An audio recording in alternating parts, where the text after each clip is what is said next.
have Tony, Buck, and Jesus up here. So please be nice to them and they'll be nice to you. So, and then Aaron's helping with the other stuff. Uh, anyway, so thank you for having us. For the Western BCA's annual meeting today, as we do have some on Zoom and those who are here in person today. I would like to remind everyone on the meeting etiquette for in-person and online. So please read the section for be courteous and respectful at all times. Speakers will be given time limits and topics will have limits. Be concise and to the point when asking any questions you may have. Rude and disruptive behavior may result in your removal from the meeting, regardless of in-person or electronic. Do not interrupt other speakers. And as far as those that are online, if you have any questions or you need to make a point or have a question, please put it in chat and we will get the answer or the question answered for you. And please be nice on comments too. And anyway, so we are calling the meeting to order.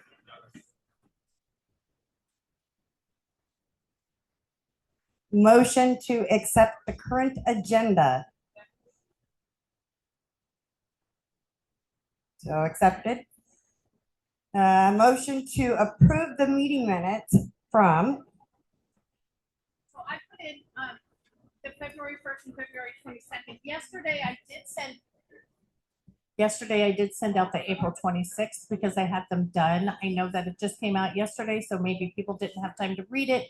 So we don't have to vote on that one, but it's like a paragraph long, so I think it should be fine. But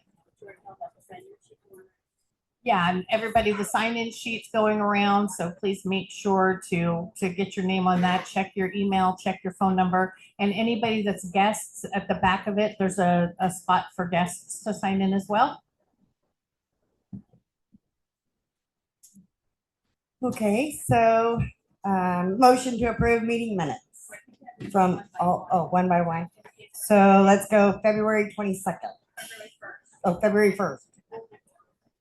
February 1st. So February 1st is the first of the meeting minutes. Motion to accept February 1st. Okay. And then the second one is, oh, anybody against the meeting minutes from the February? Okay. Thank you. Oh, now we're getting some. Okay, so now February 22nd. Motion to approve? Yeah, I just made myself a It was second, and anybody I'm a host and co-host. opposed? No. Okay, last one is April 26th. Motion to accept? Second. Anybody second? Second. Okay, anybody opposed? No. Okay. So meeting minutes, all three have been approved. Okay, officer reports. I'll go ahead and start off as. Yeah, I'm looking for the transcript button. It disappeared. But recording, yes. Actually, do I have anybody when it comes time? If does somebody want to take down or jot down the speakers in order as they raise their hand, or if one of you guys can help me or something on that when it gets to that point? But that was just a thought. Okay, so first of all, I want to say that this last 8-ball, March 6th through the 15th, we had 329 Scotch entries, meaning 658 players. In 2025, we only had 295 teams or Scotch teams. So that was that got more. Singles, with 6 divisions, we had 751 players this time. And in 2025, we had 784. So it went down just a little bit. And teams, we had 248 teams this time with 992 players, and in 2025 was 244 teams. So we gained a couple there too. So it was awesome. We also have dates for Chinook Winds for 8 ball and 9 ball all the way through 2030. So if you go to the website and look at the calendar, all those dates are there and have been approved through with Chinook Winds as well.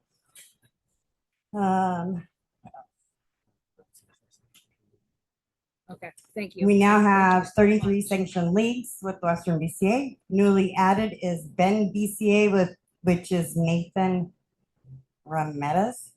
And Blue Mountain is Caitlin Presley, which is in the LeGrand area. So LeGrand, Bend. And so we welcome them to the association to Western BCA.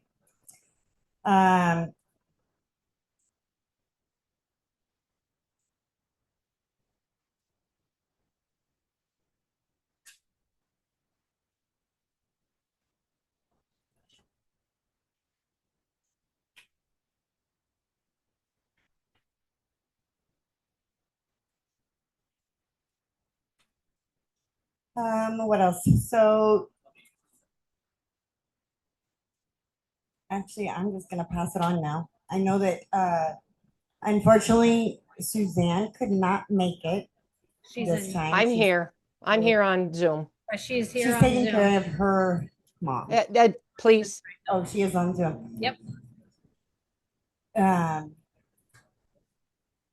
Can she give a report? Or I know that she had something she wanted to say. I don't know if she can. We can try. I'm here. We can try. I can hear you, Suzanne, but everybody else can't. So hold on one second. Let me see what Okay. kind of magic we can have happen here. So Here. Oh, here.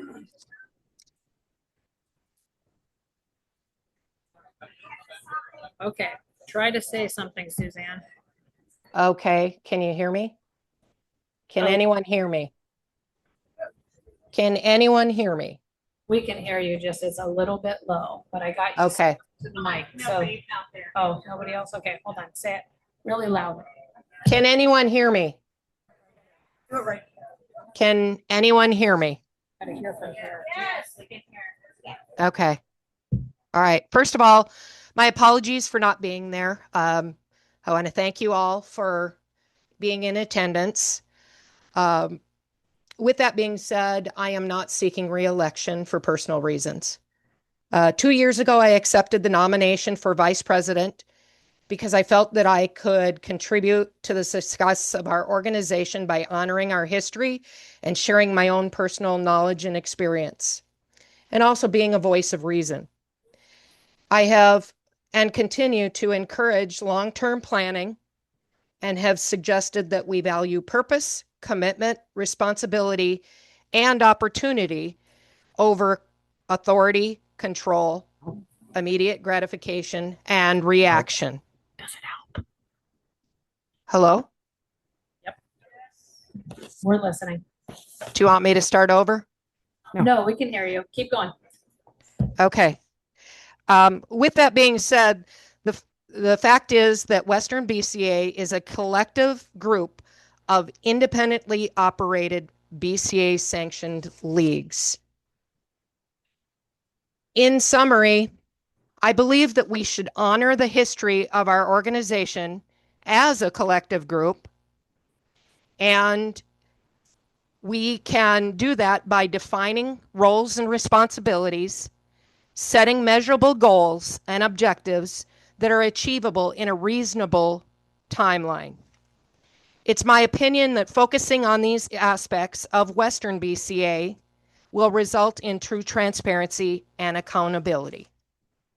I appreciate your time, and I look forward to continuing to be a part of this organization and be a contribution rather than a distraction.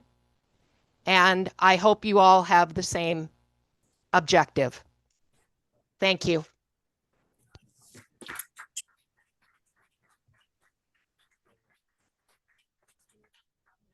Thank you, I think Suzanne. have to turn it off and on like every. And thank you for all you've done for the organization too.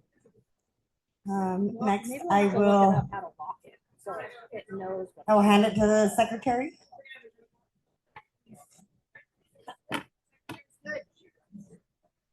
It's the treasurer. Hi, everyone. I put out a report. If anyone has questions, I'll answer them. Otherwise, I have nothing significant to say.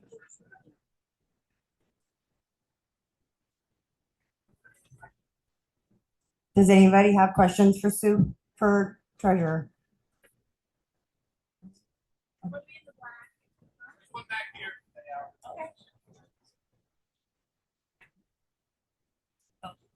Should we Who's have, got a question? oh, thank you for offering to do that. Yeah, that's the runner one.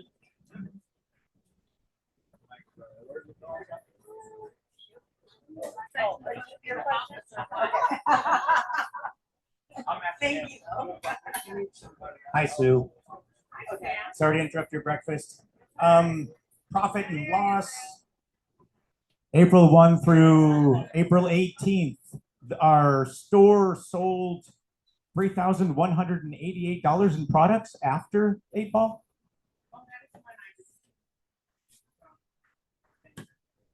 Okay. I was just wondering if there was a store I didn't know about and we made sales. Okay, that was the only question I had. Thank you.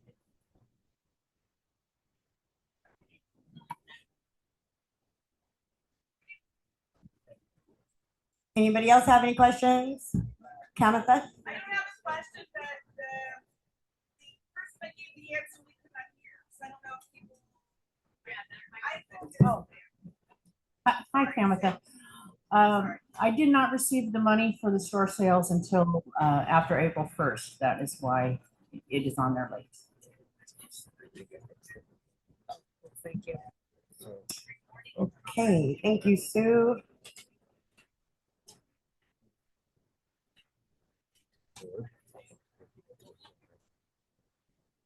Okay, board chair reports. Florence?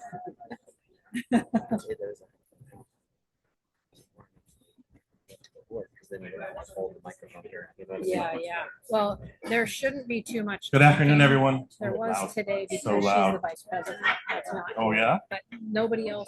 So the board Everybody has else met chats 3 okay. times since our last meeting. We briefly discussed earlier the 2 new pool leagues, so welcome to them. Those are voted in. We discussed some event scheduling conflicts. This was all during our February meeting. We discussed some scheduling conflicts with BCA, CSI. We adjusted our calendars. Those are now published on the website under the calendar tab. You can Do see you know those what there. this is? This just Um, popped up here. That.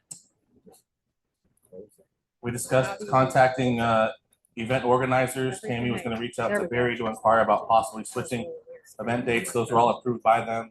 Rick from Bad Boys has our new dates, so those are going forward. Thank you. Okay. Everybody kind of approved those. April 3rd, our meeting there, we discussed food and room voucher protocol procedures.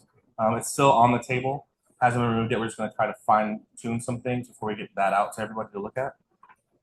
Tournament operations and scheduling and the match solutions were discussed by the group.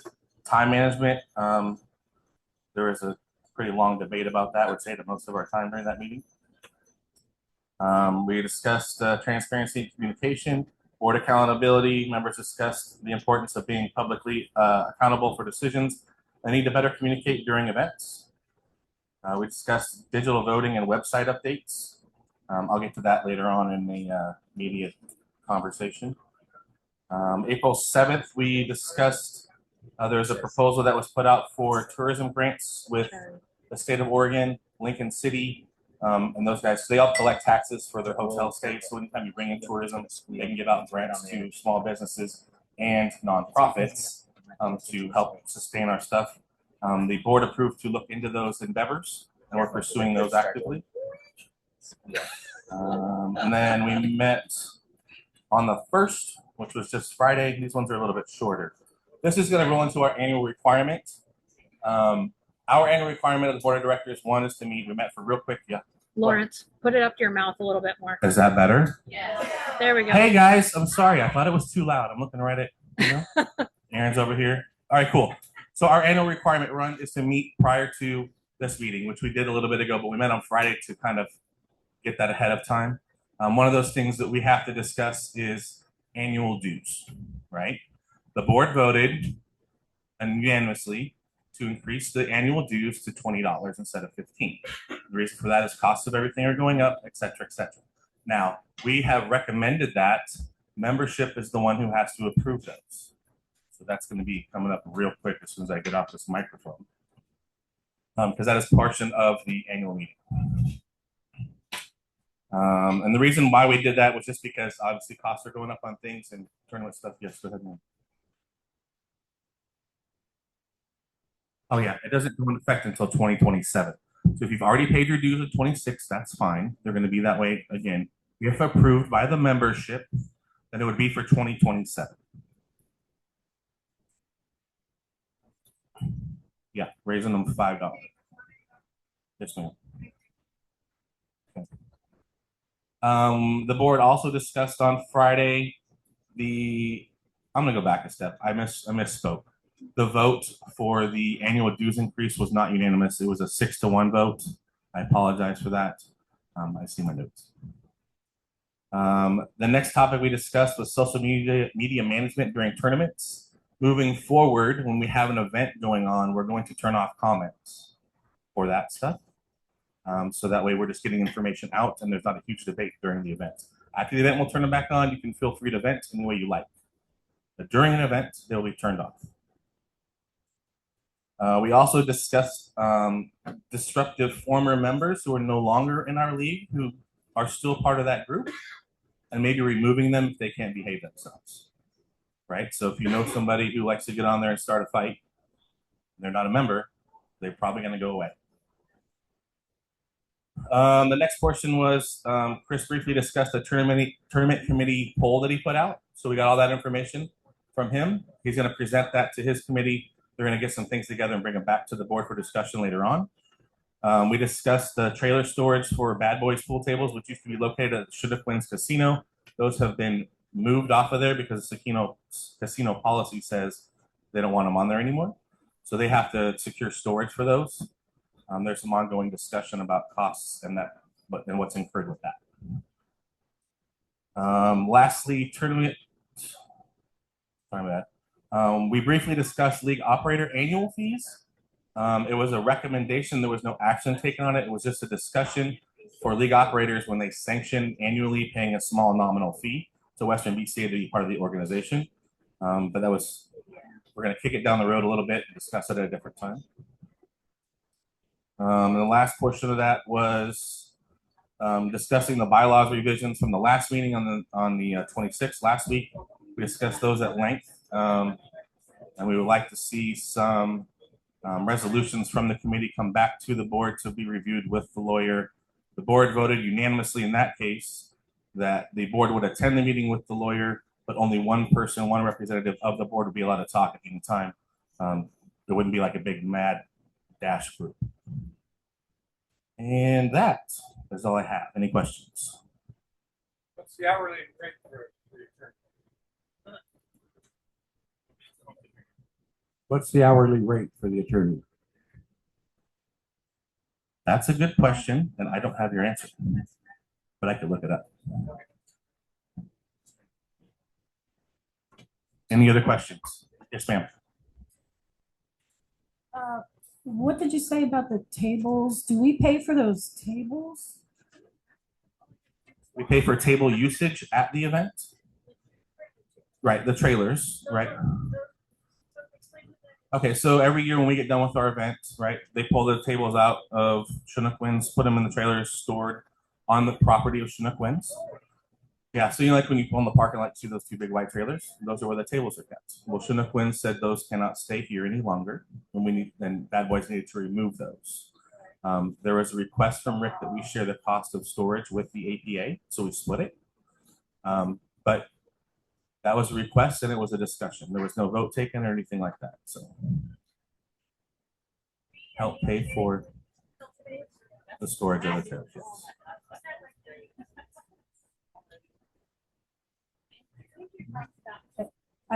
Okay, so what you're saying is Huh? the request was that we Yeah. share with APA because we use the tables? Yes, that was the request, Okay. because otherwise they don't stay there and they go back to Indiana, and then we pay Uh-huh. for shipping to have them brought back out to the customer. Okay, and what, like, how much does it cost to move? I mean, I don't know, it seems like that's their business. Right, and that was part of our discussion on Yeah. Friday as well, and the other portion of that was that eventually that cost will be incurred when the contract negotiation comes back, probably. It's an assumption, but not necessarily. Somebody's Well, gonna somebody's gonna pay. somebody's gonna pay for it. Yeah, I see that, but, Right. okay. So if I park my car down there and I have to pay, will you pay for it? I'm not saying that we would pay for it. But you know what I'm saying? I I mean, hear you, it's a yeah. business cost, so, For sure. yeah. Is it like a lot of money that we would pay It's $400 a month total. so 400 times 12 Yes. for us? No. For APA and Yes. us? Okay. Cool.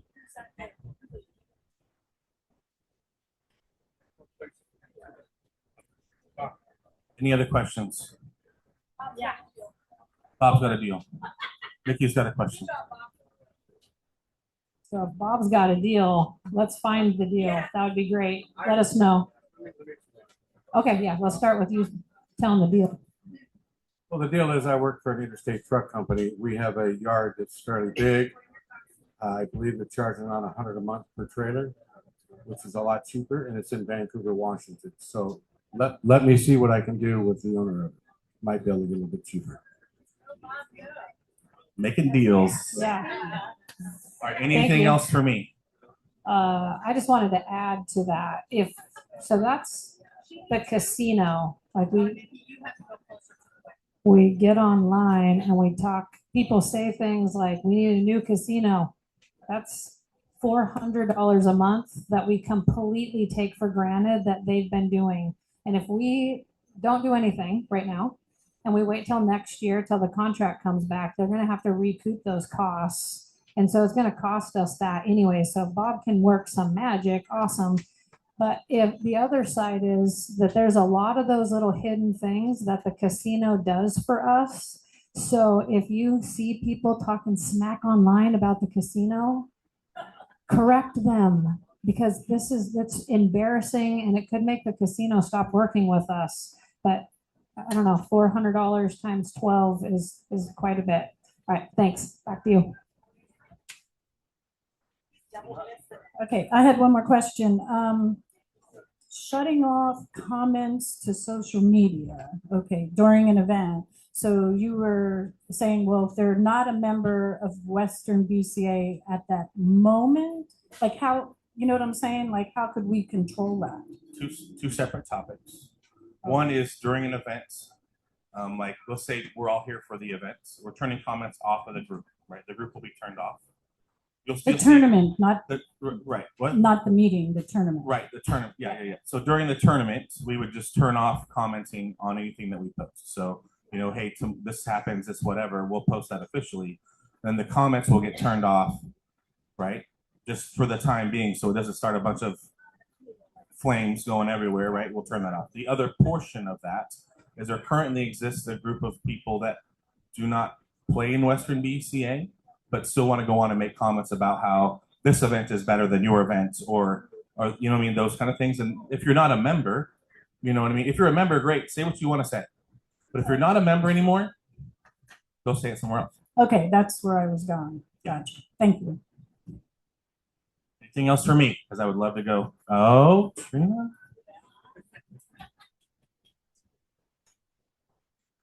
Okay. Can you hear me? Gotta come up here though. Just a question, going back on what Vicky said about the negative comments on our site, Chinook Winds. Closer to your. Oh, can you hear me now? Yes, Yes, ma'am. better. Okay, so going back to what Nikki said on the comments, negative on the Western BCA, which I agree we shouldn't be doing that. But I just had a question. Lawrence, don't you monitor that when they post those things? I do monitor sometimes, but if we're at an event, I'm usually playing as well. So by the time I get to it, it's 9 o'clock at night or whatever. I was playing quite a bit this last event, luckily, but if I'm not, then yes.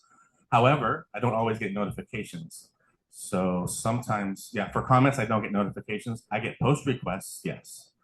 But comments in those, I don't always see. So is there any way we can monitor the negative comments, and I'm talking after the event that's been coming on? Because I too saw those negativity about Chinook wins. Yeah, for sure. That we can kind of monitor those comments and kind of police that up a little bit on your end, because I believe you're the only one that has access to that at this time, and the president. Yeah. Yeah, and also, but I'll also, yes, and I think that's a great idea. Trina, I could also say that anybody in this room that is part of that group can always flag a comment. So if you see it and you don't necessarily like it, you could flag it, and then we'll definitely look into it for sure.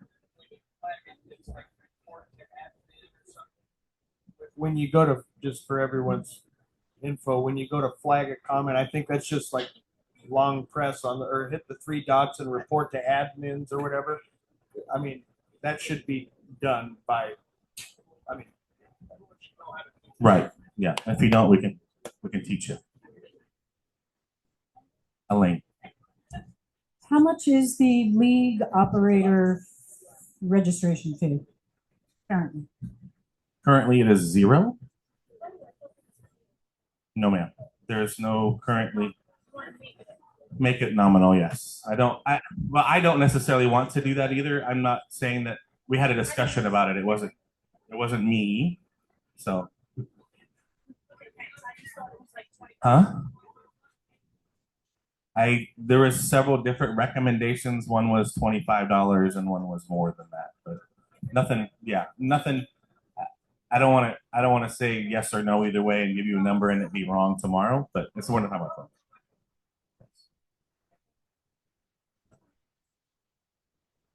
I'm gonna go now. Thank you, Lawrence. Thank you, Lawrence. It's off right now. Okay, so now we're moving on to committee reports. So competition committee. Bob, do you want to say anything? No. Ed, do you want to say anything competition committee wise? No. So tournament committee.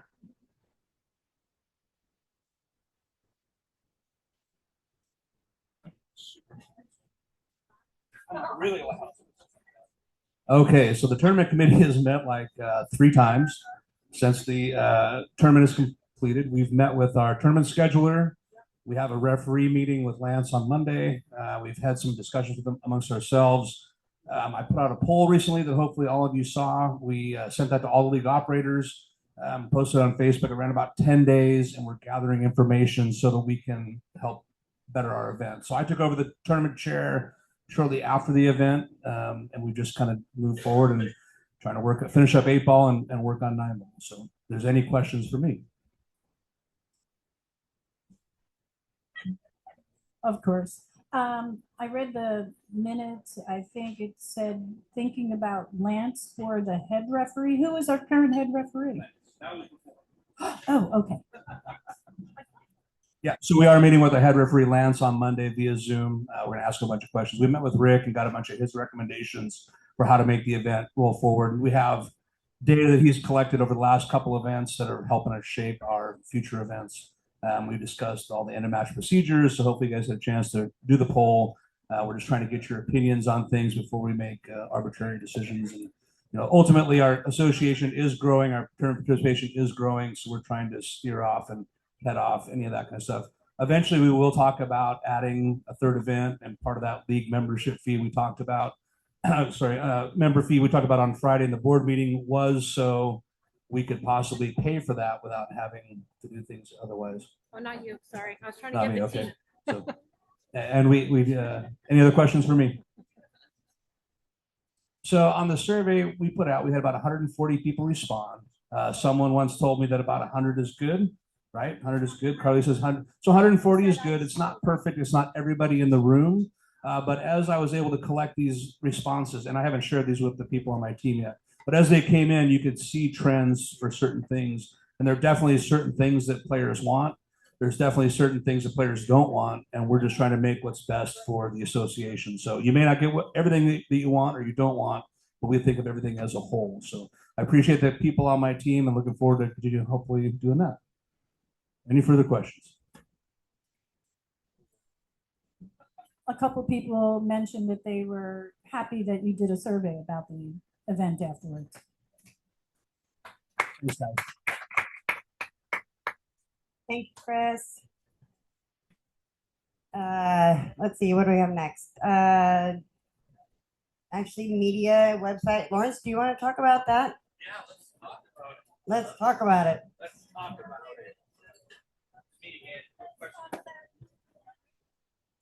Hey, it's me again.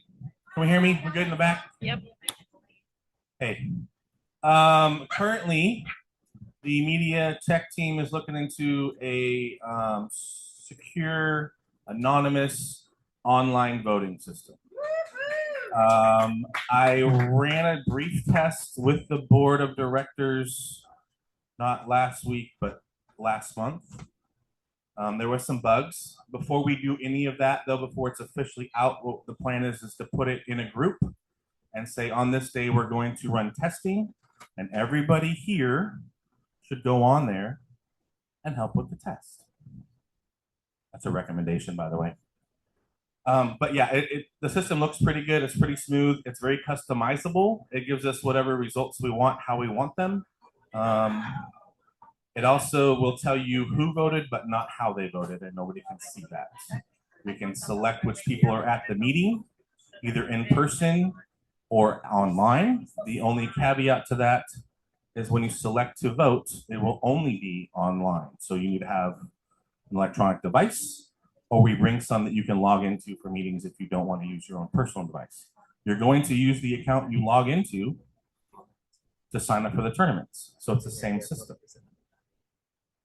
Okay. Forgot what I was going to say. Digital marketing stuff. I've been, me personally, because I have access to that information, there's some certain platforms that are asking for monetization. That'll be coming a proposal later on for everybody to look at. It's not ready today, but just know that Facebook and YouTube are like, hey, we see you have a lot of views on your videos, or hey, we see you have a lot of this. Do you want to monetize that? And that's a decision for you all to make, and a discussion in the committee first to decide how we want to do that. I also mentioned the grant policy earlier that kind of developed from those kind of things. It's media related or communications related, but it's not really. And then also recent tournament communications, we discussed that stuff with my report. I didn't know the direction we were going to go when I came up here. I would like to thank everybody on the team. I know that we haven't done a whole lot together, but I look forward to doing more. So thank you to Elaine, who's here. Thanks to Chris Robbins for her flyer developments, as well as Sophia Tran and Shirley. Yeah, thank you. And I think I'm missing one other person, but I can't remember who it is. Anyway, the team's been great. Communication's been good. I do owe an email to somebody out there too, so I'll probably send her an email to see if she wants to help with some things, because she's really good at tech stuff as well. So we'll go that route. So, any questions for me? Always Elaine with the questions. It was the same thing when I worked too. Everybody fed me their questions, but these are mine. So, you know, I'm a dog with a bone with that online voting for 4 or 5 years. Is when you say it can be customized, so it's scalable from phone, both Droids and iPhones, and computers, laptops, iPads, etc. That can be a problem and might not be cheap to do. Anything that can access our website can access the voting system. Okay, and then in testing, everyone will be hitting the website at the same time. Yep. Yes, and everyone will have an account before they test. Yes. Because that was an issue the last time. I know. Okay. Okay. I'm sure I'll have another question later, but a voting. Only members. one, Yeah. Canada. So my question, I think I know the answer. Can you fully disclose that you're not looking at a third-party software? Because I tested and proven a third-party software, but I think, can you please disclose the fact that I believe you're paying Wolfpack to develop something in conjunction with the credentials of our website? Is that correct? So we're paying for the application, not looking at a third party. We are paying monthly for the development of the application, which doesn't exceed our current budget of allotted hours. But we are spending money to develop said voting privileges. Yes. Yes, and we also looked at several options for things that we could do one thing or something else we may have to pay per vote to be anonymous and those kind of things. I didn't necessarily find one that was, unless you found one, but I didn't find one that was 100% what we wanted to, and we could do online and check people in. I found one that's 100% free, but it will take some manpower, which I do believe that me and the secretary, or an administrator and the secretary could figure out a system. It's going to take some elbow work, but it would be free.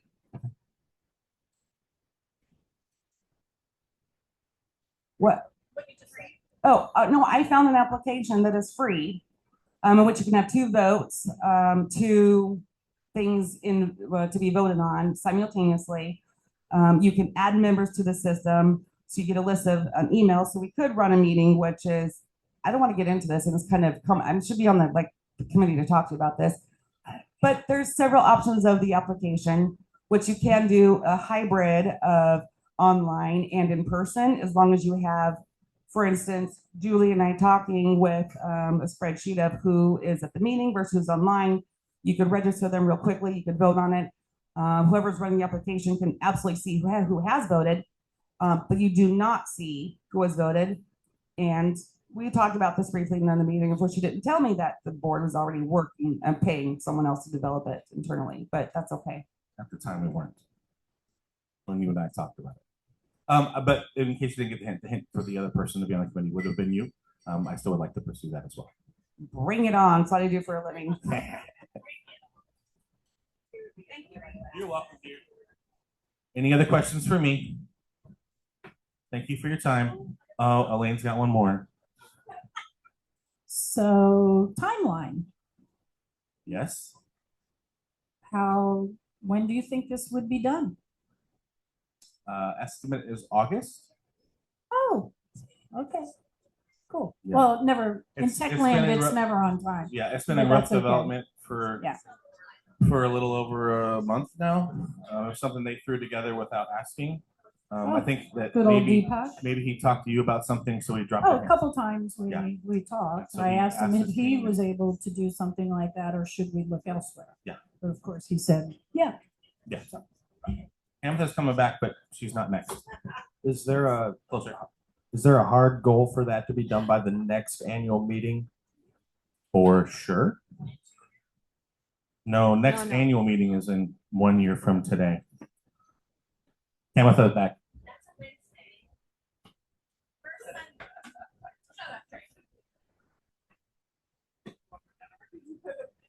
I do want to mention that when we talk about voting, for our bylaws, it's 2 different types of voting. So membership meetings, the quarterly meetings where you vote on actions, is different than elections. So elections, per our bylaws, you cannot do electronic voting. So we would have to have amendments and get our bylaws passed that allows electronic voting for elections. We actually did that at one meeting. I think it was Sam that figured out we changed the wording in the bylaws, voted for it so that annual meetings could be held the same way as the other meetings. We had a meeting where we voted electronically. It just didn't go well. And Oh, Sam was wrong. He was completely wrong. If you record that, bylaws do not reflect that. It's just for COVID. Then how did we do it at the meeting at Wild Horse? Bylaws, that's how. Uh-huh. But against the bylaws, I did that vote. Well,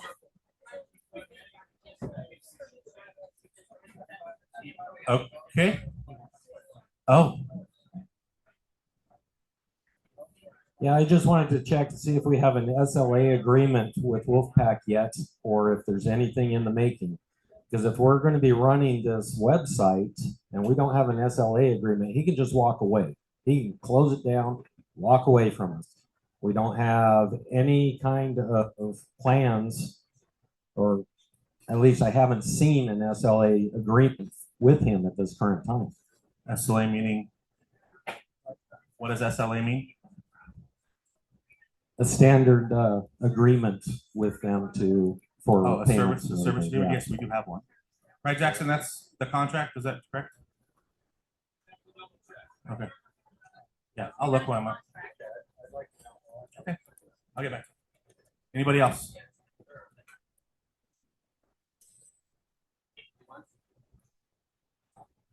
No. Okay, I'm gonna go sit down again. Okay, thank you, Lawrence. Sponsorship, Nikki?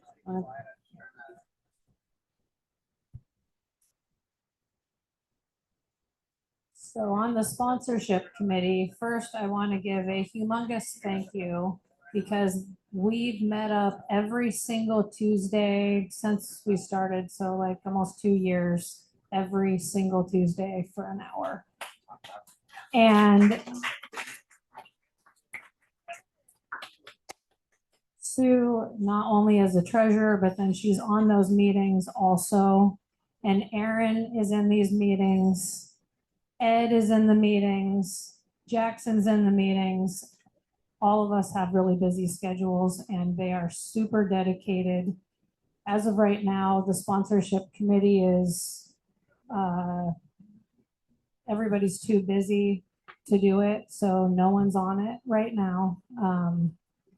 To be really honest, we try to be as transparent as we can. Our goal is to bring in as much money as we can, and all the money goes to either cameras or photos or back to the players in winning money. But we give it, it just goes into the main fund and they figure out where that money is going to go. We don't collect any. So when you guys hear things that make sponsors not pay their invoices because we're mishandling funds, know that you rip the heart out of the people that are putting the effort into this. And so if you hear other people say that, please correct them that that is not what's happening.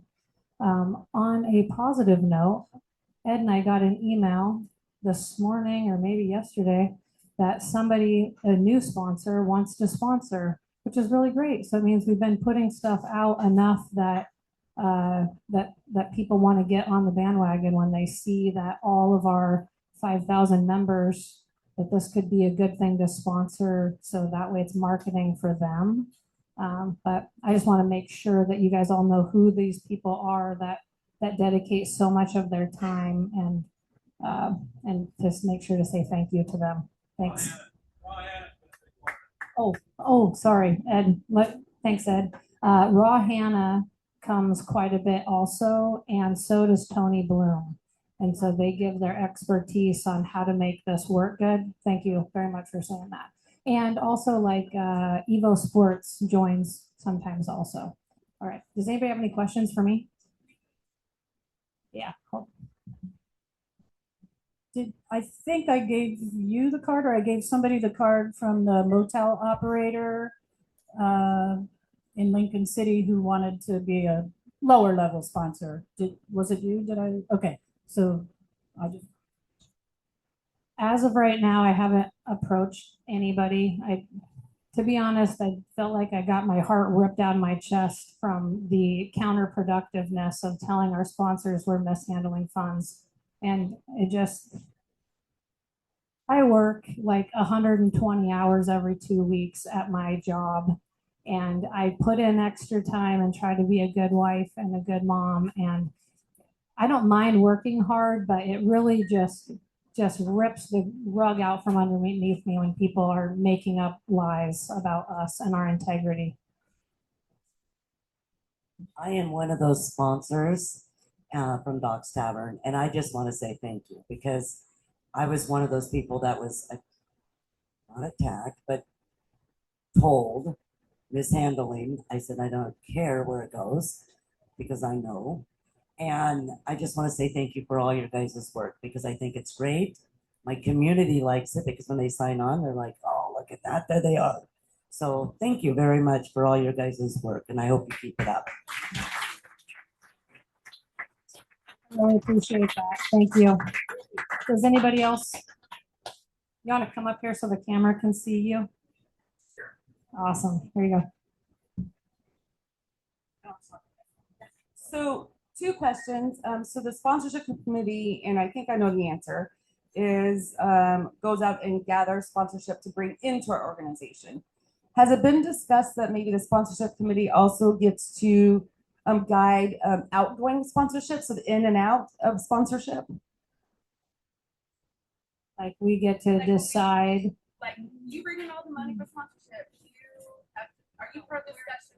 So we're part of the discussions on if we're giving money to the like photographer, or are we talking about like the kids stuff that we donated to?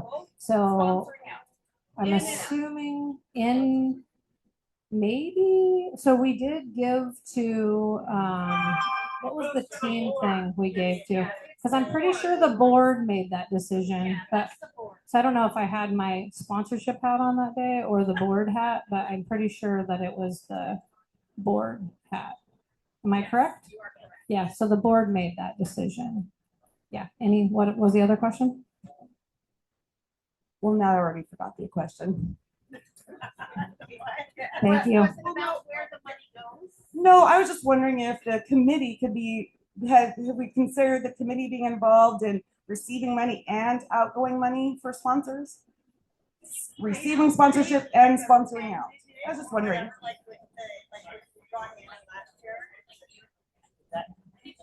So like with Raw Hannah last year, but then it was presented to the sponsorship committee, but then the board voted to go ahead and pay for that sponsorship for the Hannah Cup last year. And then here just recently, Damian Pompanic with Jam Up, he reached out. He has some kids and trying to reach out to the Pacific Northwest of any minors that are wanting to come and play in a tournament up there to qualify.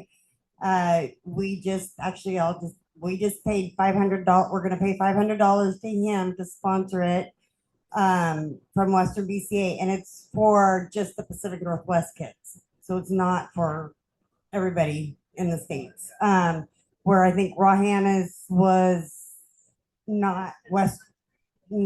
Yeah. So what they're gonna have, he's trying to get like Shane Van Boning or somebody to come and give them some classes and all that kind of stuff, along with doing a tournament. And the top two, the first place will get all expenses paid, travel, entry fee, all that kind of stuff to the Iowa Junior Nationals. And then second place gets the entry fees and some travel expenses as well. So do you guys have any more questions about the sponsorship committee? If not, all right, thanks. And thanks everybody for telling your business people that you guys work with about us, because we did get quite a bit of sponsors last year. Thanks, everybody.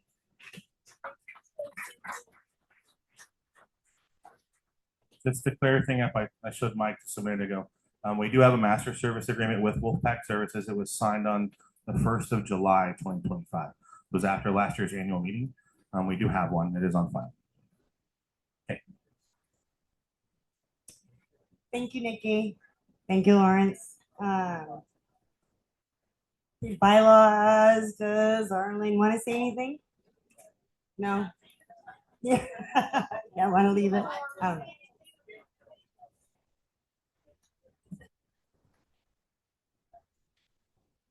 Just in case. Okay, currently the bylaws committee is still working towards getting the bylaws passed. We have a great feedback from the meeting that most of you are in attendance to last week. The feedback was very useful, so we can address those parts of things to get that out to the masses and move forward with getting the bylaws in place so that we are currently more of a standardized organization when it comes to nonprofits, because that's the biggest issue right now. We're not out of compliance by any means, but that's the first time anybody's ever asked me to speak up. Wow. We are currently not out of compliance, but we are not operating as a standard nonprofit. By allowing all the voting members to vote puts a liability on everybody that has a vote, which we don't have then protections liability wise through the state ordinances for any legal protections. So if the organization is sued and Bob Olson's name is on it, if he's a player rep, then he would be in the lawsuit. But if Sue Lager's name was on it, she's an officer, so she gets protections from the organization. That was where we were trying to move things towards a more standardized thing and get the liability off of all of you in this room. So hopefully we can still work towards that goal, get the liability off, get it where it should be, address the issues that came up in last week's meeting, and move forward with getting the bylaws where they should be. So thank you. Any questions? Of course. So great job you and Kamatha did. I know that was draining, and congrats to everybody else. It was, lively. So from what you remember, did we get through sections or articles 1, 2, and 3 cleanly? Like, are we done with those? Do we remember that we did that? So I'm curious. Nikki's saying no. 1, 2, We and voted 3. it down. I'm sorry, I can't hear you. We voted it down. No, I'm saying We made it through, yeah. we got through 1, 2, and 3. Well, no, I know, but there was Cleanly, everybody liked 1, 2, 3. Well, that's what I'm asking. Yeah. So everybody liked 1, 2, and 3. So the people that were present at the meeting, since the board is hoping, and apparently the vote was not to accept them, that they come in pieces, do we have to have a special meeting to say, let's accept Article 1, 2, and 3, and then at our next meeting, then we start at 4, or we start at 6, or we start at 9. I don't know, but we spent 5.5 flipping hours, and we like 1, 2, and 3. So what can we do about that? Can we do anything about that now? Is that allowed by Robert's rules, since we have a good majority of the voting members? I don't know. I'm just asking. If it's pieces and we're done with 1, 2, and 3, why can't we just say, yep, we're done with 1, 2, and 3 in the next special meeting, which we said it was going to be 4 of them. Now, remember, maybe we only need 3. Just throwing that out there. I don't know. What do we think? No, because we already accepted the agenda for this meeting, and that's not on it. We did make it into section 5. Section 4 was some debate. In section 5, there was a lot of debate. Yeah. So that was where we left off. We cannot do it because they were voted down as is. They were voted down. They were voted by majority, but not 2/3 majority. So that's where that came about. But yeah. But anybody else, Sam? I would have preferred it was tabled, but it went to a vote. Oh well. We just got to the board of directors part, which would have been just the best part. I've been telling at least one person, or I was making arguments. I was making arguments that we were, in my opinion, we were out of compliance.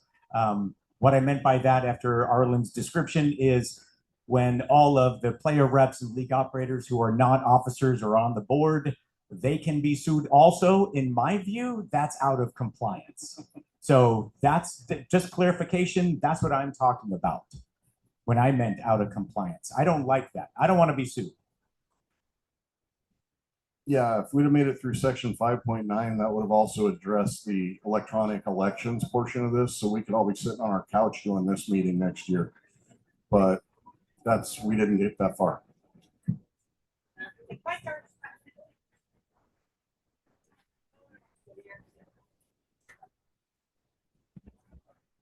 So I also want to add your comments. You had said, can we approve this in sections? It's been brought up several times. Can we approve this in sections?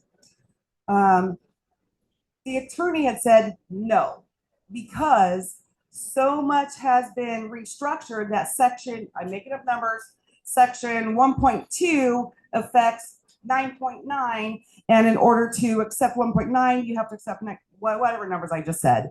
So to accept the changes, it cannot be in piece by piece.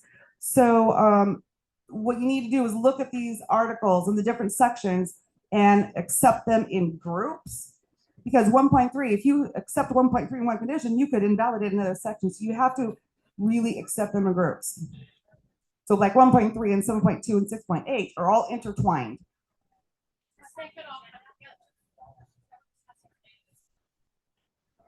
No.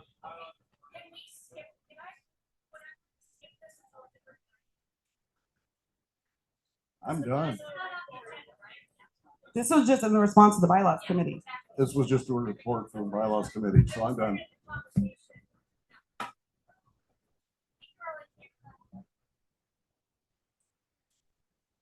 Thank you, Arlen. Thank you, Kenneth. I know they put a lot of work into the bylaws and trying to help make it easiest to understand. Thank you. Just real quick, I wanted to say that I found out that it's going to be Joey Gray. All right. Joey Gray will be the person coming to help. I guess he does commentating. Yeah, so he's going to come help with the juniors and give them some classes or some pointers and all that kind of stuff. So for the event that Damien's doing. Okay, next, Hall of Fame. Clay, do you want to say anything?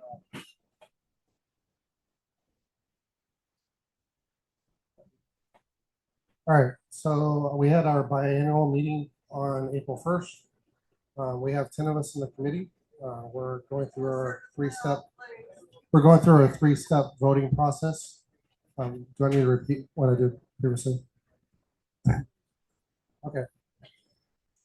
All right, so we met our biannual meeting on April 1st. We have 10 people in our committee.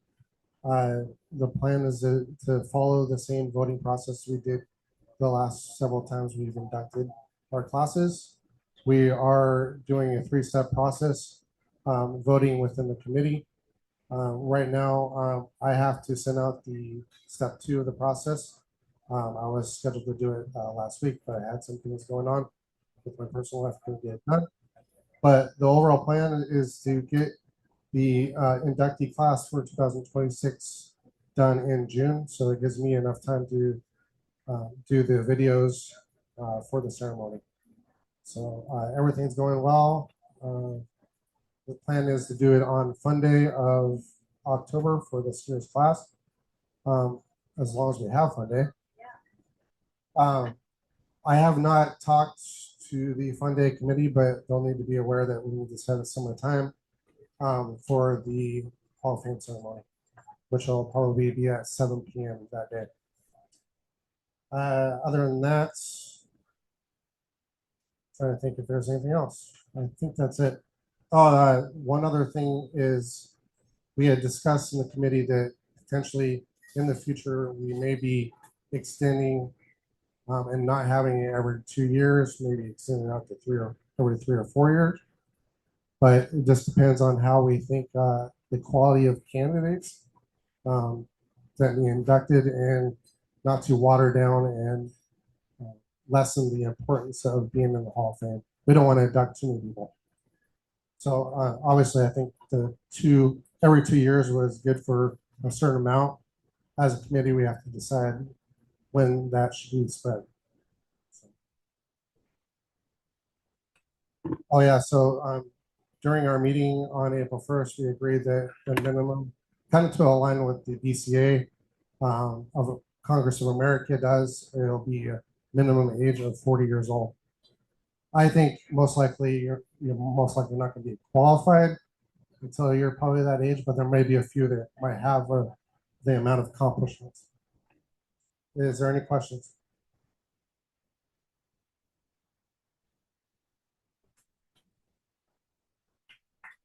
Thank you, Clay. And if you saw the Hall of Fame 2 years ago, Clay does an amazing job at putting all that together. Okay, so next is for other reports. Pat, tournament registrar, did you want to say anything?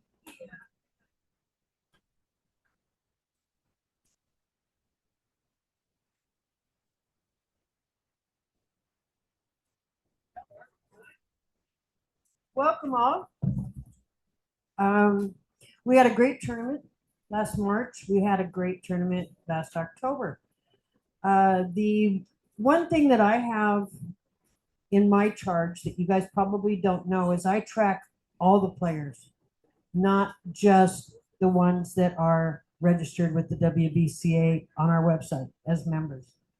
If you don't have an account with us, you're still tracked. You still have a note next to your name. Yes, you paid your dues with this league. I get that information from you league operators. When you pay your dues, please send a list with the membership number assigned to you by Fargo Rate or CSI, not your LMS number. I've had a couple that send me their list of players with their LMS number. I have no idea. So I have to look up each individual player, get their number, get their information. And that's an ongoing process. You send in a $30 payment. Oh, I forgot these two. I have to research those two. This is an ongoing process. And every list that I get, I appreciate so much. And I thank you. Some of them are real detailed. Name, address, phone number, email, birth date, the whole shooting match. Some are a first name, last name, and a number. That's fine. It's listed. We have, close to 7,000 members on our website now. My list of players is close to 15,000. So we have 8,000 players out there that aren't a part of our system. They may not want to go to Lincoln City. Fine. You're paid your dues. You have that option to become a member. It's free. We have a magazine on our website now that you can go in and look. You can look at all of the events that have happened. Some of these players never want to come to Lincoln City or go to a big tournament, but they've paid their dues. They're playing in a league. They've qualified every year. That's a prestige for them. Yes, I am a WBCA member. I play in a league. I pay my dues, but we don't know who you are. So encourage your players that aren't members yet to sign on, see what it's all about. Bring them to our website. And we're getting ready for October, and we've got so many things coming up on our website now that everybody should be informed. And if you have any questions, here I am.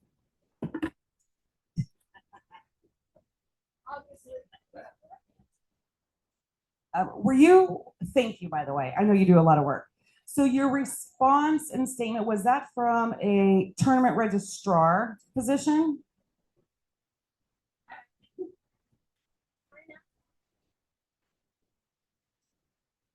I do a lot of stuff. Okay, not just for the tournament, but for the WBCA. And I wanted everybody to know it's just not registration from January to March or August to October. This is all year long, every day, 4 or 5 hours a day, sometimes more, depending on how much research I have to do. But it's for the association. So my next question is, we used to have a league administrator role, because I remember having to send stuff to the league administrators, which is separate from the tournament registrar. I think I just found one from 2009. So do we still have a league administrator separate from the tournament registrar? Pretty much it's been Pat. It's pretty much been Pat, but Johnny Landis was the one that was doing it, but but then her husband had issues or whatever, health issues. So it's pretty much been Pat doing that part of it.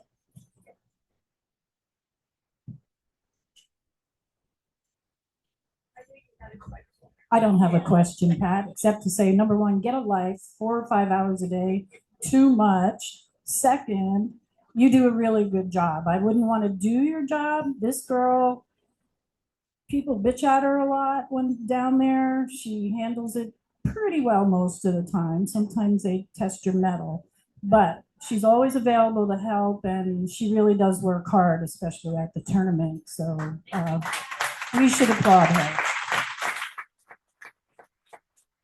Thank you, Elaine.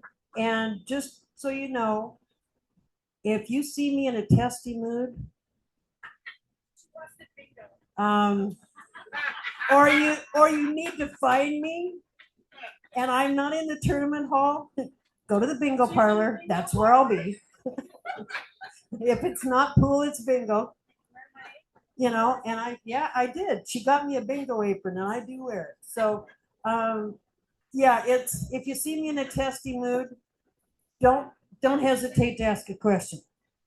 I don't know how to put flowers on my words, and I'm not politically correct. I'm not polite. I have no filters. If I'm upset and you have a sensitive question, you might want to wait. But if you're in a hurry and you need an answer, be prepared for the bold truth. That's all you're going to get. So. I have a question. You got a question first? Pat, do you know who's a paid member every time? Yes. So when people are signing up, it's all you know for sure. Okay, perfect. That's the only question I got. The reason I know for sure that they're paid is because the league operators send me their list of paid players. If you have a session that is completed and you haven't sent your dues in, shame on you. There are quite a few leagues out there that have had their sessions, they're completed, and we have not seen any money yet. So what if they only pay for half? Can you tell? Yep. Well, you see, I have this extensive list of members and no members. So in your LMS, if you've got a player that you're keeping track of, they've paid you the $15 dues, and you sent the dues in, and you sent me your list of players. I put that on your league list. Next year, if they play and you send their name in, I just make a little check mark. There's they are. They've paid this date. And this is how many weeks they have so far. Like I said, there's a few leagues that are done. Some have 8, some have 10, some have 12 weeks. No payment. But they got their weeks. They might have paid, but we haven't gotten the money yet. That's my list. On the website, any member that's on the website that have paid their dues, their operator has sent their name in, you are updated with your current paid date, and the information on weeks is brought in from CSI. Some of them have 2 weeks. And also it lists 2025 weeks. They have 10, they have 14, they have 20 in 2025. They've paid their dues in 2025. They have their weeks. They're qualified for 2026. They played in 2026 and they have 12 weeks. But we haven't seen any money from them yet. So they go unpaid for 2026. If they want to play in March of 27 and they paid their dues, but we haven't received it, they won't get to play. Okay? Because they're marked unpaid. I don't want that to happen. It's frustrating for me because I see this every day. And I know some of these players, and I could say, hey, did you know that your operator didn't pay your dues? Well, I paid them, but your operator hasn't sent them in. I don't want to do that. That's none of my business. That's the operator's area. I just keep track. Okay? So if you have a sanctioned league through CSI, I'm going to know who paid, who didn't.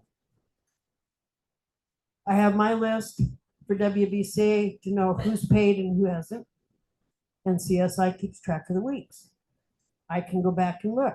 CSI says 7. I go look it up. LMS shows 8. Well, that hasn't gotten into CSI yet. He's got 8 weeks, let him in. They got 10 weeks. It only shows 7 in CSI. I know they got 10 weeks in, let them in. That's what I do. So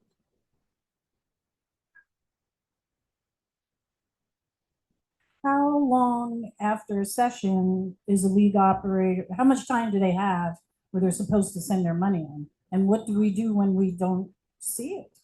Do we just do nothing? I have no authority on any of this, okay? But it was my understanding that it was 5 weeks after the first day of the session. I'm not sure. I don't know what the rule is on that. 5 weeks was the rule. So if you have your session started January 1st and you haven't paid your dues, shame on you. Get that list in, get that money in. That's what pays for our tournaments. That's what's going to allow us to have another tournament in the summer for 10 ball. We have 8 ball and 9 ball that we're covering. We want another venue. Make it in the summertime. Make it over in Pendleton, as I guess was the choice.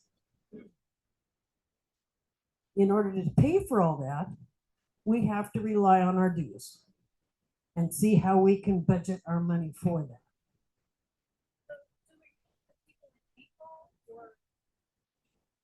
Hand her the mic. She should have a mic.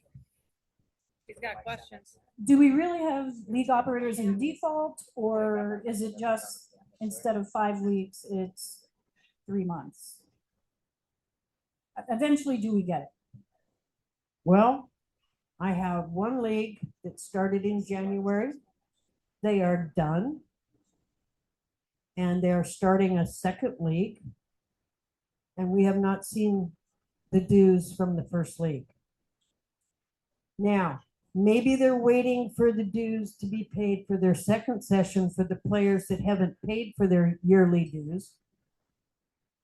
I mean, if I pay my dues in January, I should be able to play in any session, anytime during the whole year, because it's its annual dues.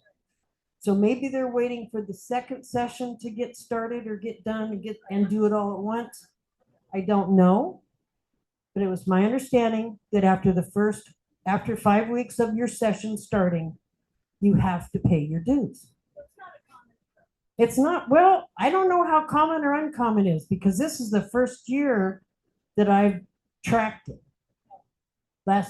When we lost our IT guy last June, I started my list and I sent out an email to all the operators asking for their people, asking for their list of people to go on my list so I could keep track.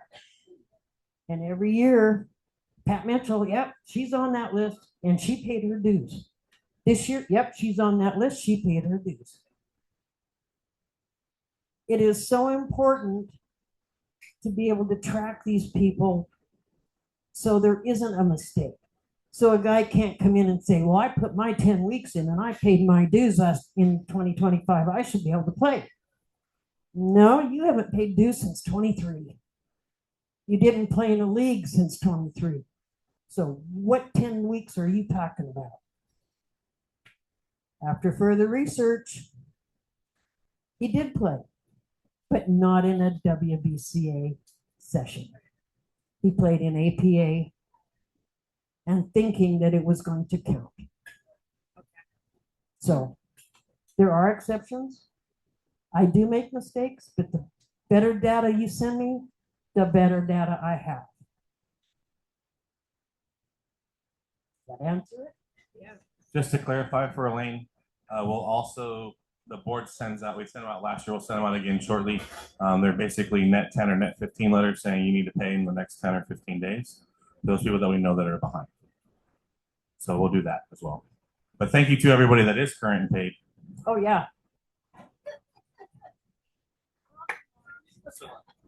And tell your players, if you're not a member, get on that website and join. It's free. If you have any trouble, if you can't help them, give them my phone number. I will walk them through it step by step. I don't know how many people I've done it for so far, but it's really simple.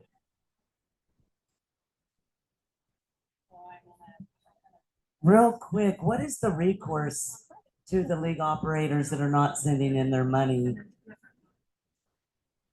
for their players? Lawrence, what is the repercussions for a league operator that's not sending in their players' fees?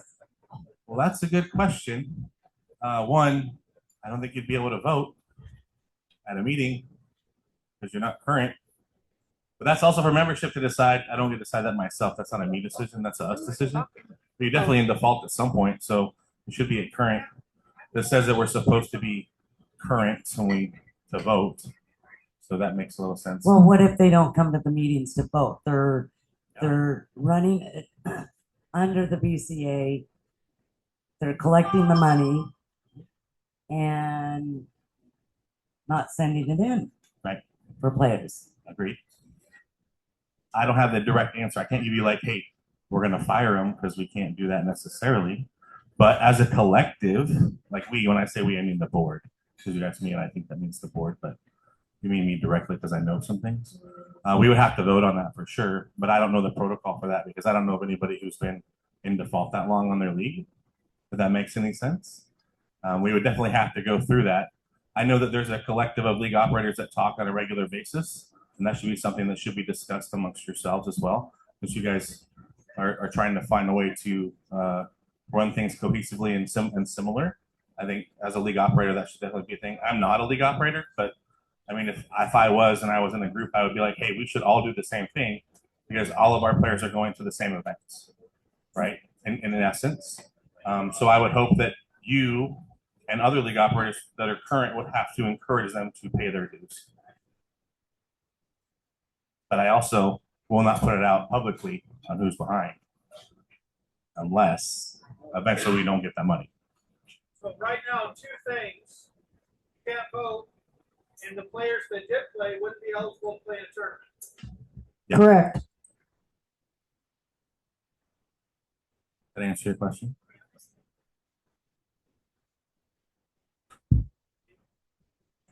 Any other questions? Oh, good.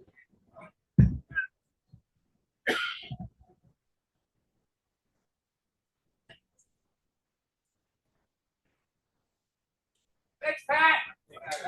Thank you, Pat.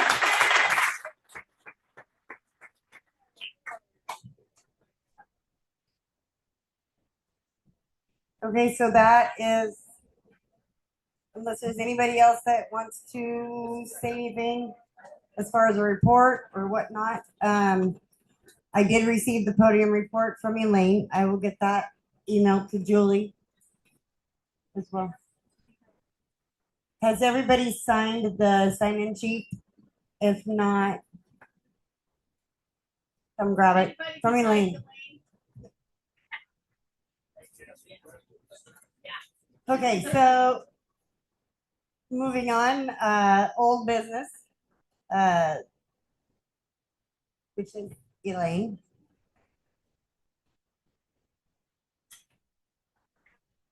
Propose to have the region's boundaries for elections, action and discussion of is Elaine Everly. Anyway, I'll let you.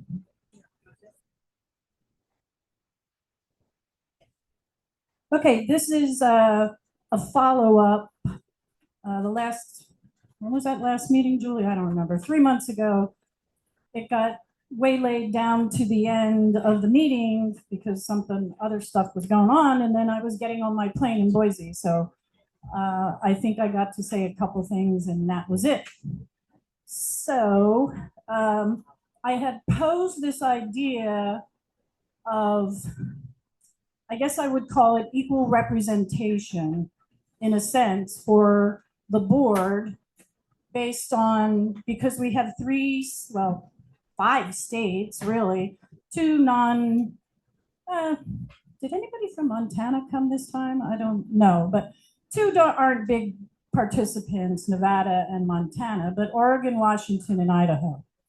And as we all know, the majority of the players are what everybody east of the mountains would call the coast. And so we're talking really, really large numbers. And later on, I can get some true numbers. But I would say 2/3 of the people live. I'm just throwing that out. For you nerds, don't quote me on the percentage. But it's a lot of people. And some, more than a few people, feel really disenfranchised. So, I know a lot of people. I've been down at tons of events, and when you're up on the podium, another word for it is called the bitch post. So, we just kind of roam by and, oh, by the way, I hated that lagging or whatever it is, but we hear a lot, we talk a lot, and I make it my business to find out who are new players because I recognize them. Who's your league operator? Who's your player rep? Some people don't know, they're new, but other people do. And they're not happy with their league operators, or they're not happy with their player reps. Most people don't know the members at large, even though we vote for them, sad to say. I don't know why. But it got me thinking, well, on the national front, it's equal representation. You might not like what it is, but it is what it is. And I think there's some differences between the coast and the not. There's different, like, let's just start with economics. People make a shitload more money on this side than they do on the other side, unless they're in the tech industry. But regardless, we have distance travel, which, Bellingham has a long way to go. Bend, Klamath Falls have long ways to go. But the big thing when I talk to people is I don't feel, even if they're voting members, I do not feel that my vote matters. And that really makes me feel bad. Even though they come to meetings, even though they participate. The numbers, I have some quotes from people because I was really busy at the podium writing it down. This is not shit I'm making up. This is my paraphrasing real quickly of what they said. But the sheer numbers outweigh the smaller numbers. That's just natural fact. So I was the committee of one because I asked people to help me. And honestly, I asked 3 or 4 people, they didn't want to help because they felt it would never happen. And in my book, when we propose something, we should certainly hope that there's a chance, right? But the numbers thing is really big. So I'm just going to reiterate what I said last time real quickly, whatever I could get in before I boarded the plane. The board is top heavy with West Siders, given the number of players. Everybody understands that, but a vote is a vote. Is it any different than California has a shitload more people than Iowa, for example? So I talked with 11 people originally, Oregon, Washington, Idaho, reps, league operators. And they also felt there's no term limits on board membership. Okay, there's term limits on most other positions elsewhere. So if there are no term limits and the numbers outweigh, how will things ever change? Will new ideas, fresh viewpoints ever be able to come in? Okay. Let's see. Folks felt it's impossible to get a fair shake because, well, it's just always been that way, right? Because the numbers are big. I mean, it is a numbers thing. I mean, reality is reality.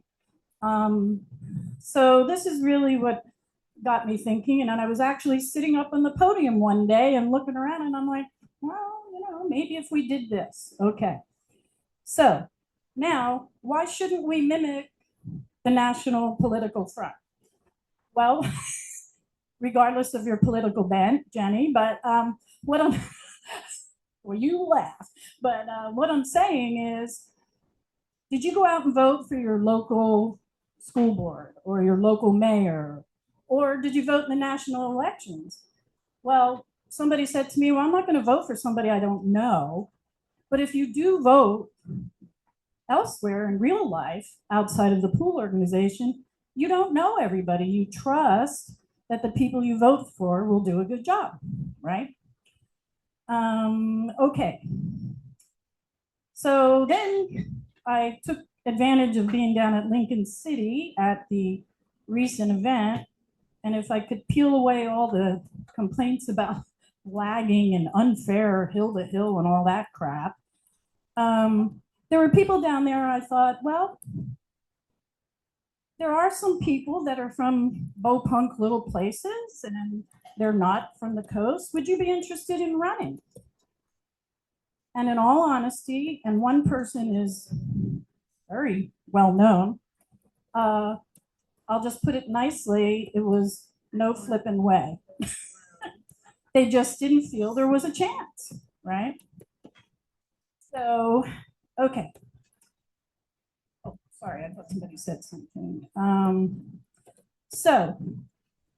Here's some notes that I took when I talked to people down at Lincoln City. And I took the opportunity when people were bitching to talk to them, to put it true. I don't care about transparency. I care about getting things done. Okay. Even though, okay, here's something that somebody said to me. Even though I'm not a voting member, do not think that I am not watching those meetings and following what's going on. I am. And I feel like I wouldn't get heard. Okay. Let's see. My vote doesn't matter anyway. These are people who vote, have voting rights. The numbers are greater on the west side. I feel left out. The board is stagnant. Well, you know, it is true there are longstanding members, but I did take the opportunity because I really think people don't understand what the board does. Like Nikki was saying how much time she puts in, and she has a real life. They all have a real life, right? But people who just play don't understand that a lot of times, and they want to have a connection with somebody who can help them understand that. It's us versus them, and that's my term for it. Everybody and the coast. And I would love to attend those meetings. It's too far, too much money. And what's the point? The coast runs everything. So now you coasters, I'm just saying, that's the word that people use, coast. You never heard that? Oh yeah, it's the coast. I guess because you coast down the mountain on the way over. I don't know. But that's how people feel, right? That's what people believe. And I'm here to impart it. And I'm hoping, I don't know that what I am proposing will work. And here's my loose, this can be continued maybe. But my loose idea was with voting. So the idea would be, okay, let's say only one person from Oregon decided to run for a position. I don't know how many there are. But there's 2 positions. It doesn't mean that that second position, this is my thought, wouldn't get filled.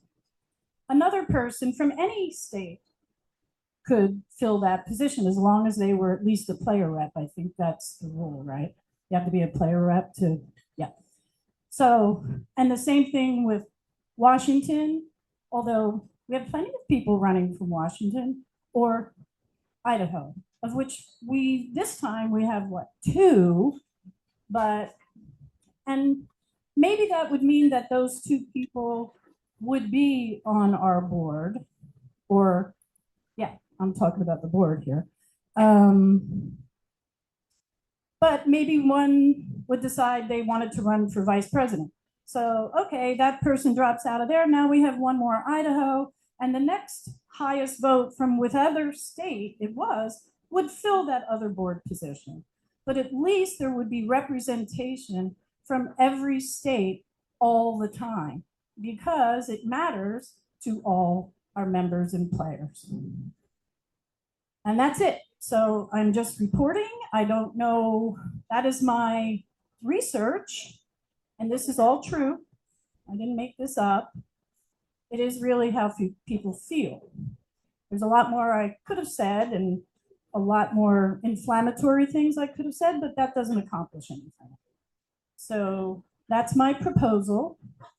And I think we just have to trust. So we didn't vote. We don't know President Trump or whoever. You trusted, if you voted for that person, that they would do a good job. They may or not do a good job. You learned your lesson, but they sold themselves as being able to do that job. And apparently there's a recourse. If somebody really sucks, you can depose them, but you know, we don't want to have to go there. So anyway, that's my proposal. Any questions? Julie has a comment. So I just have a couple thoughts. When you say that people can't get a fair shake, I'm not quite sure I understand that. No, this is, I'm reporting the day. Right. And I understand someone said, you know, there's no flipping way they would run. Well, that might be more along the lines of it's kind of a thankless job. So there's a lot of people that say they wouldn't run and do that. But there's nothing now. Okay.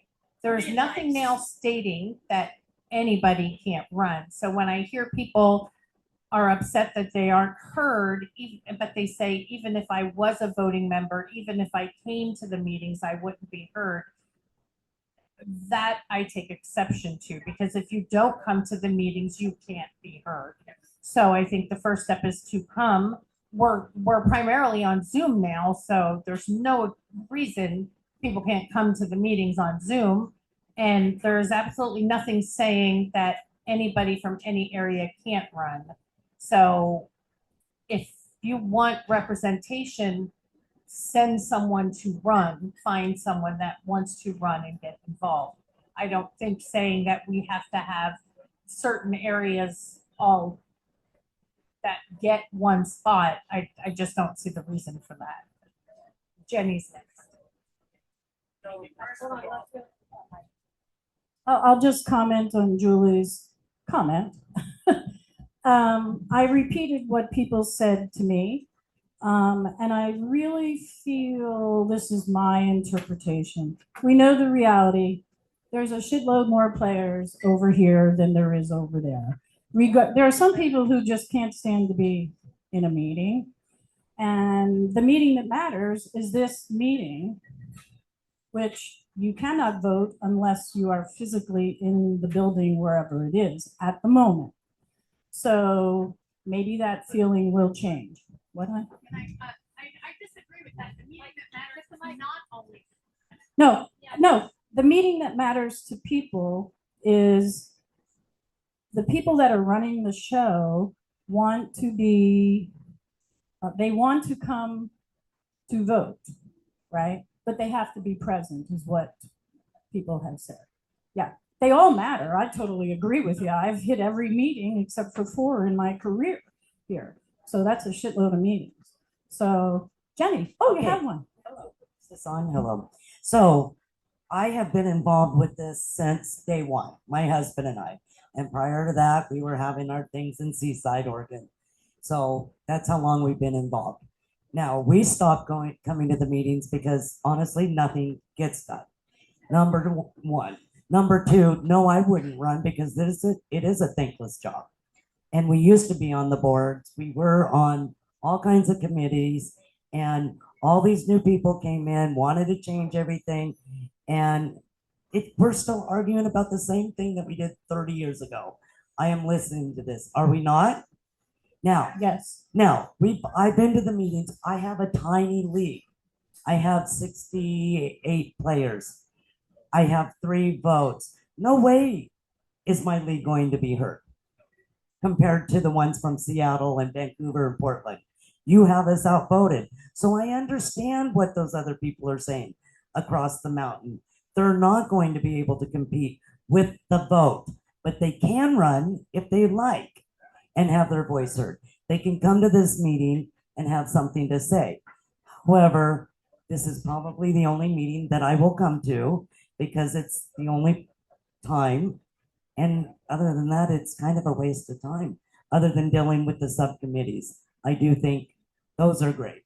So hearing from them, and I feel like my voice is heard within the subcommittees. So, but these are just stupid. And you have done a lot over the years, you and Don. I know.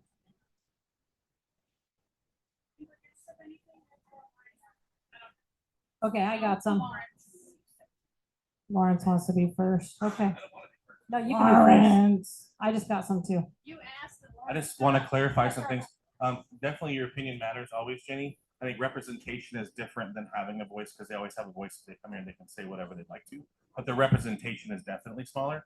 And their vote still does count, whether it's 1 or 2 or 3. I know that it's not as big as like PCL, but it still does count for something. It could sway one direction or the other because we're doing majority voting, and I think it's important. So I'm hoping that I listen, and right now I really think that the something about putting it on my chin. Okay, sorry, back to this. So I think that we are listening, and how we're listening is we switched our website guy. For one, the website guy that we had before wasn't tracking. So our league operator, as I know it, could not pay for half of their players, and we didn't know. Pat is tracking it now, and our new website guy is tracking it now. We also are figuring out a way to vote so all of us can vote all over in all these states. And we've spent a lot of time doing it. I think it first started with Elaine and I, and we found a lot of ways it doesn't work. And now we're working on more ways to get it to work and doing Zoom. And I've been here like 3 times to figure out how to get everything set up so people could be on Zoom and be able to watch if they can vote or they can't vote. We wanted to get voting done before. In Pendleton, when we did voting, if people were in the meeting, they could have accidentally voted twice. And so we had to fix the bugs before we could do that. And now if we have to do the bylaw things too, it's just pieces that we have to do to make that happen. But know that we are listening to all of you guys. And if anybody wants to run, by all means, please run. And what you say, and that's what gets you elected. It's not, nobody knows anybody. Like I tell my family and friends, hey, I'm going to go to the beach where my 2,000 closest friends are. And that's what everybody has that. So if you're in the small town or not, I really hope that I'm expressing everybody's opinion because I definitely listen and I am working towards trying to make this unity. And I do think everybody's vote should count. And if we separate it like this, then somebody with 3 members, they could end up with a board member. So really it makes all the rest of your voices not actually count. So as much as I really appreciate all the effort you're putting into this, I think everybody's voice should count, each one. I don't think just because you have 3 members, it's the responsibility. I mean, you guys on the board know almost everybody. So, and whoever gets elected should make a point to know more. And where we do that is at our events. So, yes. Yeah. So I don't think it matters that you have a Jenny size league versus a PCL league. Oh, with and Rose. I'm not saying that Oh, a what were you small saying? league.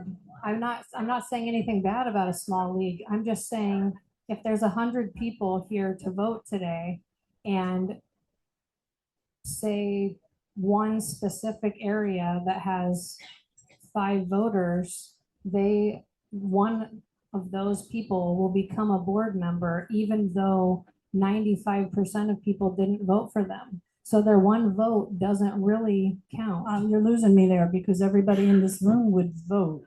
They might lose, right? So the people with 5 people, if they have their name in there and they're from Beaupont, Idaho, let's just use that, Okay. right?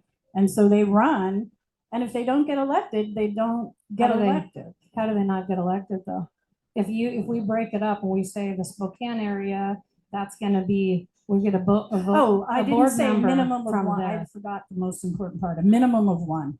Yeah, So they You could caught me vote there. for themselves and they could vote for themselves. now and they're I, a board member, even though everyone else did not. no, vote not a for minimum them. of one vote, a minimum of one person. I would love to see two, but the reality is with the numbers, that won't happen. So I'm not trying to come across as negative you're not towards being anybody negative. at all. I was because- not clear Okay. that I forgot to say a minimum of one person from each state. I know I said two, that would be the grand scheme. But that's not going to happen given the numbers. That will not happen because, let's face it, people vote for their friends, right? They know them. Okay, I that's would life. encourage anybody that wants to be part of this to please. Well, we run. encourage everybody. I Yes. mean, Yes, we yes, can please. encourage everybody. Yes. And trust me, on the podium, I encouraged people to do it.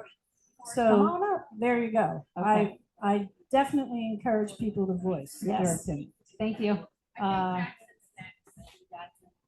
So I just want to say hi.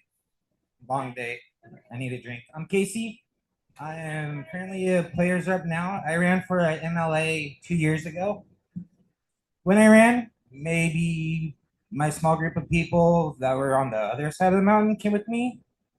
I had way more votes than I ever thought I would, guys. I think I had at that time like 10, 12 votes when I didn't think I'd have more than like 4. So it was cool. I got more votes. I didn't win. Not a big deal. I'm a players rep now. I get to meet more of you guys, talking to more and more of you. I like supporting the Western BCA. You guys have been great to me, great to my family, my pool family. Just know you're heard, even though it doesn't feel like it, you are. So thank you. Thank you, Corey, or Casey. Tammy, real quick. So I think one thing that I would like to say is I want, and Nikki kind of already said this, but I really want to encourage everybody to come out and participate, right? The thing is, when you're doing the board of election or the board of directors and you're doing all this stuff and it's all about elections, if people don't know you, you're probably not going to get a vote. So, showing what you've done, what your abilities are, what your experience is, things like that, that should be what gets you a vote, not necessarily who your friends are, right? It should, in something like this, in an organization that's made up of almost 7,000 people and doing what we do every day and dealing with a couple hundred, $200,000 a year plus, right? It's somebody that has the experience in these efforts, not just who you know, right? And how much effort are you going to put into it? So that, Elaine, kind of want to one of your points, what worries me is those people that say, hell no, I don't want to be a part of it because it's a long drive, or they might not listen to me, or anything like that. Well, that scares me right there, right? Because this is at minimum monthly effort as a board of director and executive leadership. And quite honestly, it's an almost everyday effort, right? There's conversations every day going on, whether it's the committees or the board of directors or executive leadership. There's a lot to do and a lot of effort that's put in. And if they don't want to put in the effort to come over to a meeting or go to a meeting or attend a meeting online, because most people don't even attend the meeting online, right? We have a lot of people here today. That's not normal, right? Our average for a meeting is like 60. We have 150 some odd player reps and we get 60. So that's, those are some of the things that I would encourage anybody to participate and kind of get their name out there, show their expertise, do all that stuff, and then they get voted on. It doesn't matter where they come from.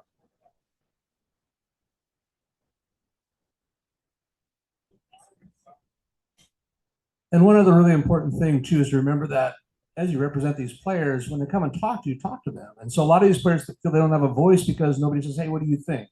Or what can I do for you?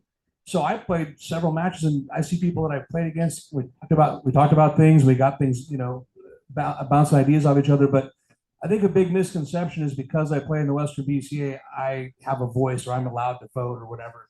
you have to remind them, hey, look, go through your player reps. It kind of works from the bottom up. The player talks to the division manager, player reps, whatever. So encourage them to get involved that way. They can tell you, hey, I want you to vote for Joe Smith, and you say, okay, I'll take that into consideration. At the end, you have 10 votes Joe, 1 vote Mike, and then you vote whoever you vote for. But remind them that it's like that. And so I will tell you that after joining the board of directors and the executive leadership, it's a team effort, man. It doesn't matter where we're from.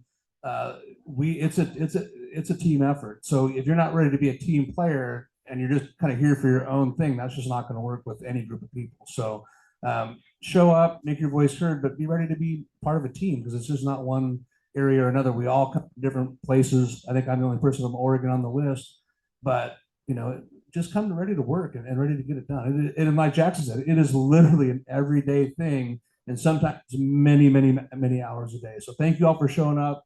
Let's get these elections going. Thanks, guys.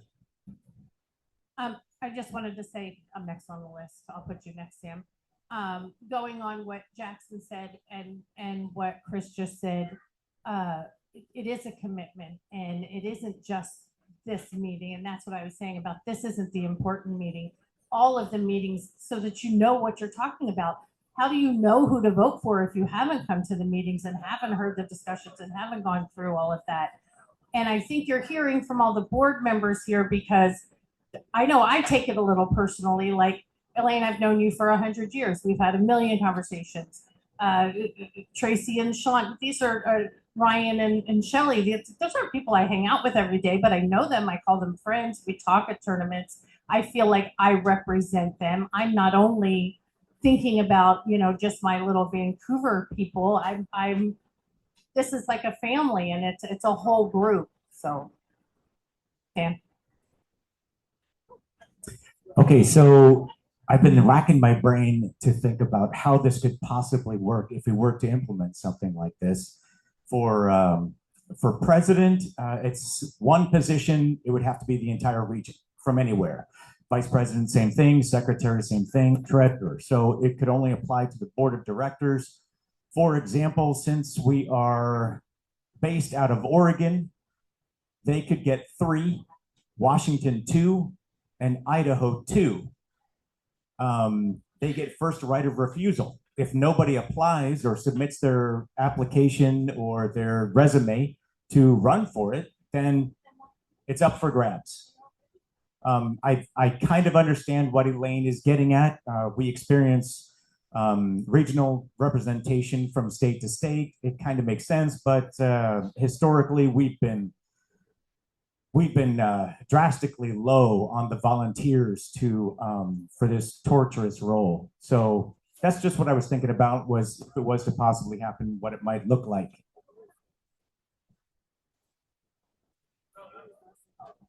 To ask the question, Sam, what about the Sierra Nevada League? How many reps do they get? Okay. So Montana, Idaho also rolled into Oregon?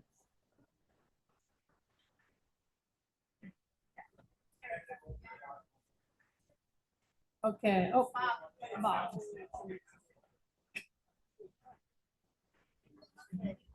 Hi, I'm Bob Olson, and I've been on the board, currently the competition committee chair. I was asked several years ago to run on the board again, and I said I don't want to do that because there's already 3 people from Vancouver, and I don't think there should be 4.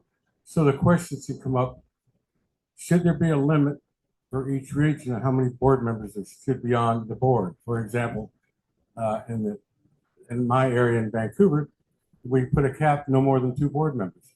You could put a cap anywhere, no more 2 board members from Seattle or something like that. That's my opinion. Thank you. Thank you. Does anybody else have anything they would like to add? Oh, here comes Ed. Thank you. Yeah, it all sounds good in a perfect world, but how many people do we have here running for the board today? I mean, 3 people that are we don't know yet. Okay, true. We know how many people have put in a resume, how many people have made it public knowledge that they do want to be on the board.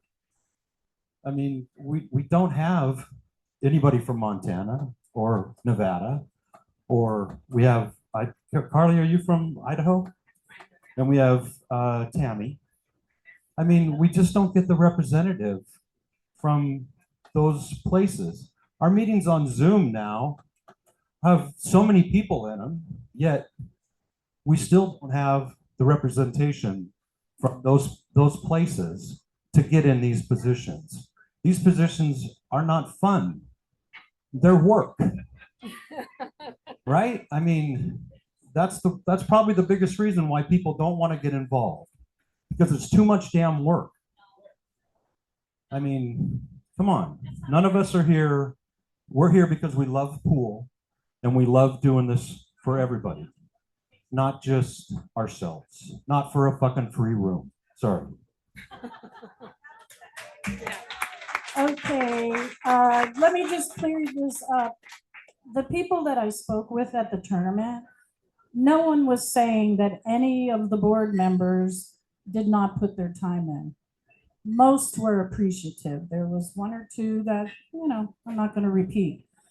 However, I think everybody knows how hard you work, especially if we've been around a long time. It takes a lot of your life away. This is true. It's not personal for these people at all. There was one person I knew, they were being personal, and I shut them down. I listened, but I shut them down after a bit because I'm looking for constructive thoughts. So anyway, board members, nobody was saying this. They're saying, I feel like I am not heard. And just because they don't want to volunteer or because they can't volunteer. I mean, let me just tell you, my mom's 92, broke her C1, C2, and I came to this meeting. I shouldn't be here, but I can't vote if I can't come to this meeting. So people want to participate. There's a feeling of isolation, maybe. I don't know the word, but I felt it. So I felt like everybody needed to hear that, whether this goes on. And Sam, I kind of like that idea. I can't even see back there, but that was pretty good. So anyway, I think Nikki has something that she's sponsorship, and then we're going to vote. Is that what we're doing? I'm done. I'm just throwing that out there. No, I didn't even want to talk about that today. You don't want to talk about your sponsors? No, I already talked. Oh, no, you've had some agenda item. Okay, so give her and her team a hand because they're awesome, the sponsorship. How much money did you get this time? It was a shitload, wasn't it? 30? Significant, that means really big. So good job. Oh, it's on the report.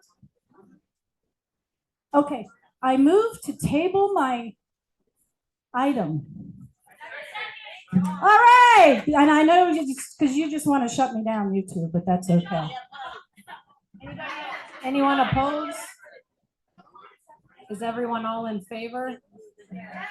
Okay.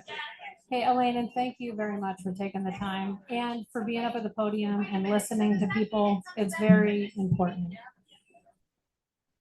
Does that mean it comes up at the next meeting if it's tabled? Okay, it's going to come up at the next meeting because it's tabled right now. And with you saying that, it's a reminder to us at the board that maybe we need to put out more surveys or email or something that's saying, hey, what do you guys think of this? And what do you think of that? Where people are feeling more included if they're not feeling heard. Yeah, and why they're, yeah, okay, both, yes, that maybe that's the first survey. Yeah, so thank you very much for bringing this to our attention. Okay, back to you, President.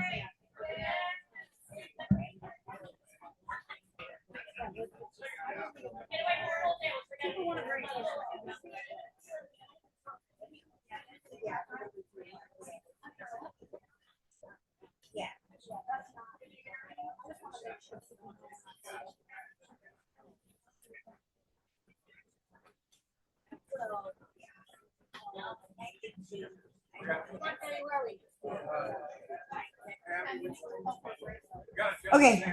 Oh. Rob.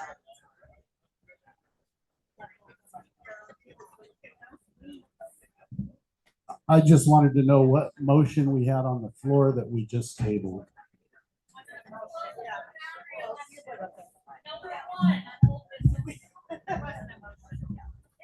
Okay, so we motioned and it was second to table the old business number 1 to next quarterly meeting. To table a motion, there has to be one on the floor. Table the discussion.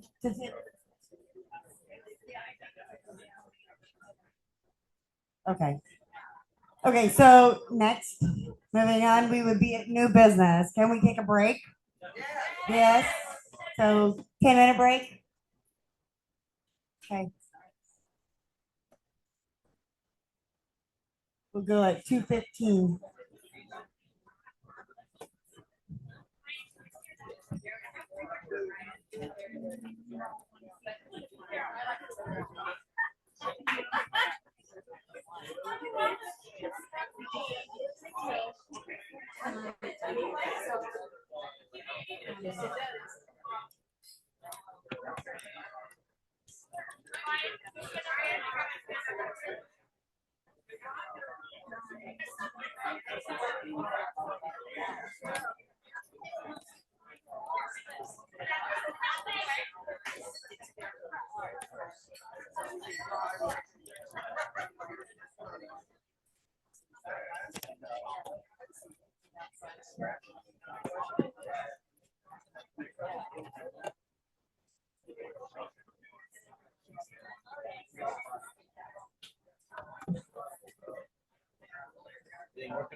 Yeah, I just thought maybe I should put something under it so it's got good airflow so I don't overheat it.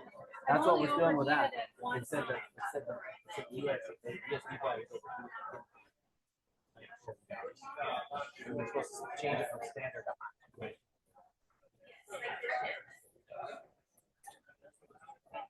You've only heated that one? Yeah.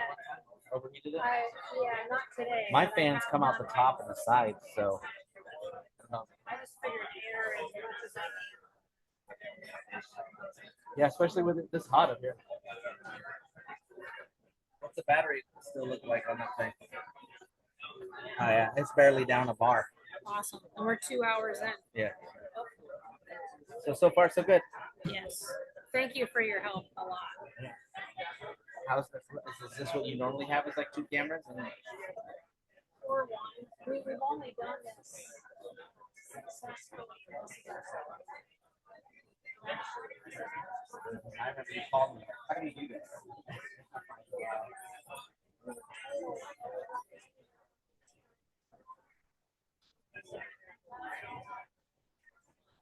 That's my idea. I think you want to buy this instead. This is nice, huh? This little bro.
That's why I go break it there. Like we were talking about. Up a little bit. Did you turn it back down after I said it was going to be up?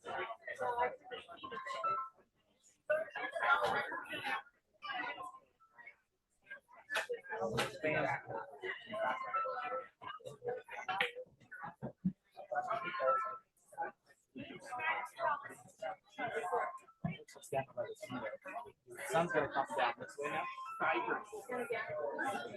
All the sun's gonna come right through this window. Just let me know.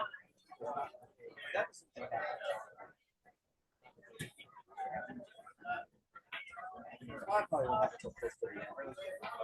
Because That'll get everybody usually, wanting to hurry up. well, when it used to get darker earlier, it was like 4 or 5 o'clock, 4 o'clock, right? It's Yeah. coming through there. Well, now it doesn't get dark until 8 o'clock. So the sun's not going to be over there until like 8, 7, probably 6.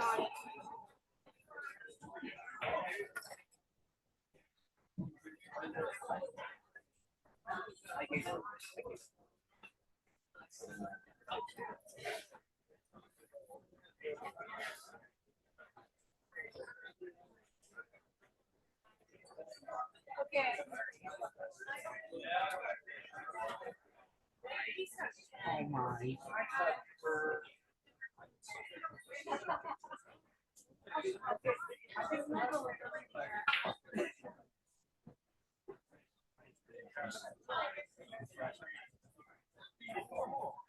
You know?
Okay, we ready to get started? Back up.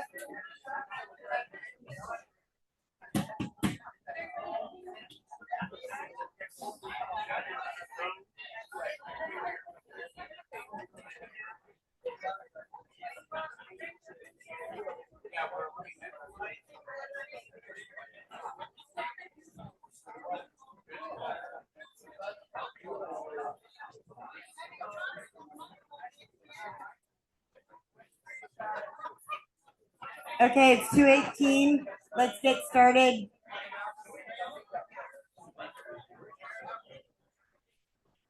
Now.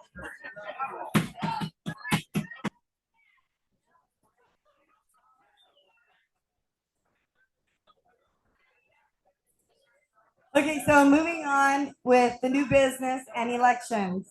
So right now, first for elections, we have member at large. There's 5 spots open. We have JD Cantu and Jason Bennett that are both running, that we've received notice that they're running. Is there any nominations from the floor for members at large?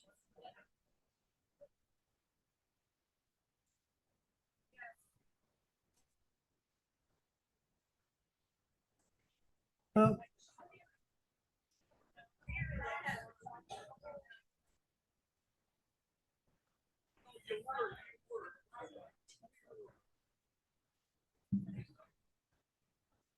Do we have any guests in the room that are not player reps or members at large already? Sheila Rogers got her hand up. Sheila, would you want to be a member at large?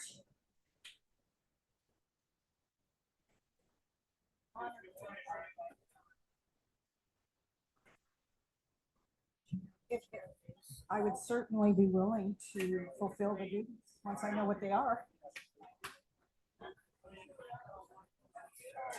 Is that a yes, Sheila? Yes, Sheila Rogers from East or East Wenatchee? Okay, that's number 3. Anybody else? Mike Crystal, I know that you ran last year. Are you going to run again for a member at large? Mike Crystal shaking his head no. I heard a yes. Uh-oh, Carly says somebody she knows is interested. Hi, Deborah. Oh, are you the person? Micah? Are you interested in running for member at large? Micah Watchers? Might know Carly. Okay, that's 4 people interested. Is it anybody over here? Okay. Yes, here's Julie. Okay, I'm gonna pass out the ballots. This is weird. We're gonna pass out the ballots. Don't write on them until we give you the correct order. They all have to look the same for them to be valid. So don't write on them yet.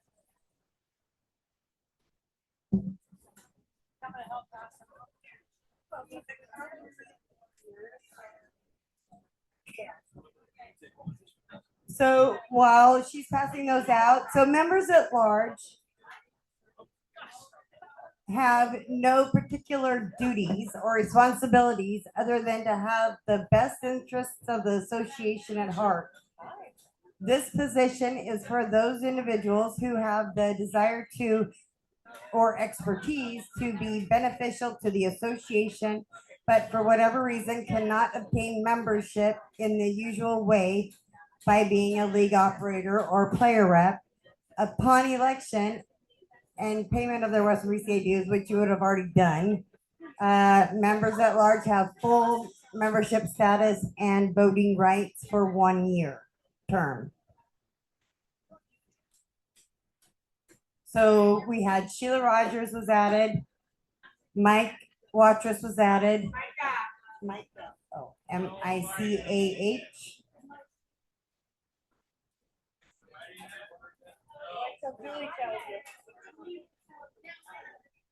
And then there's JD Cantu, which he's not here, correct? And is Jason Bennett here? Okay, perfect.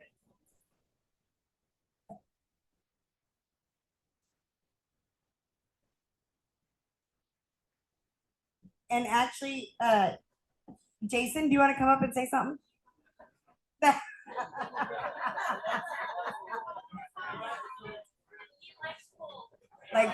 like where you're from, or Okay, we just want to know a little bit about you. Where are you from there, Jason? Tigard, Oregon.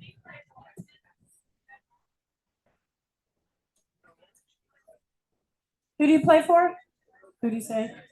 Rose City. Okay. Under Raquel and Sue. Is that right? Yeah. And Micah, do you have anything else to say? He's done. Okay. Micah, where are you from? Micah's not afraid of the mic. Michael Waters from Boise, Idaho. I play under Suzanne Mackey out of the Southwest Boise. I've been playing for 12 or 13 years, Lincoln City for 12 or 13 years. I love the game, want to grow up for the sport. I would like to be more involved. A little bit louder, something I've never been asked.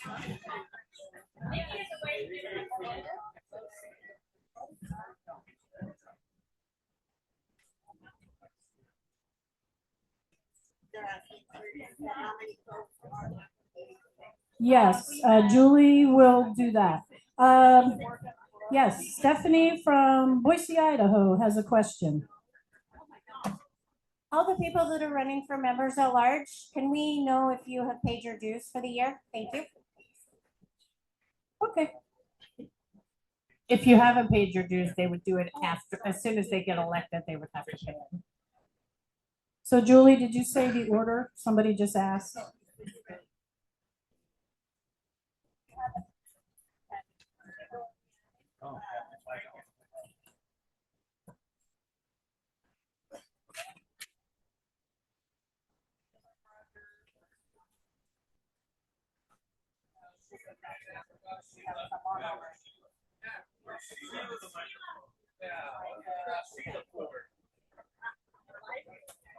Okay, so on your forms, Okay. We'll get to you in a minute, Sheila. Hold on. Are we filling this out? yeah, so on your forms, it's gonna be, you have Jason Bennett and JD Cantu. Under that would be Sheila Rogers, and under that would be Micah Watros. It has to be in the correct order. Can you spell the name? Micah is Micah. I can type it in the Micah Watros. Spell your last name, buddy. Thank you. Well, I need the other ones. You can't just have extra on them. I will bring them back. All right, while we're waiting, Sheila, tell us something about it yourself.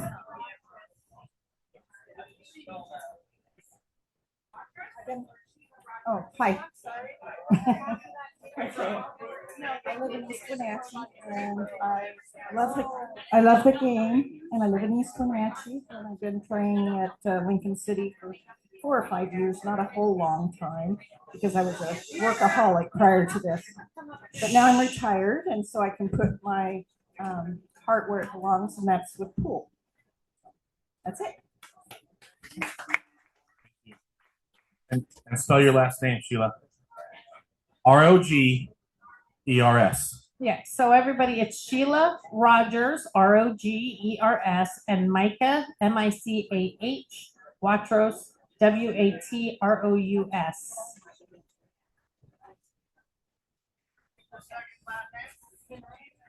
Watros, Watrous.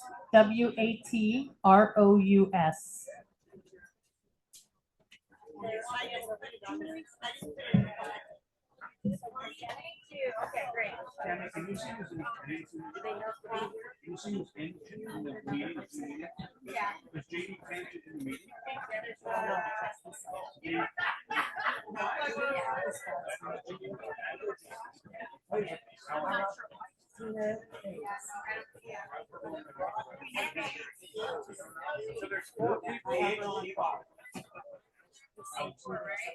Yes. Okay, we have one more person that has been nominated and accepted. She is not in the meeting, but Jenny has spoken to her. So under Micah Watros, it would be Tina Hayes, Hayes.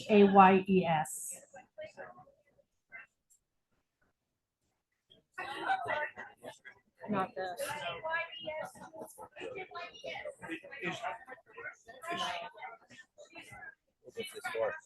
Member at large to be a voting member.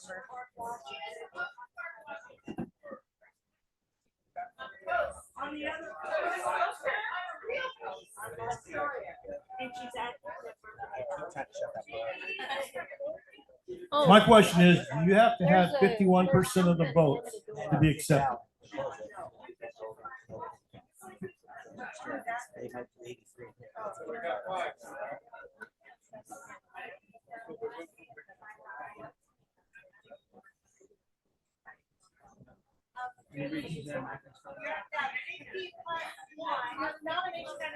So you have to have 50 plus one.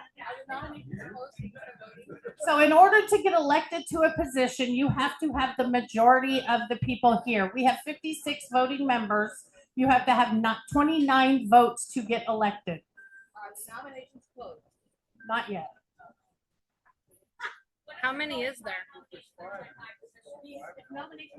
We would still vote because you have to have 50 plus 1%. So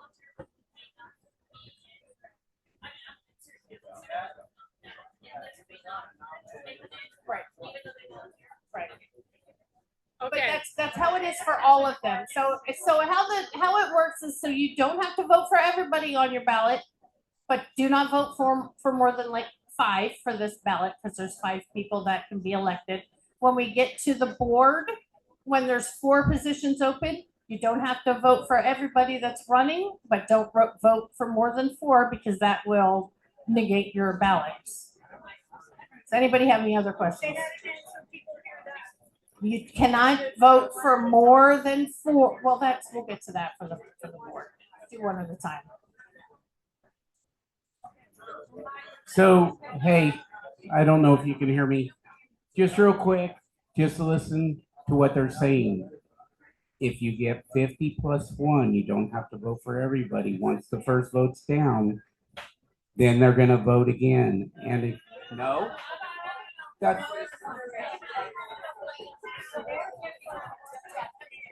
Right now, you have 5 people on your ballot. It should read Jason, JD, Sheila, Micah, and Tina. So you are going to circle the 5 people you want to elect.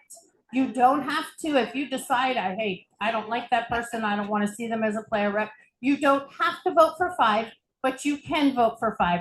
On one ballot, you're going to circle everybody that you want to elect. Is that understood?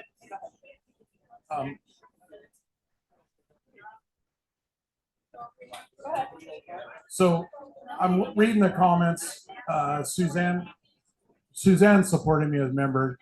I have not paid my annual sanction leagues because I have not started the league until a bit later this month in 9-ball. But if it's a big deal, I can pay that right now. Pay them when you got elected. I'm just making sure. Yeah. Chris brought it to my attention, and We've I'm done addressing that. every year when a member at large gets elected. If they haven't paid their dues yet, they can pay it upon I'm election. just addressing that I haven't played a league yet this year. Right. So you're damn right I do, sir. That's what I want to make sure. Does anybody want any information from Tina? Because I have her whole history, because she's played with me for 30 years, been involved in BCA. She's been a player rep for many, many, many years. She stepped out of it, changed it, and I called her and she said she would do this. So there you go. Got any information on JD Cantu? Do you have any information on JD Cantu? I have information on JD Cantu. He doesn't play with me, but I know he does. So what do you want to know? I don't know if JD will have to make a phone call and ask him that question. I did ask if he was in attendance in the Zoom meeting, and there's his resume, right? I did read that this morning, so I don't want to answer questions that I don't know that answer. So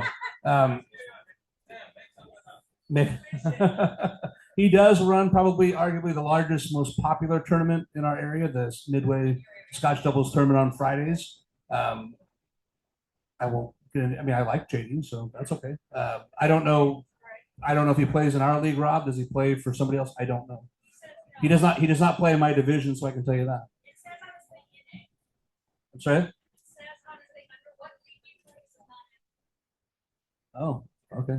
Oh, yeah. Right. Yeah, you do. You to be an MAL, you can just be a member of the general public. The person next door can walk in and say, "I want to be a member at large." They have to pay their $15, and then. Yeah. So he's under Columbia Cascade. So he does. He might play out a different bar close to my house. I don't know. I know he's from the same town I am. So I mean, he's a nice guy, but I don't know why. To answer your question, I don't want to say something that would be beneficial or against him. I do have a question for the young lady right here. So is the lady that's running, Tina Hayes, is she not a player rep for you? Not right at this moment. And that's because you don't have room for her? No, I don't have. Okay, that's all. So she's saying that she doesn't have room. So that's typically what happens too, is that a player rep is in a division where there's no player rep spots available. So that could be JD's reason. I don't know. They, kind of like, Jason Bennett, I talked to him about it too. So Jason's not currently a player rep as well. And a lot of times they choose, and when I ran, I wasn't player rep either. So they choose that route to come in, have a voice, have a vote, and stuff like that. But you don't get any more votes than the next person. You get one vote in the elections. You're just here to help out the organization. So, any other questions that I can answer for JD? Perfect. I just have a statement too. So the next time Julie says, "Hey, now whoever many people vote again, say we vote all 5 in, right? We'll have 61 next time we do the count for votes, right?" Okay, just making sure so it's clear, so it doesn't sound weird. So the member at large voted in today will be able to vote in subsequent elections this afternoon. So if we have 56 now, if all 5 get voted in, we'll have 61. JD My can't bad. kind of keep, so okay. I can't math. Right, and then Tina Hayes would also not be able to vote, but anybody else could be able to vote. Fine.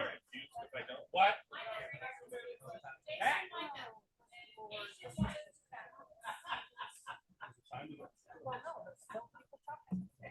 Since you were asking about if they paid their dues, JD has paid his dues this year, and he is in the league currently.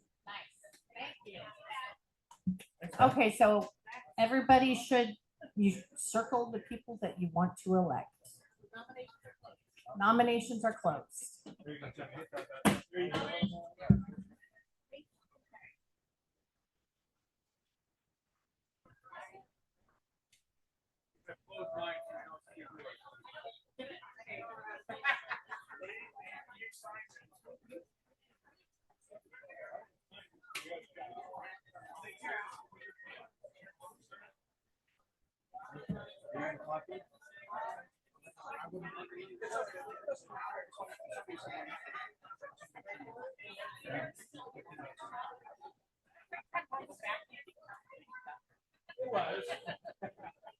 Just want to bring it up so it's safe.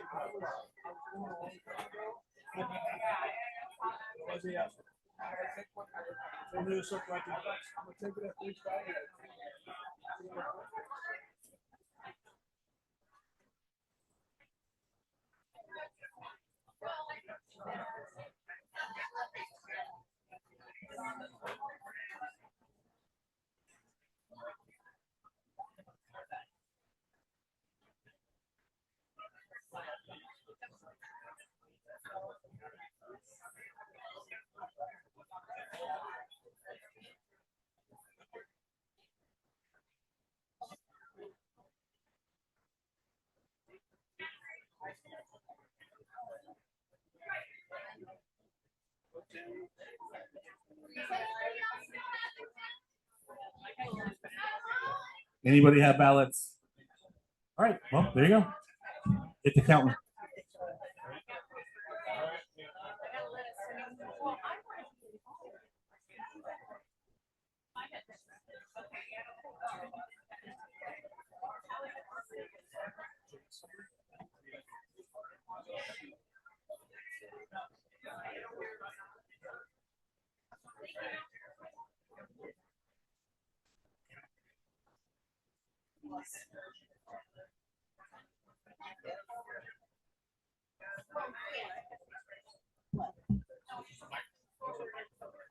Eighteen, 17. Yeah.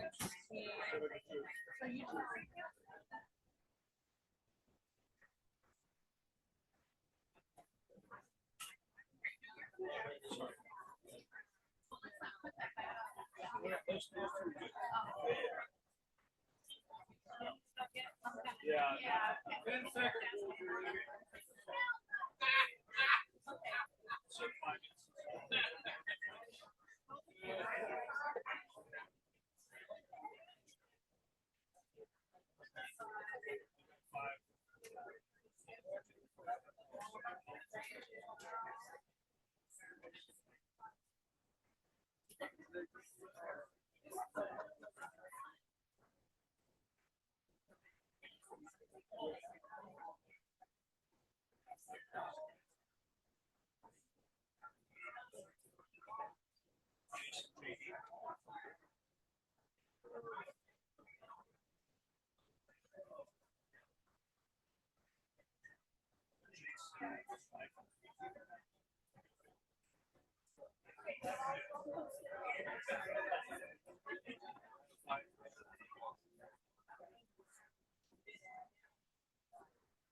Okay, so as the votes are in, all 5 are now members at large.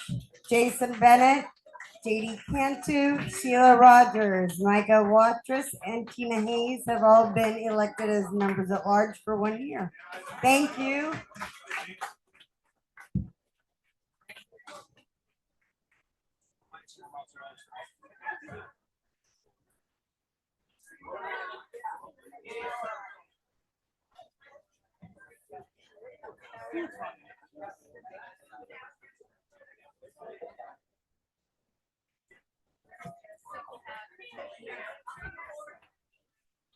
So next up for elections is for president position. Ed Slade put in his resume for that position. Ed, do you want to come up and talk? Or is there any nominations from the floor for president?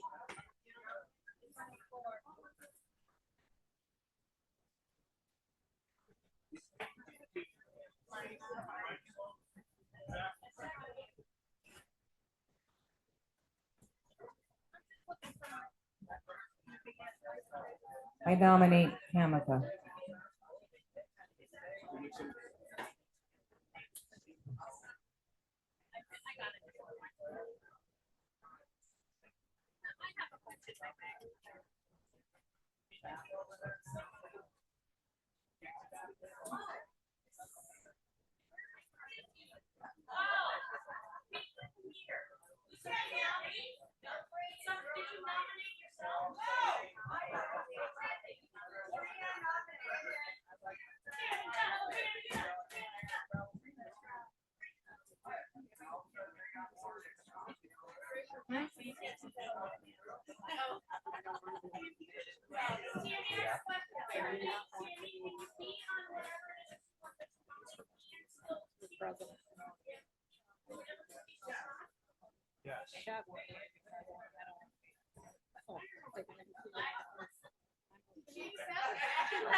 Well, while you're thinking, is there any other nominations from the floor for president?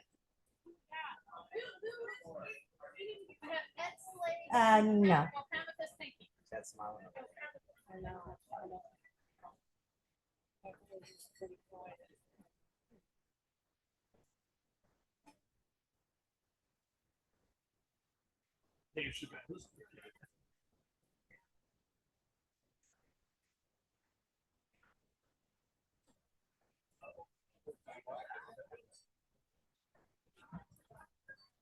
I nominate Dave Chavez for president.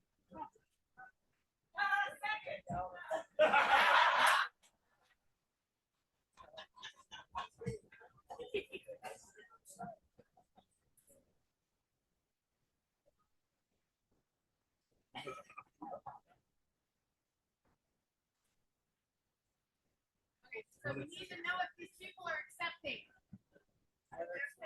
Oh.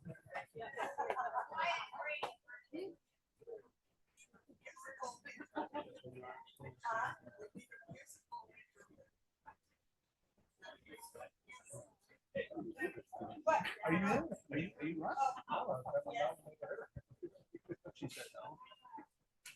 Yeah, okay. So Dave Chavez is running with Ed Slade for president. Anybody else? Anybody else?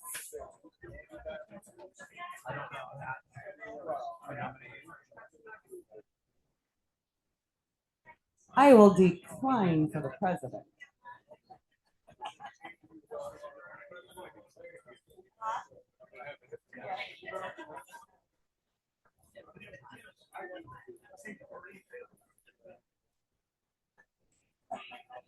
Okay, so Dave Schmidt and Ed Slade. So who wants to come up and talk first? Anybody got questions? Sammy, you have to close nominations. Oh. Okay, so we are closing nominations for president. We have Ed Slade and we have Dave Chavez. Ed Slade's up first for his speech.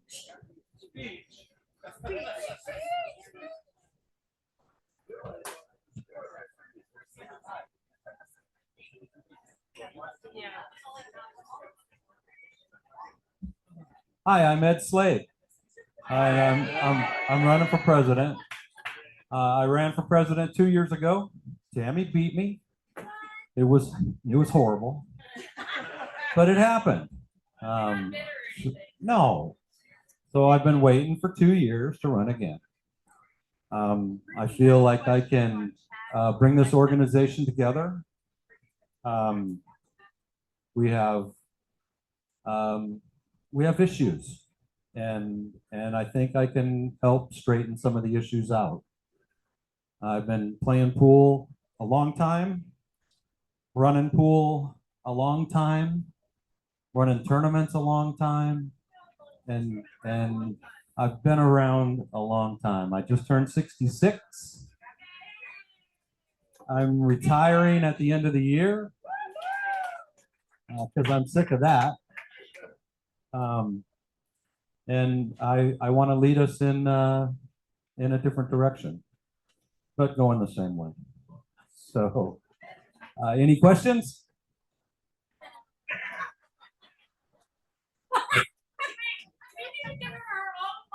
Yeah. Well, we know Ed has a sense of humor anyway. So Ed, give us an example of a new direction, in the same direction. And I'll think of it. Go ahead, answer that one. I just feel like we have some things going on that we can do better in running our tournaments, in who is running our tournaments, in how we're running our tournaments, and some of the committees that we have. They need to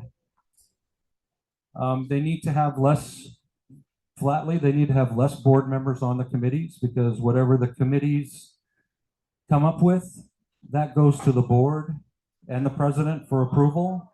And if you have 4 board members on a committee and their decision goes to the board, that's redundant. So that has to change. I believe some of our charges for our committees have to be adjusted. It's just little changes. I mean, we're a pool league. We pretty much run ourselves, and we all know where we want to go.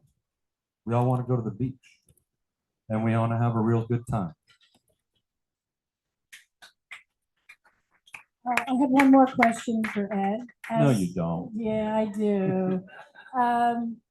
The remote voting, I'm not going to let it go. Will you make sure that happens? It has to happen. Okay, there you go. Yeah, Lawrence. I mean, I love these meetings, seeing everybody's beautiful faces. And I still feel like we need to do that because it brings us even closer together. But we got to have these people that are on here be able to vote.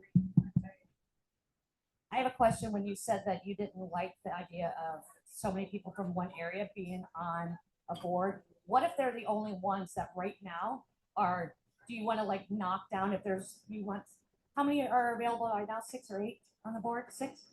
7. So of the 7 that were there, when they were nominated, they were voted on, and they volunteered. If we don't have 7 players or 7 people, do you want to knock it down to like only 1? So like only Julie can go because she's from Vancouver, and only you can go because you're from Seattle, even though they don't volunteer? No. So No, how do I we- want the people that are volunteering for the positions to be in the positions Even if because they're they from- want to be there. Sorry, even if they're from the same area. Even if they're from the same area. I'd love to have more diversity, more people coming and wanting to be elected into these positions.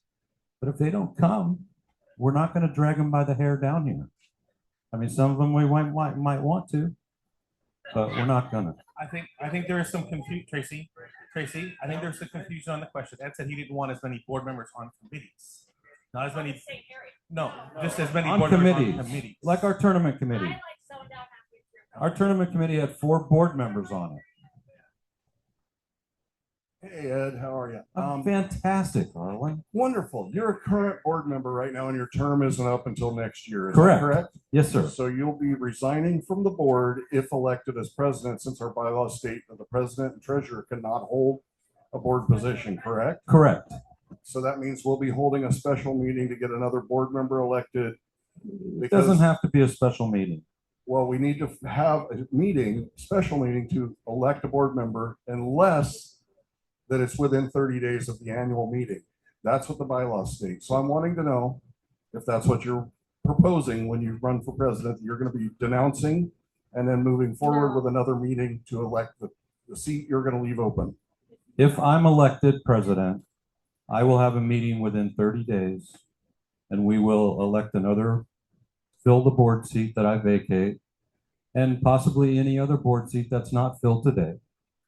I will assign tournament committee chairs because I'm not prepared to do that today if I'm elected. And they will be informed between now and then and have their participants of the committees selected, and that will all be approved by the membership because that's the way it's supposed to be. So another in-person meeting because elections are not allowed to be held remotely. If that's what we got to do, that's what we got to do. Okay. Arlen, what part of our bylaws are you getting that from? Because in what I'm reading, it says for vacancy, in the event a director position becomes vacant between the elections of directors, the members of the associations shall nominate and elect a replacement director to complete the term by affirmative majority vote at their next meeting. It doesn't say within 30 days. It does stay within 30 days. If the vacancy becomes vacant within 30 days of the annual meeting, it will stay vacant until the meeting. Okay, can That's you what tell I me was referring where to. that is? That's I don't not have on them in front of me. that's not on our standing bylaws.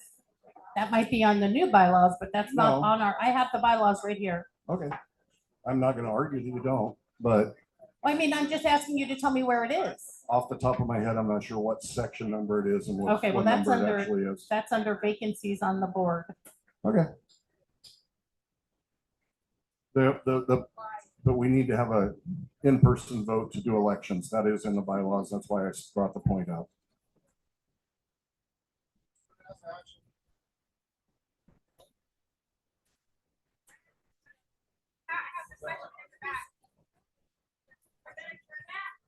While she's looking for that, go ahead, Chris. If you want to ask a question and you can come up, that's probably better. But anyways, Ed, you talked about reorganizing the committees and removing some board, making them so they're less board heavy. As you know, it's a challenge to sometimes find members for certain committees. And in our committee, for example, we don't have people knocking down our door to come and take one on the chin. They happen to be board members, some of which may be retired after this meeting as no longer board members. So I'm just curious on what your criteria is going to be, because a lot of times, and I didn't realize until I was here, the heavy lifting comes within the people that are most involved, right? And delegation is huge. I've worked with you, so I have no qualms with you delegating stuff and making sure. I just want to know where you think you're going to find those committee members and what woodwork they hide now that they don't volunteer right now. Well, first off would be finding a chair for the committee. Okay. And then finding the committee members would be up to the chair, and I would help the chair find committee members. I'm just reading the agenda and it says that the chairs are chosen today. So you're saying that the chairs chosen today could change. If I'm elected, the chairs will not be chosen today. But it's part of the agenda that we accepted. It is literally on the agenda, right? Right, so you wouldn't be president until June, and those appointees happen today. So are you saying that if somebody's appointed chair today, you would undo that in June? Okay, but that's the way we did it last year too, or 2 years ago when Tammy was elected. I'm pretty sure. She might have had Bob already and Jackson. I'm just asking for clarification because it's literally on the agenda that we accepted. So if we don't do it, that's fine. But I just want to make sure that you're not going to change something that's even if she did decide today, you wouldn't come in and change those situations as you see fit. Obviously, the members, the committee chairs could choose, but if Tammy chooses chairs today, are you going to undo them in June?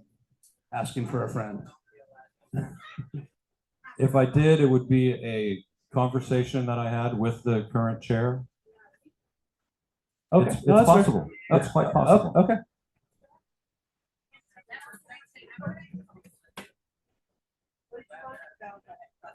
I just have a question. If you are elected president and you are going to vacate your board of director position, since we're going to vote for president first, if he's elected, then that means the board opening comes up today.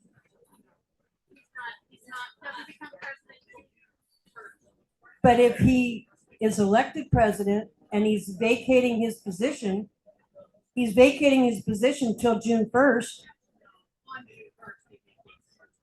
Why can't he vacate today and vote on another board position? Why can't we do it all on the same day? He's elected, he's gonna be the president. He's vacating his seat as of today. So why can't we vote on another board position as of today? That's a good idea. We could. I have paper. I can submit a written. Would that go against our bylaws? Well, we're voting for board members. Arlen, where'd you go? Well, that's what the three of us were just discussing, was that very same scenario, right? The current agenda says elect 4 board members today. Ed is technically in office until June 1st as a board member. He would take over as president on June 1st. I'm going to go back to 2023, the annual election. That was at Legends, right? I ran for the board that day. I didn't get elected. Somebody stepped down that day, and we did not hold another election until December of 23 when I was elected. And that was an online? No, yeah. That was a Zoom. As a matter of fact, that was via Zoom. Yeah. Oh, Nikki's here. Hi. So I'm just standing in line on Brittany's behalf, and it says to ask what accomplishments from your time on the board do you feel best demonstrate your readiness to serve as president? Dave, that one's going to be for you next. On the board, we've done so much. I mean, I've been on the board for 17 out of 18 years, maybe 18 out of 19. I don't know. And I mean, in that time, we've gone from Valley tables to Diamond tables to Fargo to changing teams from 4 to 5 to 4. We've done so much. Everything. It says right here, I've done I'm raffle man, Hall of Fame committee. I've done a little bit. I put in a couple of days. So, I hope that answers your question, Brittany. I would like to say something about Ed Slade. I've worked with him for the last 8-9 years in the competition committee. This guy, you know, what we need for president is an operations manager. He knows every operation, every chair, everything. He's done it all. And nobody works harder than this guy. I'm telling you. When he did the raffles at the last event, he did probably 90% of all the raffles, walking around trying to sell stuff to promote to get money for the Western BCA. And he had the flu. And this guy works as hard as anybody I've ever seen in Western BCA. And he already knows how to run the show. He's a good operations manager, and I'm sure he'll do an outstanding job. So I got to endorse him for that reason. Nobody works harder than this guy. Nobody. As a matter of fact, if he becomes president, he probably will work a little bit less if he's not on all these committees. Anyway, thank you. Thanks, Bob.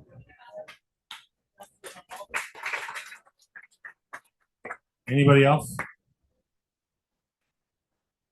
Okay.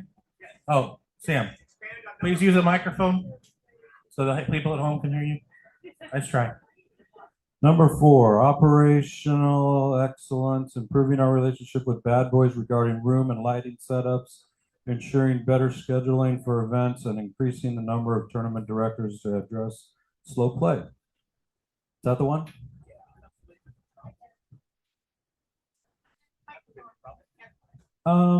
It's a discussion. We've had discussion amongst the board of rearranging the room a little bit so we could possibly get more vendors in there. The whole tournament's a work in progress, Sam. You know it is. And there's nothing set in stone there. I mean, we can change things there. We can make things better. Yeah, I don't. Scheduling can definitely be better. I mean, we could change singles to the first event. Singles would blow up if we did that. But there's all kinds of things we can do different at that event. Anybody else? Doesn't look like it. Looks like you're good. Mr. Chavez.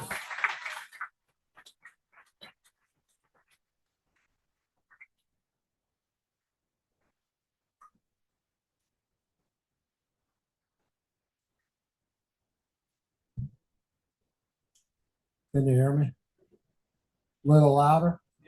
Okay. My name's Dave Chavez. I'm running for president of Western BCA. I haven't been around as long as Ed has.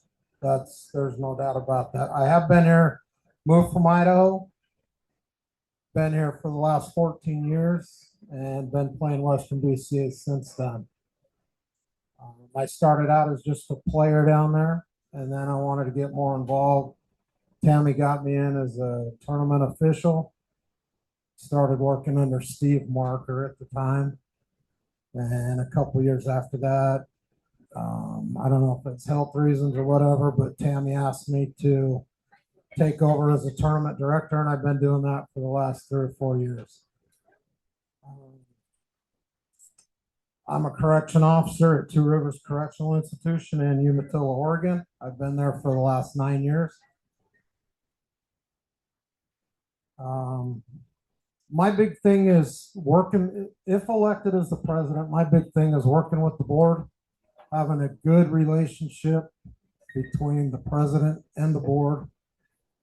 And the number one thing I would work to advance would be, I believe we need to get the players and the board back to where they can trust each other on a good basis. So there's no more bickering, no more complaining. You're going to have that in everything, but to try to limit that. I think communication is the number one thing to stop that. Try to shut it down a little bit and lower the flame. Outside of that, that's me. Any questions?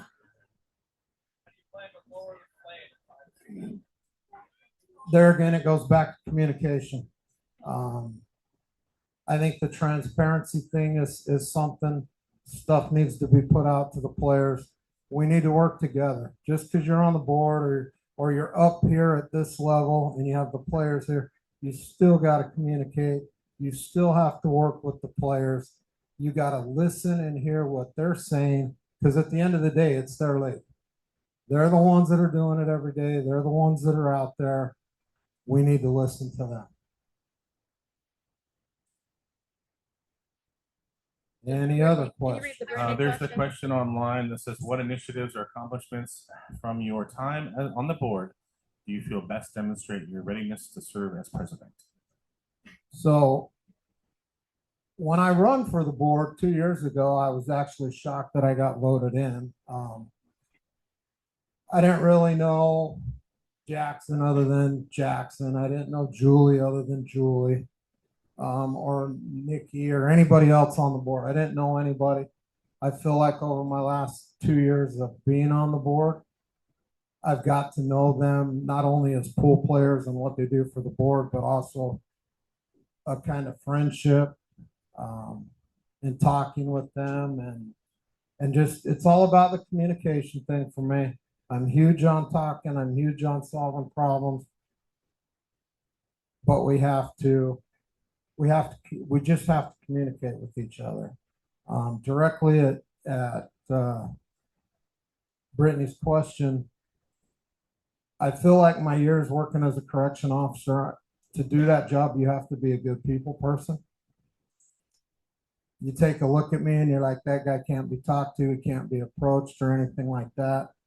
I believe those that have talked to me and know me a little bit, had a conversation with me, I try to make it so they walk away from that conversation with, that guy, even though he don't look approachable, he can be talked to. I think that's very important. I just have a question. You're on the board now, and you said that as president, you would try to make them communicate with the players more and that sort of thing. Do you feel that you have been hindered in doing that? You're on the board now, so why has that not been happening, in your opinion? Well, I think it has. I think there's a difference in there's a difference in my style of how I communicate with somebody. I don't have a temper. I'll listen to everybody. So yeah, I mean, the boards talk. We got to try new ideas because the general consensus is that the players don't think that the board hears what they're seeing or what they want to see happen. And I think we have to change that. You have to change at the top to make the players that are playing. We have to change up there to make sure that they're going to believe what they're wanting to have happen happens, if that's at all possible. I mean, some things you can't change just the way it is. You just can't change it. But a good explanation of those things as to why those things can't be changed or whatever. Any other questions from anybody? I thought I was getting away from that. I'm going to ask everybody running the same damn question, so be prepared. So one thing I'll attest to Dave, we had a very nasty person who was very upset about lagging, and I had to hunt Dave down at the tournament, and he was in the middle of the match and he left and he came over, and I can say, I'm sure you wanted to deck the guy, but you were very calm about how you handled it and you made your point clear. There was a little scene in front. The guy was a little lively. So I will say that you are calm, despite what you look like. But thank you. Anyway, I'm going to ask you the same question I'm going to ask everybody. If you are elected as president, will you do your very best and see that remote voting will happen and happen soon? Absolutely. I'll get working on that. And the other question that he asked Ed, I don't know if Lawrence was going to ask her. I don't know who asked him, but the tournament chairs and whatnot, if I'm elected today, tournament chairs will be selected today. So I want to get the ship going immediately in the right direction. And that's going to start immediately today if I'm elected. So any other questions? Just one, sir. Why didn't you announce before today? I'm sorry, I know Vic nominated you, but you couldn't have been surprised. So my thing is running from the floor. Or were you surprised? Okay, cool. I was. Happy birthday, Dave. I wasn't. To be honest with you, I wasn't going to run, and it had nothing to do with the board or anything. It was just myself. Not that it's super busy or anything. I just wanted to save up some sick leave from my job. And because for the last, since I became able to get onto the meetings and everything, whether I showed up for every one of the annual meetings and I'm on every Zoom meeting that we have, those all happen on Friday nights or Sundays. And I work both of those days. So for instance, today, I had to call them last night, tell them I had the pool blues so I could be here today. So my sick leave's down to a few hours. So I was just like, I'm going to build that up. That's why there was nothing put out. And then Vic, out of the blue, just grabbed the mic and nominated me. And then what are friends for? I was like, okay, I'll do it. I'll do it because I love the game and I like being around all you guys. Me and my wife have a blast down there in Lincoln City, and even though I wasn't going to run as a board, it was weighing on me, just maybe not being involved as much as I was. But then, in quick fashion, it's like I gotta try to keep going. So I appreciate that answer, and having worked with both of you guys, I will attest to both of your commitment to what you do. Like there's not when we're doing things in the middle of the tournament and it's crunch time, it was both you and Ed that stepped up with the rest of us and got it done. So I will commend both of you on your work ethics and your commitment to the Western BCA, because it literally is unmatched between both of these guys. And I will say that about both those guys. Thank you. My question for you, Dave. Hi, it's me. Communication is a large part of that, and I know you work a lot, and I work a lot. We work a lot. Is communication going to be increased with the new role as being president, or will it remain the same or indifferent? I think it has to be increased to some point. I mean, I don't see nothing wrong with talking to as many people, whether it's the board, players, and getting the information they have. I'll give you a prime example of this. We worked our tails off before the 8-ball event, knowing that we were going in there and we were tasked with finding an end of match. And we knew that end of match, once we voted in and had it as the lag, all were going to hate it. We didn't like it either. But the communication is what slowed that down. I think if people would have had more time once we got it decided we were going to do that, maybe explain it a little better when we got rolling with it, it could have took some of the heartache or the heartburn away from people that were playing down there. Because it was a tough go. Players don't like to change, and we needed to make a change, and we did. And for the first part of that tournament, it worked really well. We need to. It's got to be more. I'm a talker, and the more you get to know me, the more I'll talk. So I just think that's the number one thing we need. And then reading chat from Tim. For someone that has issues handling something as simple as dress code, why do you think you can handle the president?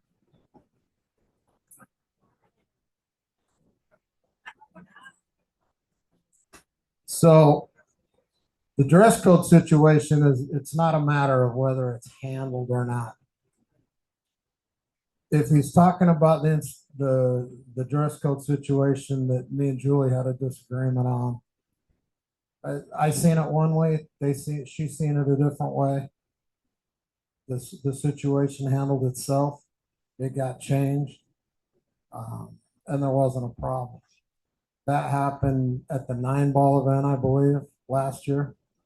This 8-ball event, there was to my knowledge, your normal amount of dress code stuff, but nothing outrageous that couldn't be handled. So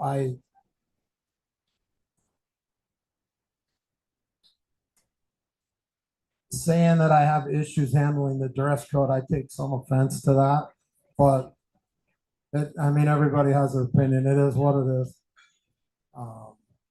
I will tell you this: in the time I've been a tournament official or a tournament director, I've had people get up in my face. I've had people tell me they weren't going to do things.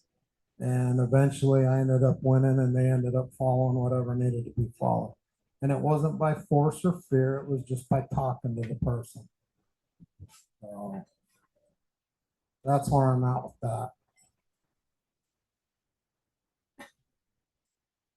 Anything else? Yeah, Dave. So I just want to make a little statement as far as like dress code. Everybody handles it a different way, I'm sure. I know that he did go up to several people that were out of dress code. Somebody even called him, what was it, Trump or something? I was called this last event. I was called the racist a couple times. I was told I was Donald Trump, and I just wanted to mess with his word, not mine. I just wanted to mess with the Mexicans. I showed him my name badge, and because I'm Mexican. I mean, I'm sorry, I don't run away from it, but that was the response I had. Was here I covered my first name and asked him to read my last name, and so it is what it is. And so that was just like one example. There was another one, and then that person got upset later, and you had another person out in the hallway yelling at that guy. So it's there's stories to everything and what you see. I can say that Dave is always calm. And one question that I do have actually for both Ed and Dave is, if you disagree with something that the board is pushing to do, and you as president disagree with that, and it's back and forth, what would you do? Are you going to try to come to a happy medium, or give a little, take a little? Well, that's where it's at. I mean, it goes back to communication thing. I don't, as a president, I don't see it as all my way. Working with the board, there's got to be some give and take, and that's how you progress. So.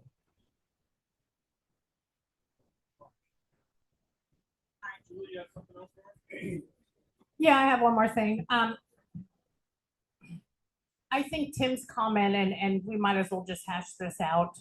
It was our disagreement on the dress code. I'm the dress code committee chair. There was a woman wearing a skirt, very short skirt. You and I disagreed. You refused to enforce it how I thought it should be enforced. We had a disagreement. I think what Tim is talking about is that at the next event, your team name was Squirt. And that seemed like a little bit of a smart ass response to that whole thing. I can explain that.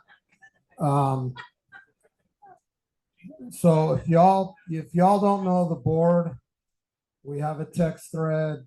That's how we communicate a lot of times, whatever. When that first got, I believe, sent to Pat and it got entered and somebody seen it or saw it or whatever, I'm just going to say it. I was told I was being disrespectful by my team name. And my response was, that wasn't my team name. I was on the team. I had no idea what our team name was. And I had to research it on the Western BCA page because I didn't even know we'd been signed up at the time. So I had nothing. But you had team names on your shirt. Correct. Okay. Our team name was put on the shirt. And like I say, I had nothing to do with the name. Any of what went on, I just played on the team. And so, I mean, I'll let Vic talk to it because it's his team and he named it. I was on it.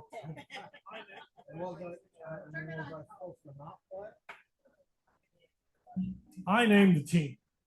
And I don't tell these guys what I named. I do this every year. I mean, I started off with Fargo in October. I think that was like 2017, 2018. I've been making names like this the whole time. I don't tell Tammy, I don't tell Dave what those team names are.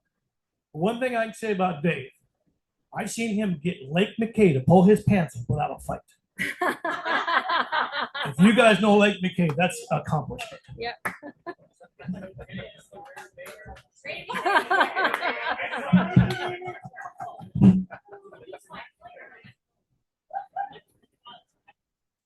Did you want Ed to answer that question, Tammy? Sure. Okay. Ed.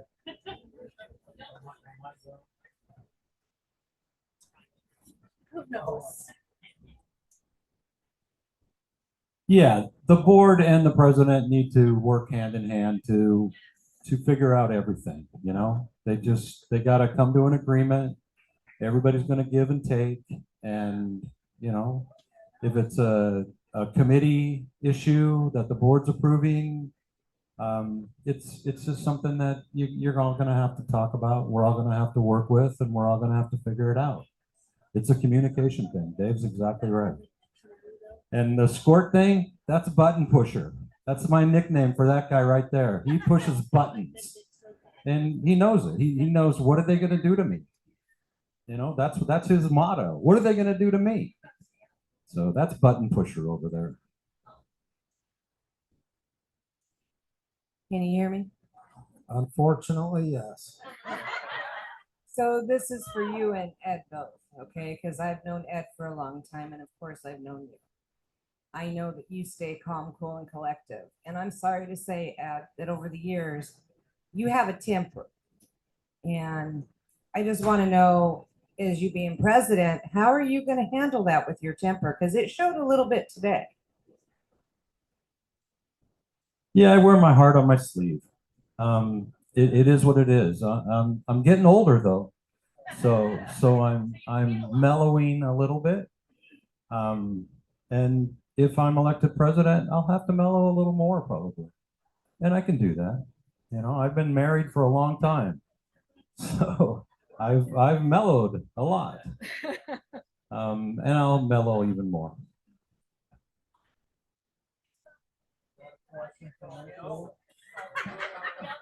And I don't have a temper, so I try to stay calm, cool, and collected. I will say this, prior to me being a correction officer, I was a police officer for 21 years. So I worked the street, I was a detective, I was undercover for a few years. To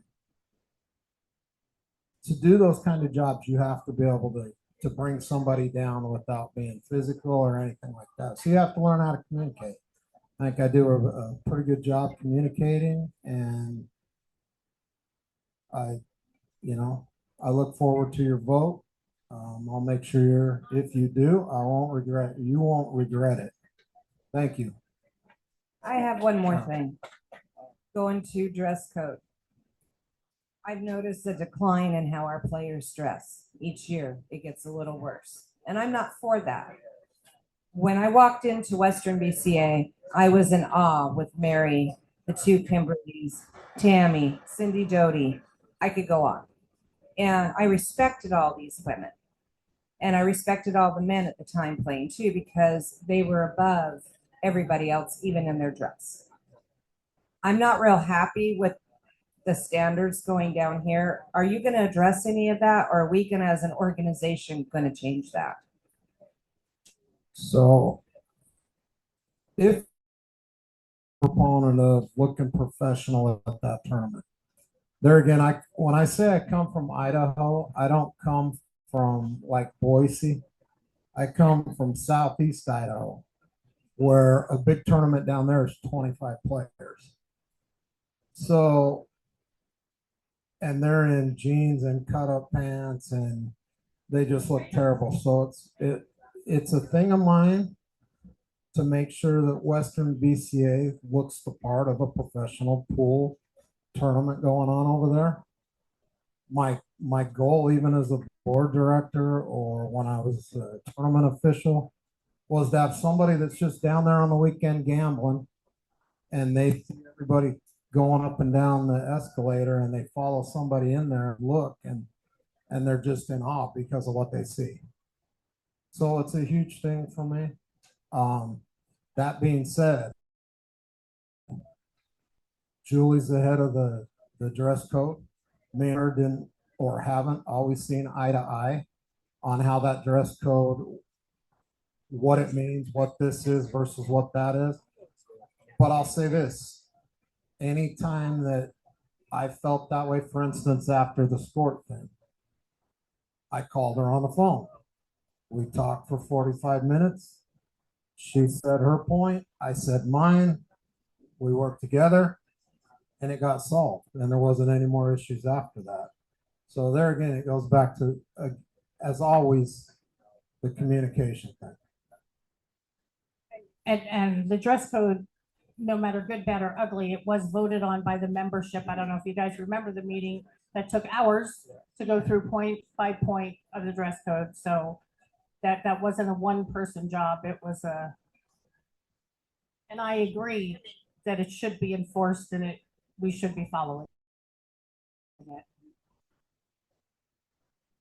Any other questions? No? Thanks again. Appreciate it.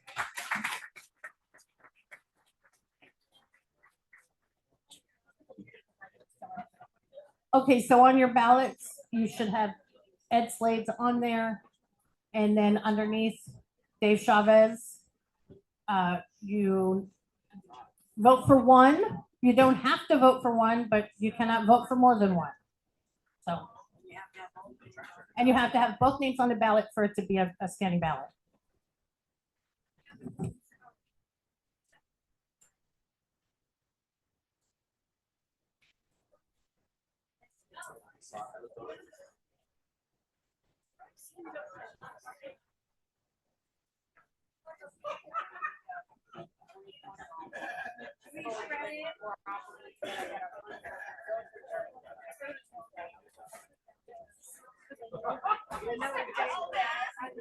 Oh.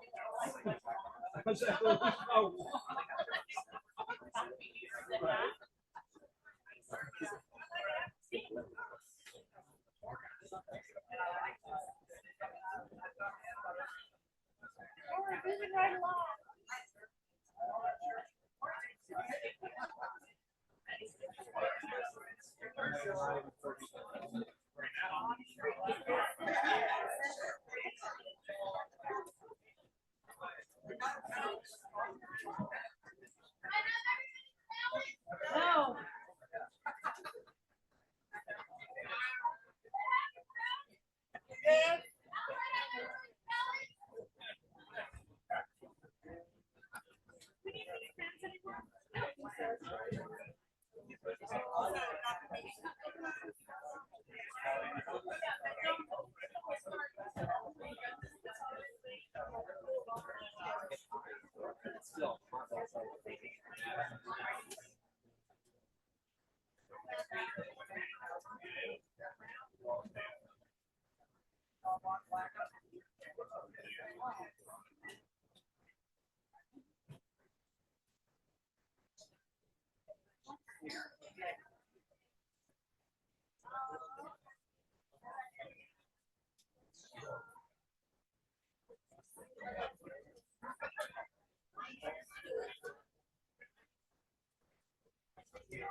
Oh, it is, thank you. You have to readjust the screen.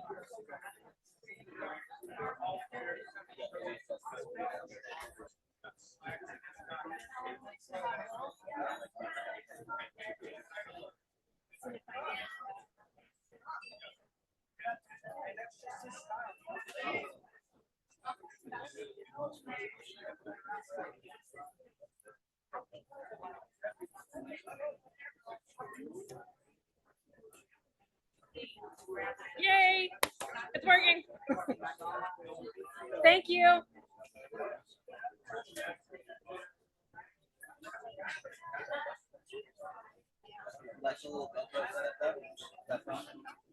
Huh? Oh, yes, yes, I do, for sure. I thought I'm looking, yes. I have a GoPro, like, the second or third one. Yeah, you can't use it without that. Well, it's so, That's a 12. I think I might have a 5 or something. Like I had, it was a couple in, but it's totally garbage. Only works so many back. Maybe they're like 9 or 10. It looks like 9 or 10.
Hey, Tammy.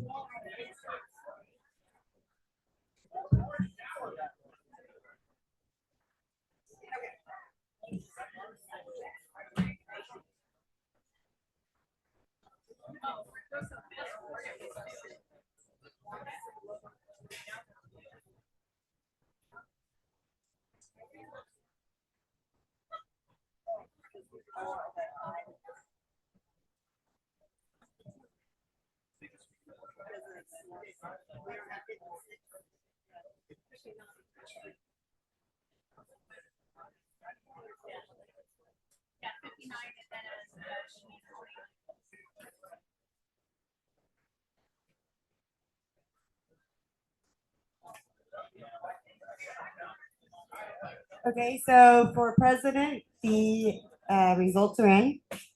Ed Slade at 39 votes has won for presidency.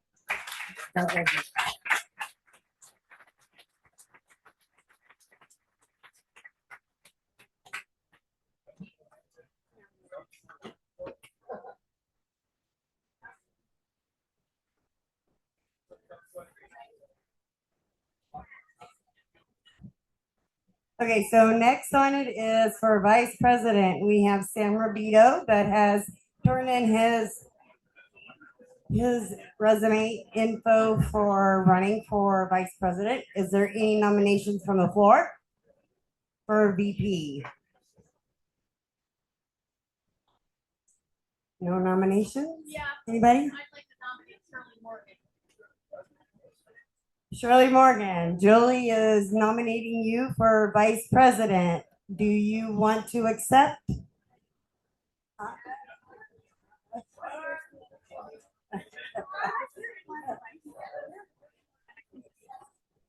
Yes, she will accept for VP.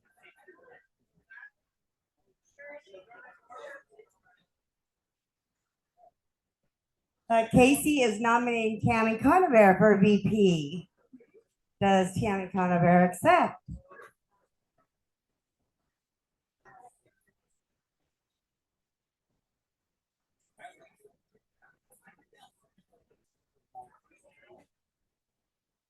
I will accept the nomination because it came from my players. Okay, so Tammy has accepted too. Is there anyone else? Oh, she accepted, yeah. Camatha. I'd like to nominate Camatha. Camatha Chavez is nominating you for VP.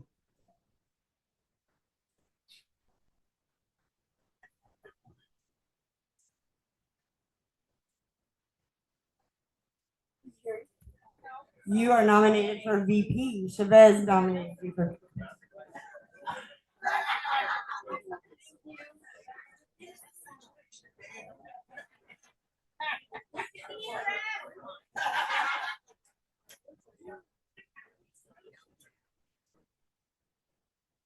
For this position, not this exact position. No, thank you. She is not accepting that one. Anybody else? Anybody else for VP? Any hands? No. Going once, going twice. Okay, nominations are closed.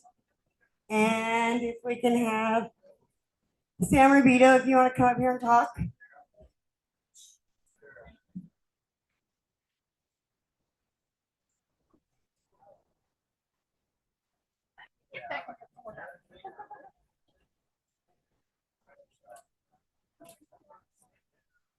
Hello. What a wonderful day to be out here. I just want to start off by saying I am a staunch supporter of air conditioning.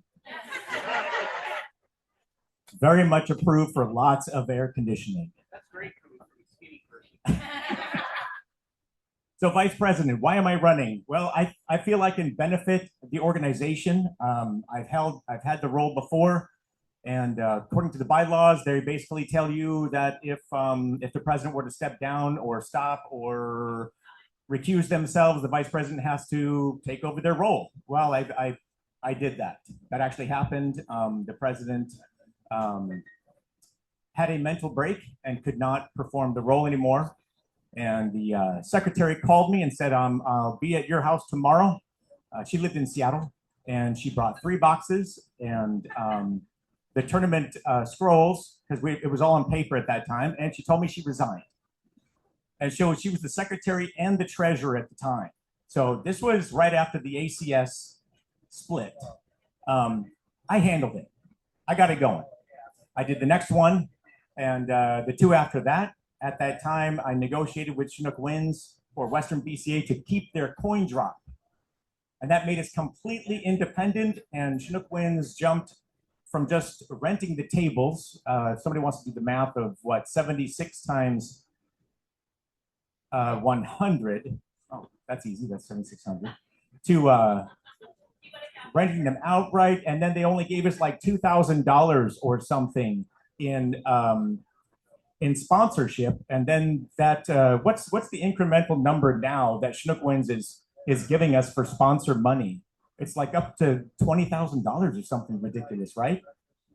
So to answer that question, it is $20,000 added money to the main tournaments for 8-ball and $15,000 for 9-ball. Wow. Elite is $35,000 for 8-ball and $3,000 for 9-ball. Nice. Okay. On top of the 20 and the 15, plus rooms, plus. I did the rooms. I negotiated all the rooms. They had no idea that the league operators spent the year getting everybody qualified so that the people who were qualified and wanted to play at the coast could go there. They stepped up. They're like, oh my gosh, we had no idea. I'm sorry, we didn't do this before. How many do you want? So now we have like 186 hours. It's somebody else's job. I don't want to do it. I brought diamonds to the Northwest. I brought it to Western BCA. The first time I brought it before the board, it failed miserably. Oh well, I knew it was the best thing. Gary Benson at the time, he kept bringing wonderful Valley tables, but they were mixed balls. They were just mixed sets, and just the final straw was one table with 3 different sets of balls, and I put my foot down. I mean, Gary Benson, if anybody knows him, he was a great program director. I want to call it that. He ran the program, and I learned a lot from him and stuff, but I couldn't do it. So brought it before. It passed the second time, I believe, unanimously. And yay, we have diamonds. So I can fulfill the role. The other thing I think I can offer is currently our bylaws, the officers are invited to leadership meetings from what I hear, but they're of course not involved in a board vote. That's not with current bylaws. The chairman can always do like a straw vote to see how the voting would go. Our new bylaws, the officers are part of the board and have a full vote that puts everybody on the same plateau. I think I can bring a little bit of cohesion and try to calm the atmosphere that I hear about. Everything from, wonderful people leaving the organization because they're tired of beratement. Mr. Stephen Weekly, great person, sharp head on his shoulders. Oh my gosh, him and I didn't agree on everything. Doesn't matter. Gone. One session. Just, I'm out of here. One section. Not even a whole term. He resigned, right? Yeah, he resigned. Couldn't take it. Didn't want to fight it. It's not worth it. He's still playing pool, just not with Western BCA. I can try to balance this stuff out and try to bring a calm. We might love the outcome of what's going on, but the end does not justify the means. If people are getting upset and tearing at each other, it's not a good thing. We need to calm it down a bit. I think I can offer that. I can hear the other person and hear both sides and offer my side, and we can try to find a resolve. In that sense, that's why I'm running for vice president. I'm sure there's no questions.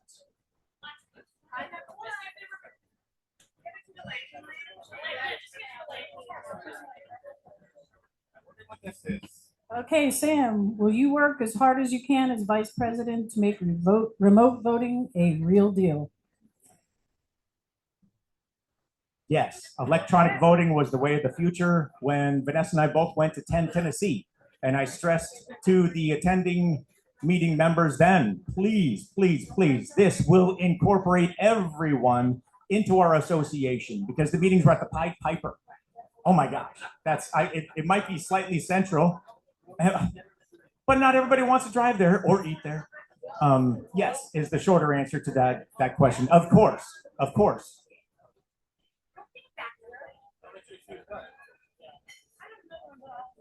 Okay, just a clarifying statement, Sam. Stephen Weekly didn't necessarily quit for that reason.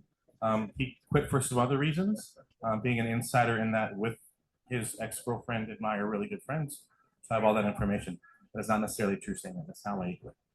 Well, that's what he told me. I know. I just want to clear that. So are you still affiliated with CSI and the referees? I am still a CSI referee. Okay. I haven't been to nationals in 3 years.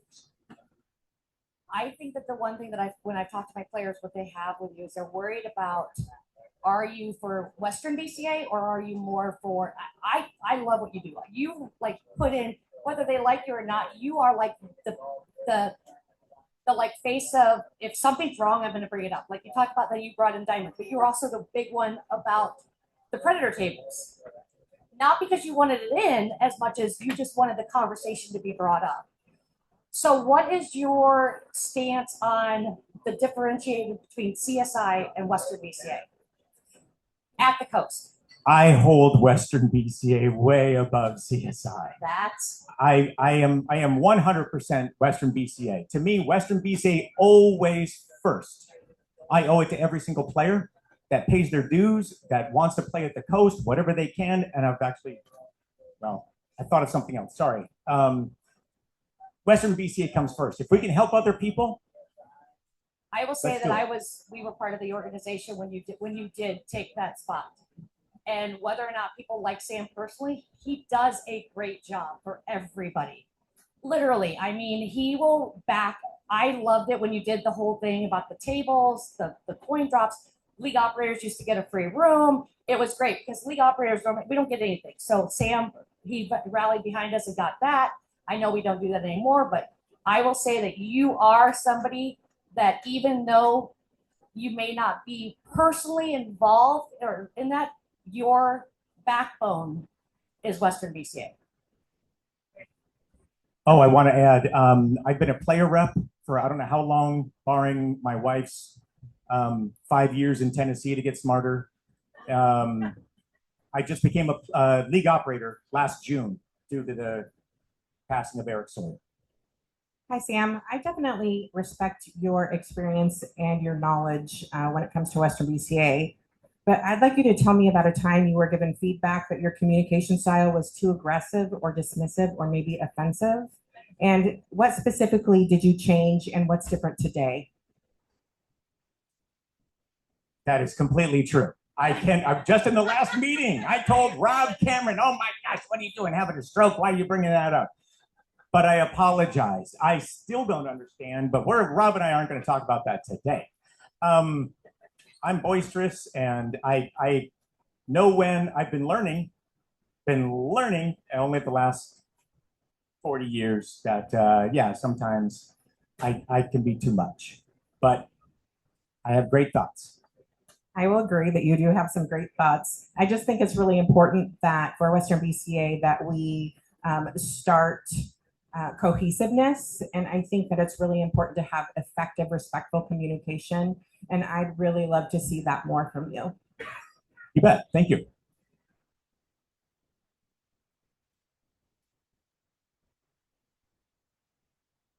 Anybody else have any questions for Sam?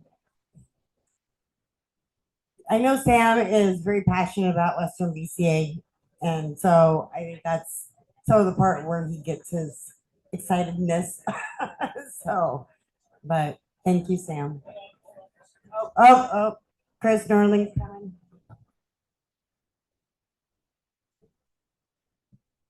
Hey, Sam. Hi, Chris. Couple of super quick, easy questions for you. Where do you believe most of the added money belongs in our tournament? Most of the added money? Yeah, like where do you think the best payout should be? I liked the point system that was in place years ago. I really don't know what is going on now, but that's not really my realm. What do I think? Yeah, like what do I think?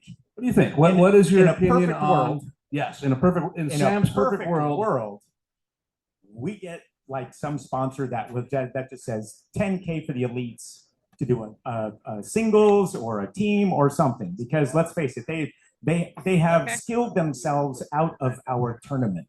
Basically, that's why they're not showing up. It's a long time for them. So without that, it should be a curve. And could you describe said curve? And this is a conversation you and I have had. And you're talking about added money. Okay, how about the purse? Where do you believe a majority of the purse should go? Well, each division should get 100% back that division paid in. Which is how it currently is. Number one. Okay. Number two, I believe it was gold, had 212 players in it, and they had a tremendous payout compared to any other division. That in my view, that wasn't correct. Each division needs to be spread out to have even numbers so that the payouts look fair. So if that helps you, added money, I guess, should be fairly distributed throughout the divisions. Okay. That's a quick answer because I haven't studied all the feedback and everything. Sure, and that conversation is something that you and I had, and that's fine. My other question for you, and it's been kind of brought up already, is that, and I've known you a very long time, very, very long time, like before you met your wife, long time. Even recently, online, you made some very disparaging comments towards the board in general. And I told you that might not be in your best interest running for office. So is your plan moving forward to be a little more cohesive? Of course, you're going to say, yes, I expect you to, but like, what are we going to do to get the best Sam? Like, how do we use your leadership skills and move away from those remarks that just serve zero purpose in what we're trying to do, which is transparency and moving forward? I completely agree, Chris. I tend to, I don't know what I'm doing sometimes on Facebook. I put out a post that's, I think of it 2 hours later the next day and I'm like, yeah, that wasn't the best thing. So I understand where you're coming from. I would definitely have to curb myself. And it just because it's my thoughts doesn't mean I should make them vocal or put it on a social media. I do appreciate that. Is a hard question, and I really do appreciate you, man. Oh. You bet. Thank you, Chris. Say hi to Jen. Thank you, Chris.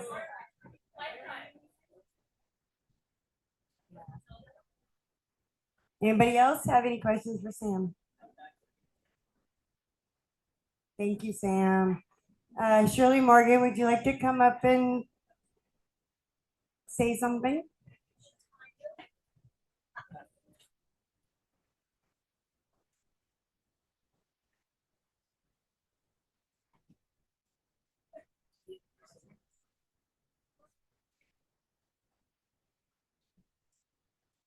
Okay, am I live? Yep. Okay. Just keep it by your chin. Pardon? Keep it by your chin. Close enough? Yeah, good. Okay. I was trying to think of the things that would be important to y'all that are voting. Probably the number one thing I think in my favor is that I have been a member of Western BCA since day one. I remember our first tournament in the cattle barn. Was it Longview or Kelso?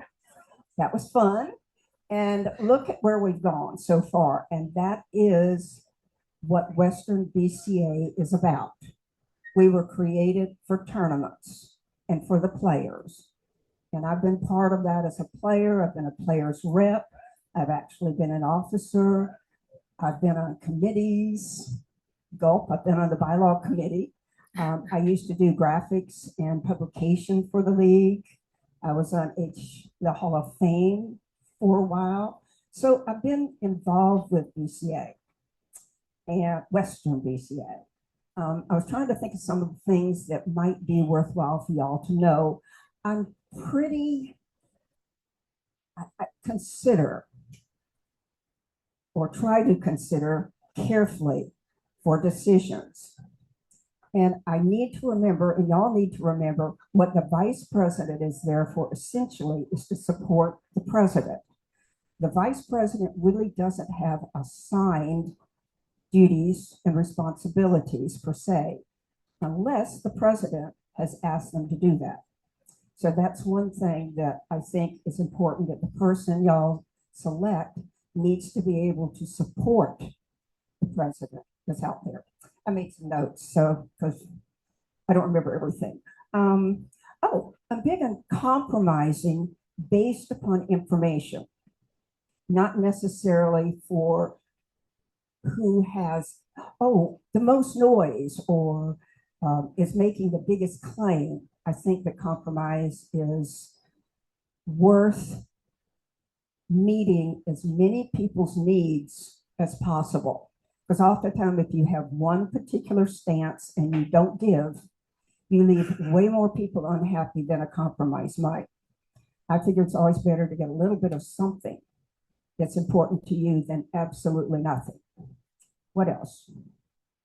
I'm thoughtful. I'm kind of a thinker, so I get quiet sometimes trying to ponder things. And I can't think of anything else to say. Anybody got questions? I've known Elaine forever. Okay, Shirley, are you going to do all you can to ensure that remote voting is completed? I'm asking everybody this question. Is that a yes? That is a strong yes. Thank that is you. something that I have been supportive of forever. I mean, think of how many people can vote if we go remote. Yes. Good afternoon. And I should have asked Sam this question as well. Now that Ed's been elected president, how do you get along with Ed? How do you work with Ed? And I guess I have the same question for Sam. And when Tammy comes up, that would be another question, since you have to work so closely together. How is the relationship, and is it a good working relationship, a good relationship in general? So far, so good. And I've known him forever too.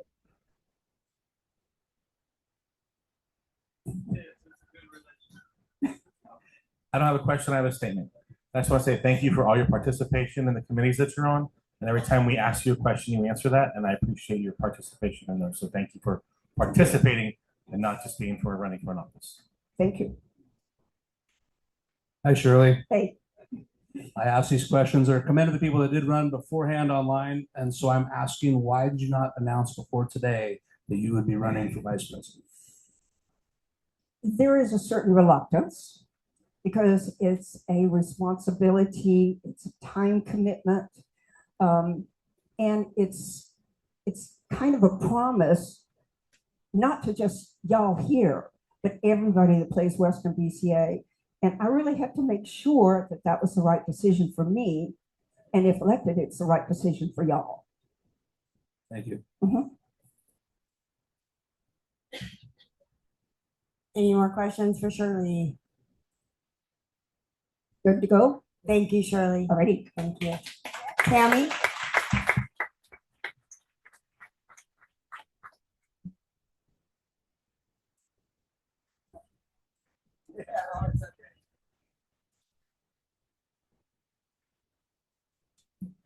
Okay, well, I'm Tammy Conover. I did accept this nomination because it did come from my fellow players at home. I was running for the board anyway, so I did have a conversation with Bob at the Lincoln City event about potentially running for vice president because I think I can add some value. I think I can work well with Ed. We may have our disagreements, but I will push the conversation to come to it, and same with the board. So it's one thing that I have definitely learned in the last 4, 5, 6 years is to don't knee jerk, slow down, listen, and have those conversations. And it has been a self-learning process for myself. And in that time, I have become president of a local pool league. I've ran the VNEA league in the area for the last 4 years. Suzanne has made me an assistant league operator, so I have stepped up a bunch in her helping her mother out over the last quite a while. So I have learned a lot, and I think I have value to give. And I've tried to give back to this organization over the 12 years that I have been a players rep.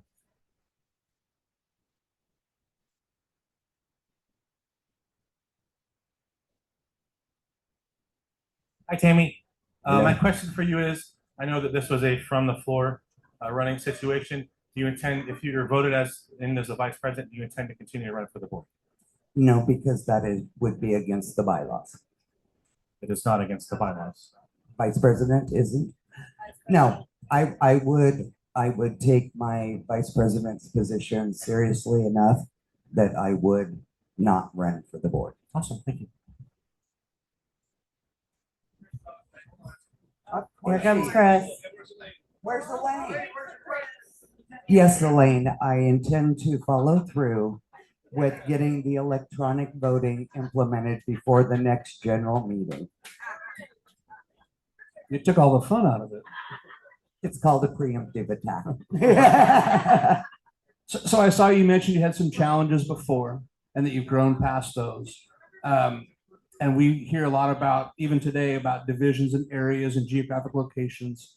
What are your thoughts on kind of making that all come together? I know the vice president doesn't have a gigantic role, but you do have to be there in case something happens to Ed. And so what is your idea to help foster that? Because that seems to be on the player's mind. You know, and I've kind of been at the forefront of this conversation over the last several years. I think, first of all, we need to have a directed conversation and input, not only from, within the board, the officers, but reaching out to league operators to say, hey, what do you think would be a solution? And that, from my understanding, has not happened. So I think we need to do the reach out, league operators, players, talking to people at the events so that we can come together with the best possible solution moving forward to create that diversity.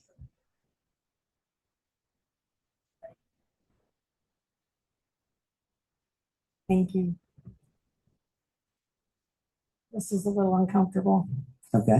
I got a phone call last night that somebody from our association came here, made everybody feel incredibly uncomfortable, enough so that they put, "We reserve the right to refuse service to anybody because of somebody that was in here." You And know, I would like you to explain how you are going to act differently if you're elected vice president, because you would be our face. Can you handle yourself? first and foremost, I have no clue what you're talking about. Yes, several of us from Southwest Idaho were in here last night. We played pool, we ate, we drank, we set up a pinochle game back in the corner. It was And before dark. so It was the first time that you came in and came upstairs, and smoking outside when somebody said you can't smoke close to the door. I was not made aware of that. I might have had one or two cigarettes, but nobody approached me to give me that information. Well, they called me and said, what is this? We're going to have this many people. Are they all going to act like this? They called me in a panic. I wish that that individual would have come and talked to me, because I cannot change my behaviors unless I'm made aware of them. But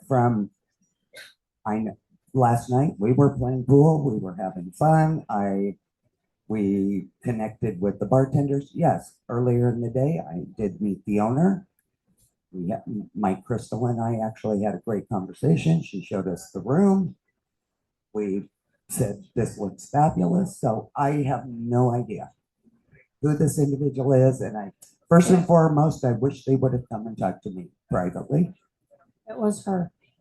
Okay, well, I wish she would have said something to me. I thought we had great rapport. Okay, so now that you know, it wasn't great rapport, but she didn't want to be super confrontational, like I obviously don't mind being. It's a really big deal that you, as a leader, you represent Western BCA, and we don't want our establishments feeling uncomfortable. And there was never any intent to make anybody feel uncomfortable. And I can't own a behavior unless I know about it. And I wish she would have came and spoke to me.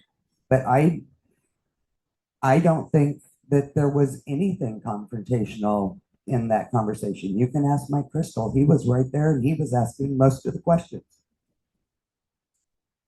But I will do my best. Like I said, we're all human. We all make mistakes. We can only change our behavior once we know about it. Anybody else have any questions? Thank you, Tammy. Okay, so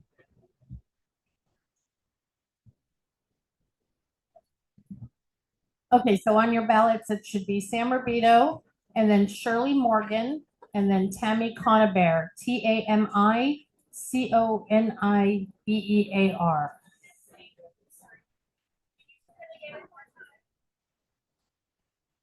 Huh?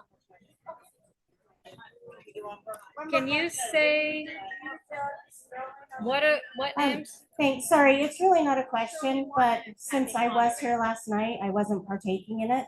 But Mike Crystal came up with Tammy. Can we hear Mike's side, please?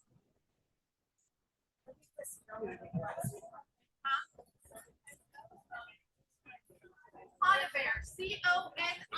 Conibear. Tammy and I did come up here. We actually came up the stairs in the back and it was locked. A little louder. All right. Is that a little better? All right. So yeah, we came upstairs. It was locked. The owner was actually next to the door. She let us in. we came in, we looked at the space, we talked to her about how everything was set up.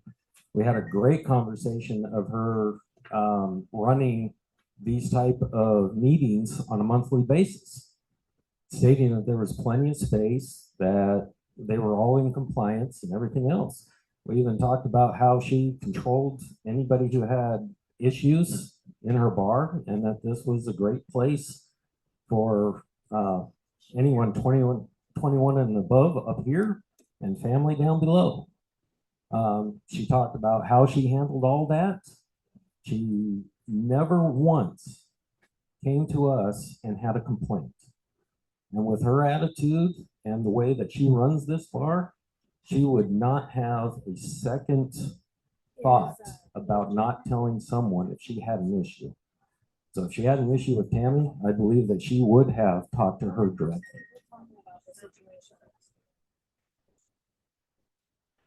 Thank you, Mike. So in the past, we have asked, I know we asked Tammy when she was elected president.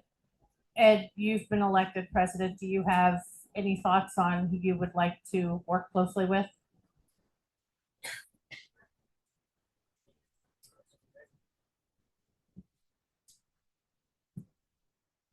I think Shirley Morgan and I would be a really good fit. I don't have any problems with Sam or Tammy, but I know Shirley and I have had a rapport over the years, and I just think that we would work well together.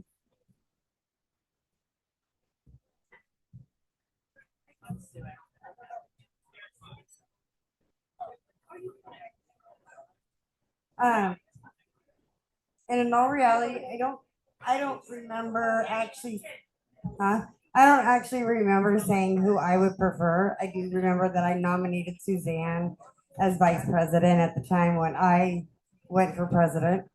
However, I mean, to me to do that, it almost feels like it's a push for that particular person.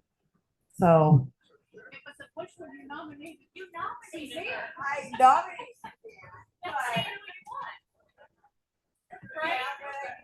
I'm sorry, if we're wrong,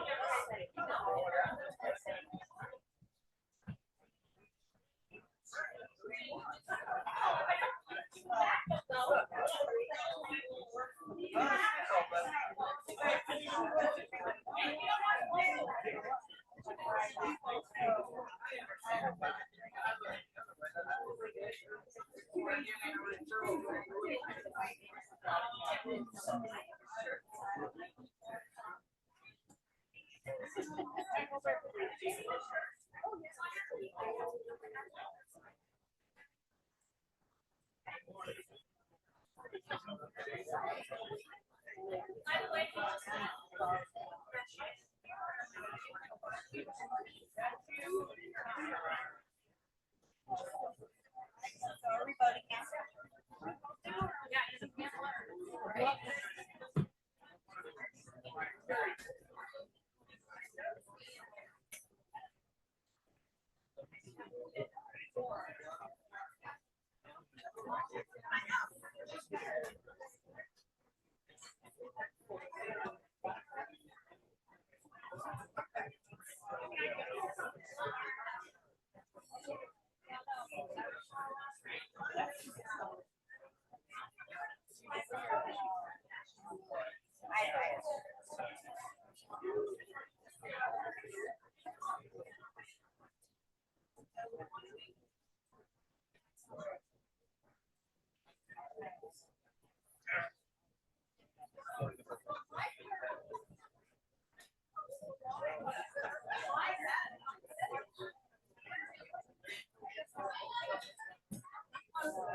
Can you? Oh.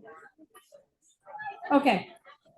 So we went and got the bar owner that had this conversation, and I'm not gonna, I'm not a liar, just so you guys know. The truth comes out, sometimes it spills out of me too much. You can get mad at me about that, but telling lies, that's not one. So I'm gonna hand the mic over to the owner, and she can explain whatever happened with her first experience with Western BCA. Hey guys, awkward. So full disclosure, I will tell you all that I have been drinking. So tonight I actually have no authority in my own bar. Honesty is a huge deal around here for us. Character of people are a huge deal around here for us. You've been being taken care of my crew. Every member of my crew here, I would tell you, is my family. We are family because of the character that we bring into something. I've actually played with some of you in this room. I'm a horrible pool player, I'll just tell you right now. Great time, horrible pool player. My first experience as a business owner, not as a pool player, was a little rough.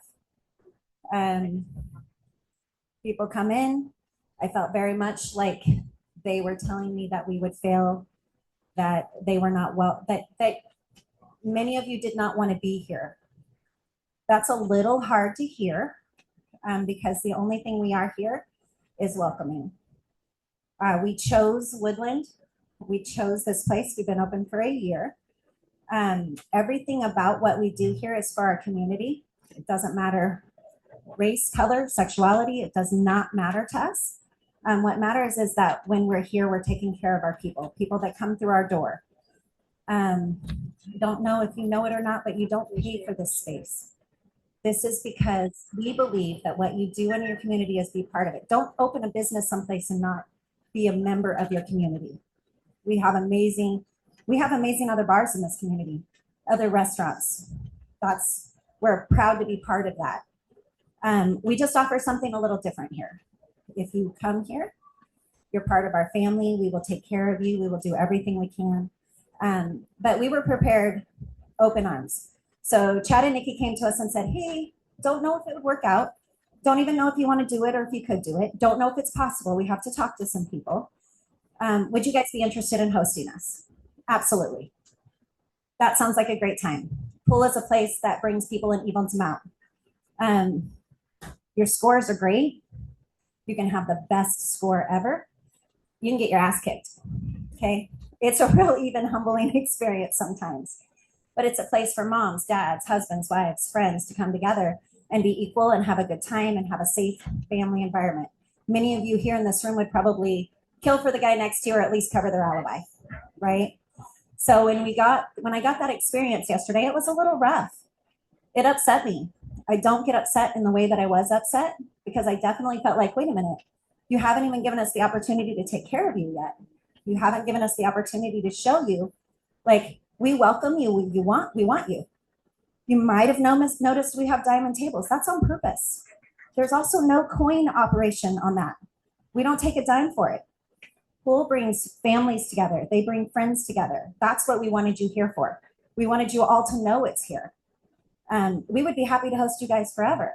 But the rough spot that we had yesterday upset me. I will admit, got up really early. I don't normally bartend in the mornings. I have an amazing crew, so I don't have to work the floor very often. We had somebody sick. I worked all day. Happy to do it. Amazing people in this town. And then let people through my back door. Kind of railed me a little bit. It hurt a little bit. Called Aaron. I'm like, I'm a little upset. Like, I felt like they were telling me that we're going to fail before we've ever started. That's not okay. Like, I want to take care of people. Called Nikki. And I said, I'm not really happy. Like, this is painful. This is not okay. So I am thankful you're here. And I do believe in character of people. And I know that you're all voting. And someday I'll actually have time when I'm not running a tap house to actually play again. And I love that. I love that you're here. I love that so many of you are here because I understand sometimes this meeting only holds 20 people. That's disappointing. This is amazing. This means that you guys all care and you're riling around something that is passionate to you. So, yeah, there was a conversation that was had. There was a conversation that left me sad. It actually hurtful. I try not to lose my temper. I was angry, thankfully. I have a really great man in my corner that lets me vent. I let my team know that they were expected to fail. That's my team does rock, 100%. Every member of my team rocks. They are all from here to Longview. They kick ass. If you don't like swearing, so sorry.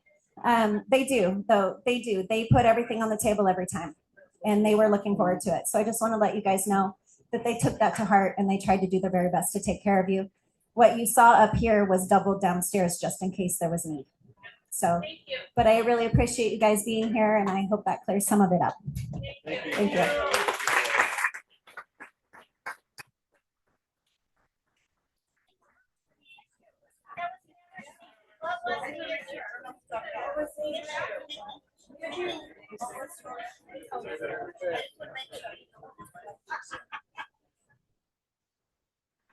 Some things that were said were that this isn't the venue that was wanted or selected. Some of the things that were said was basically, like I said, I'll be honest, I'll have to keep things kind of general because I have been drinking and my memory does get a little fuzzy, but this is what was said. That it was implied that we wouldn't be able to do this here. I was asked if we could handle this. I was asked if we've ever done this before. I'll have you know you're my small group. I've closed my entire restaurant to handle the sheriff and the firemen when we had a deputy sheriff retire. The attitude that comes with those words were pretty harsh. I was just like, I don't understand why. Like, we're just meeting for the first time. When you meet somebody and it's even in a business transaction, dude, I can be mean and I can be nasty, but it's not the place for it. So yeah, it was the words, it was the tone, it was the body language. I mean, I actually had to go because it plays through your head. So we're all human, right? You play something through your head and you can add to it. That's being honest. If you say that you don't do that, you lie. So we have cameras around the room and I had to pull it up to make sure that I was actually remembering it correctly. Because tired, end of shift, looking forward to having an after shift drink, being very honest. It was words, it was actions. Yeah, tone, body language, words, tone. Those are things when you have a conversation. Unfortunately, I also have the privilege of being trained in micro expressions, which is horrible. Don't do it. If you've never done it, don't do it. Because every time you have that conversation, you read somebody and you're like, they hated me, even though they said nice things. So that was what was rough.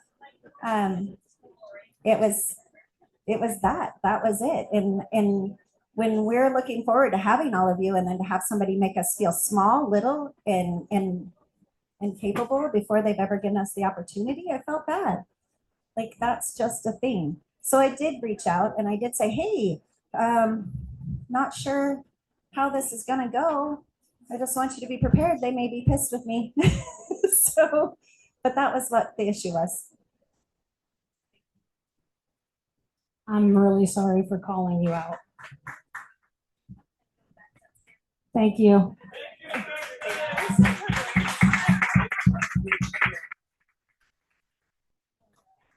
Thank you, and we appreciate everything for being able to use this space, and the bartenders, the servers, everybody's been great. Thank you.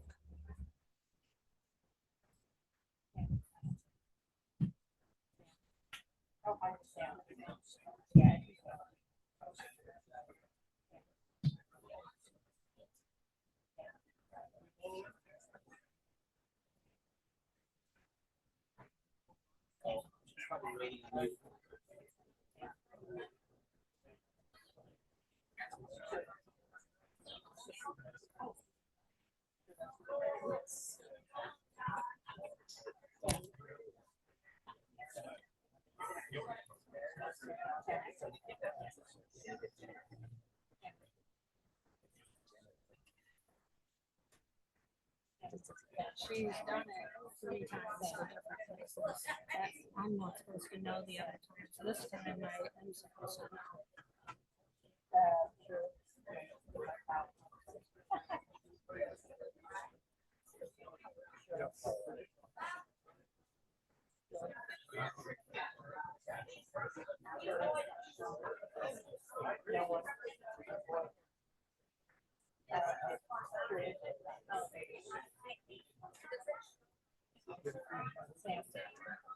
Yeah, there is.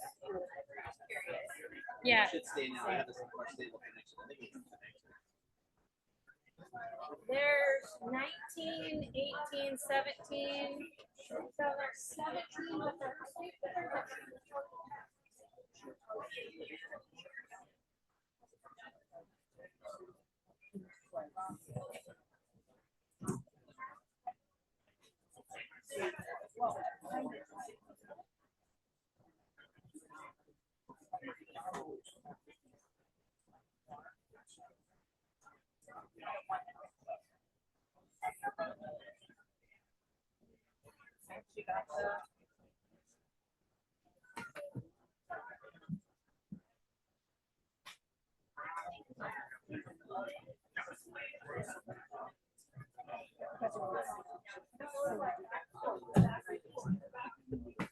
Tammy.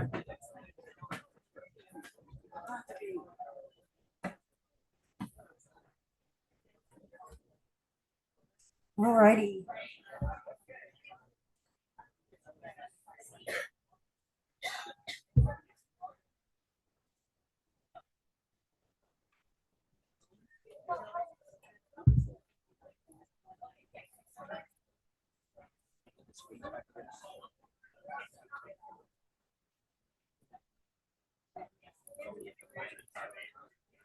Yeah, I'm looking.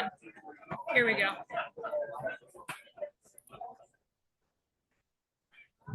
Okay, so with the results between Sam, Shirley, and Tammy, Shirley Morgan has won with 30 votes. So congratulations, Shirley, as Vice President. Thank you.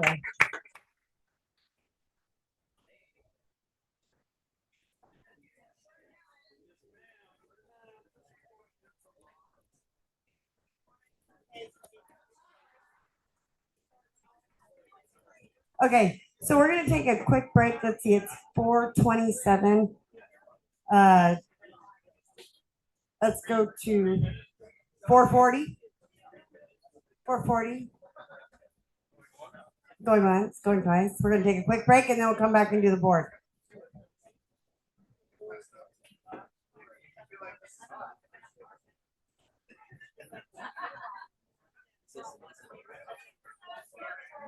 No, the board's next. Do you need us to be out of here? No. Okay. Not necessarily. I was just saying, you guys were out of time. Sorry. For what? What do you, for what?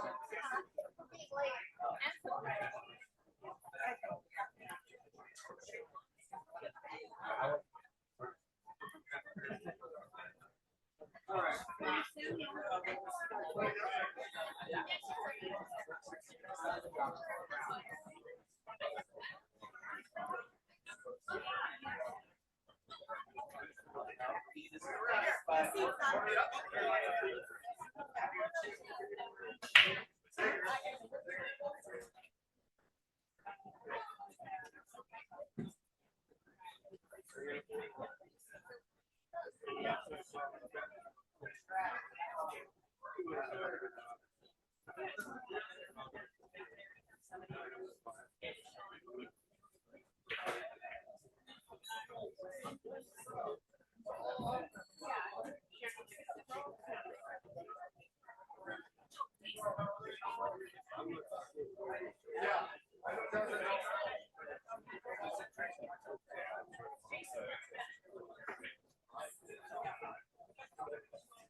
Yeah, I went to the left.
Let's see.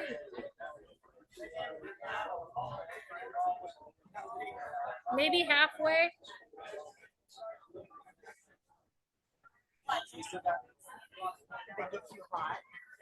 Yeah, that one we've cooked. But this one I could maybe move this around. That's fine. I can come out. Oh yeah, actually no, we're okay. See everything right there. And I could do this a little bit more. There we go. Yeah, you got the whole Okay. room on that thing.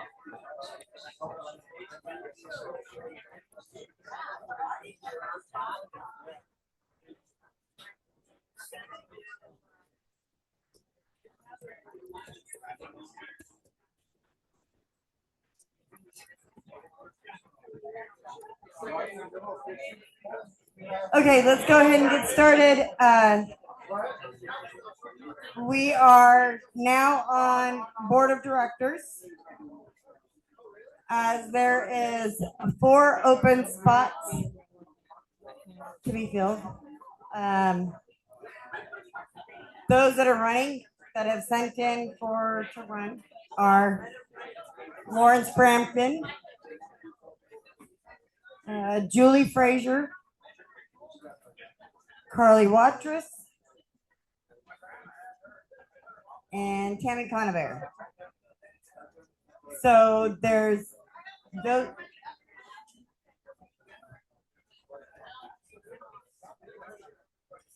Yes. So for Board of Directors, there's 4 spots open. We have Lawrence Frampton, Julie Frazier, Carly Watrous, and Tammy Conabear that have filled in, sent in resumes and all that to run for those positions. So if Lawrence, well, actually, is there any nominations from the floor? Nikki? You're gonna, to run? Okay, Nikki's gonna run. Any other nominations? Sam, you're gonna run? There's 4 spots open. Ed's vacating spot. Well, we've been hashing that out, trying to figure out what the best way to do it is. So I kind of think, Arlen. Okay, Chavez is nominated. Okay, so Ed, with getting elected president, his term of board would expire the last day of May. So June 1st, he would take over as president, and that would be a 1-year term. That then would need to be another meeting, in-person meeting, to then vote for that position as of right now. So I'm not sure as far as we've already accepted the bylaws. Do we do a motion to change it to add the 1-year term? Or the agenda, sorry, the agenda.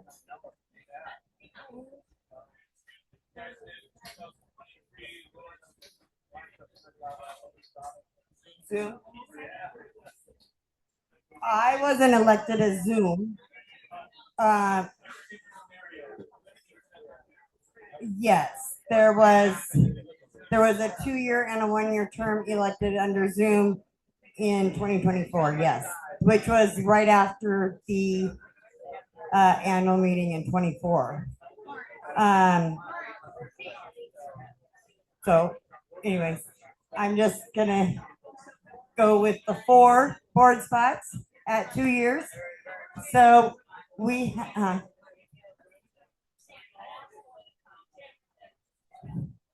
and Trina is nominating Katha. A second. Yes. Yay. Okay, so Kamatha. Kamatha. You said no? Okay, Dave says no. So we got Kamatha. I've got Nikki. I've got, oh, Sam. Sam. Okay. So we have, well, that's, okay, so we have Lawrence, Julie, Frazier, Carly Watrous, Tammy Conover. And added to that then is Nikki Visconner.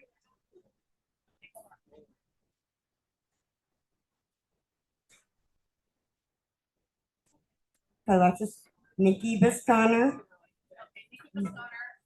Sam Rabito, decline, and oh, Sam says no now.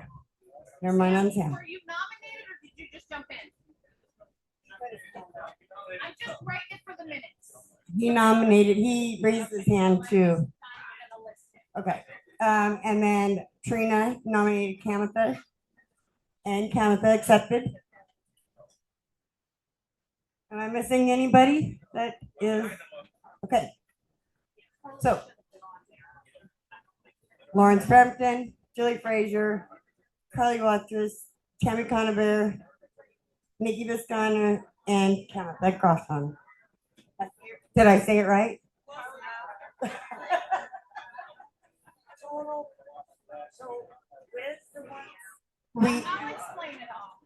Yeah, there will be for 4 board seats are open for 2-year terms.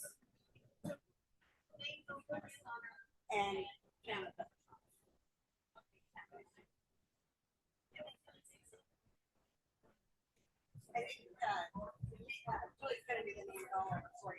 Okay, so when we pass these out, you're gonna write in names. Carly Watrous needs to be written in. That's my bad because it should have been on there already. I don't know how I didn't put you on the ballot. So when you write it in, she was actually one that did send in her, but don't write anything yet and we'll go through the order. Sure, yeah. I was gonna type it in here so people could. So please don't write on them yet But and yes, we'll I let will you in just know. a second.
Yes. Yes. Right here. Okay, so on your ballot, the first name under Julie Fraser is Carly Watrous. CarlieWatrous.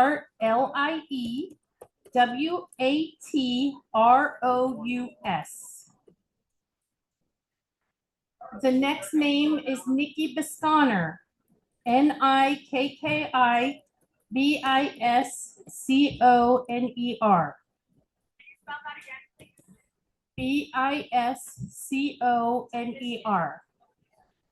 And then the last name is Kamatha Grashong. I think you said that right. Kamathagroshong. Groshong. Everybody got it? Don't mark them yet, though. Just, I'm watching you.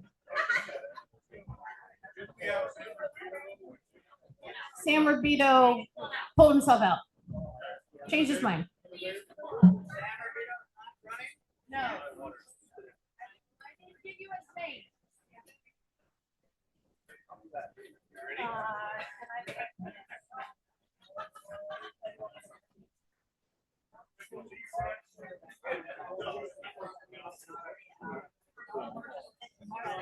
Hey, good afternoon, everybody. It's me, Lawrence. Some of you call me Pete, some of you yell at me, and I'm okay with that. I got some things to say. Before we get into this business of the rest of this board election, I just want to take a moment to express my sincere gratitude to the current board of directors and the officers. Since I got on the board in 2023, I've seen firsthand the incredible amount of behind-the-scenes work required to keep this organization running. Your tireless dedication and long hours are the reason we are able to enjoy high-quality events we have today. Please join me in thanking everyone that's supporting Western BCA.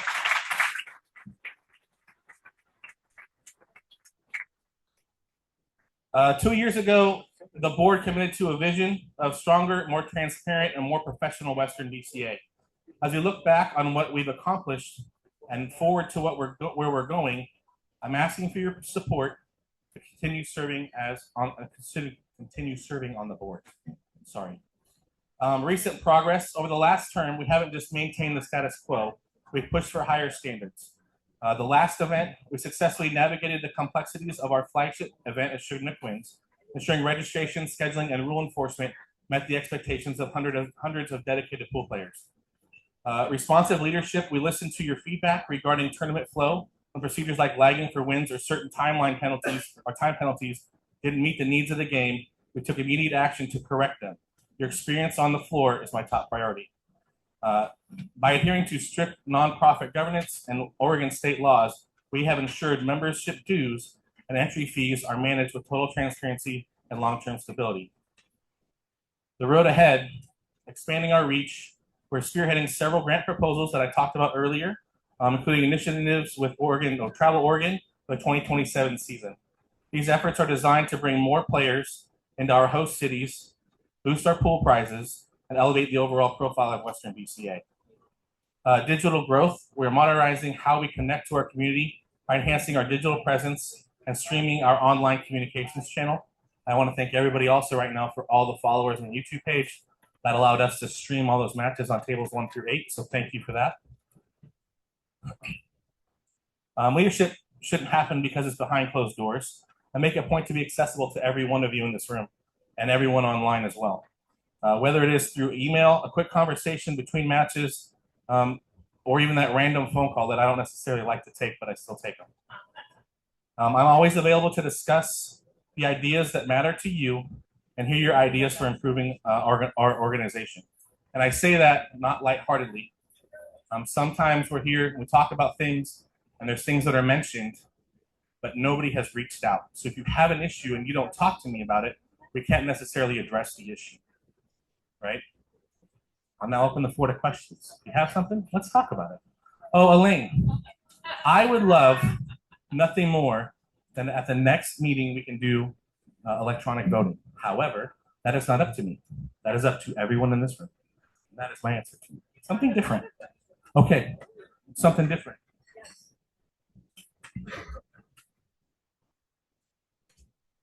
But my initial question is for everybody, so thank you for answering. You're welcome. So I wonder if you as a board member would support finding a central location for future annual meetings. So, I'm sorry?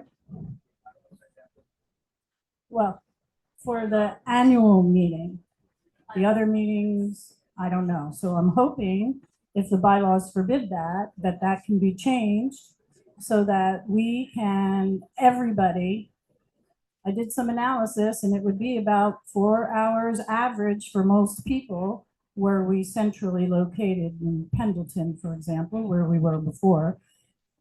Klamath Falls, Bellingham, Montana, it would be longer haul. And Vegas or Reno, I think they are, right? Or Carson City. But anyway, I think that would behoove the organization. What do you think? A year ago or so, we discussed the schedule of getting that out early so that we could tell everybody in advance, hey, the next annual meeting is going to be in this location. That was the plan. And that's fine. But sometimes plans don't always go as we expect them to, okay? We get busy doing things and we forget about things. And yes, it is a good idea. I would love nothing more than to see a schedule put out that says this year we're here, next year we're in Spokane, the year after that we're in Oak Harbor, Washington, which is a great place to come visit, and there's a big room we can have for free. Or you know what I mean? Or even Southern Oregon. So we got people down there in Southern Oregon or Middle Eastern Oregon, wherever that is. Yes, so am I. Nope. They don't even need to rotate because they're all online.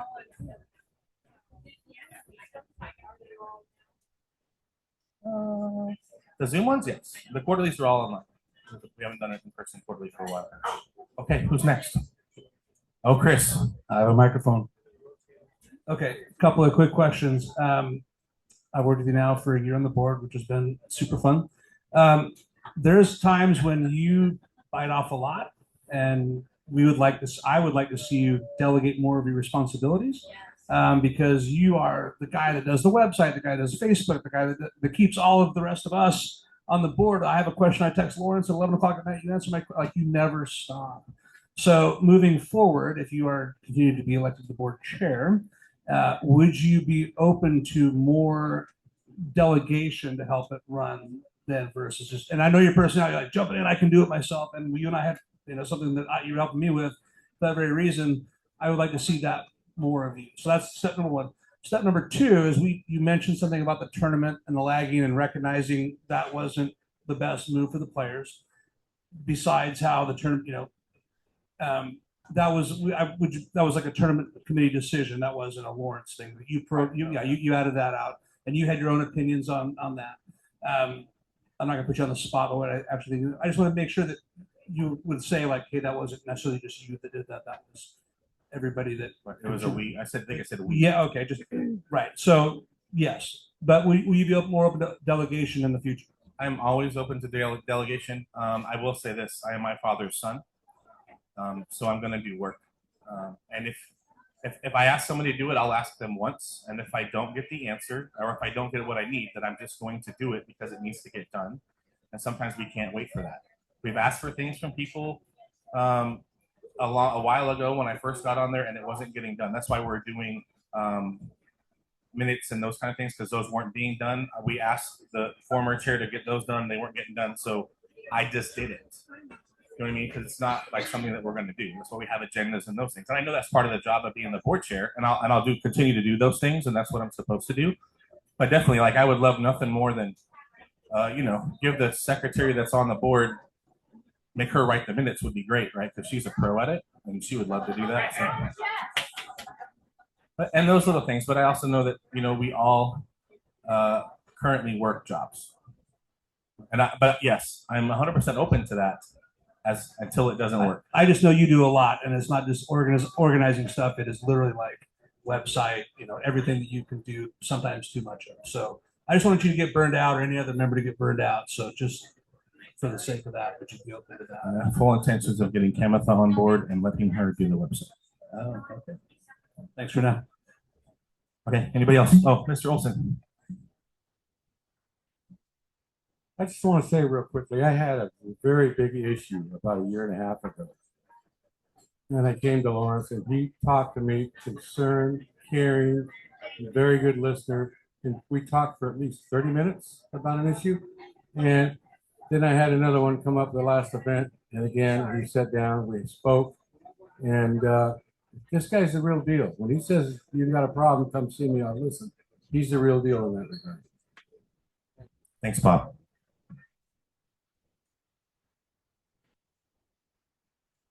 Well, thanks everybody for your time. I'll see you later.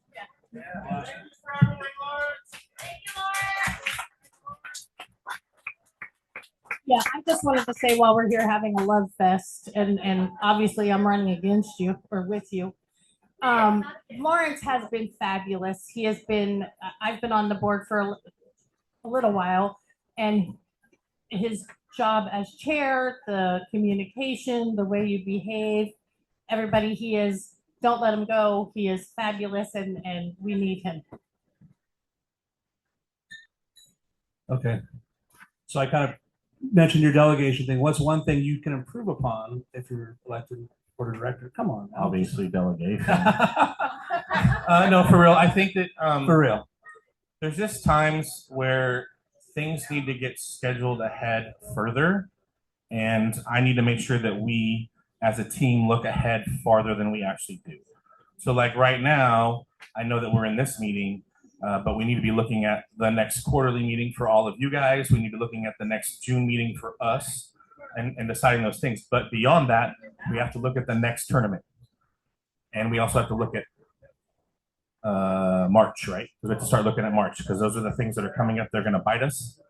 I think we developed a calendar, all those things that are shared amongst everybody so we can see all those things. And it helps us like, oh yeah, if we haven't done this yet, by the way, that's coming up. So I think that helps. Does that make sense? Yep. Lawrence, you have been the best board chair that I've ever been on and served with the board. I've been on the board, like I said, 17 or 18 out of 19 years and had a lot of chairs. And you take care of everything. You make the rest of the board's job pretty easy, as well as everybody else in the executive positions. So Lawrence is a definite keeper. Thanks, Ed. I appreciate it. I don't like applause, so please stop. Anybody else want to yell at me? That's what I'm saying. Give another round of applause. He really is that good. I'm done. I sleep.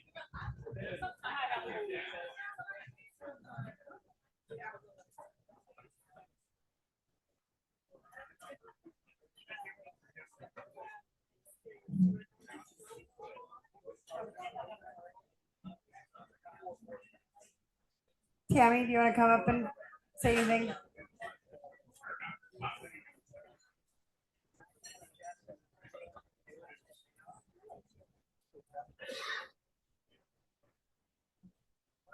Tammy Conover?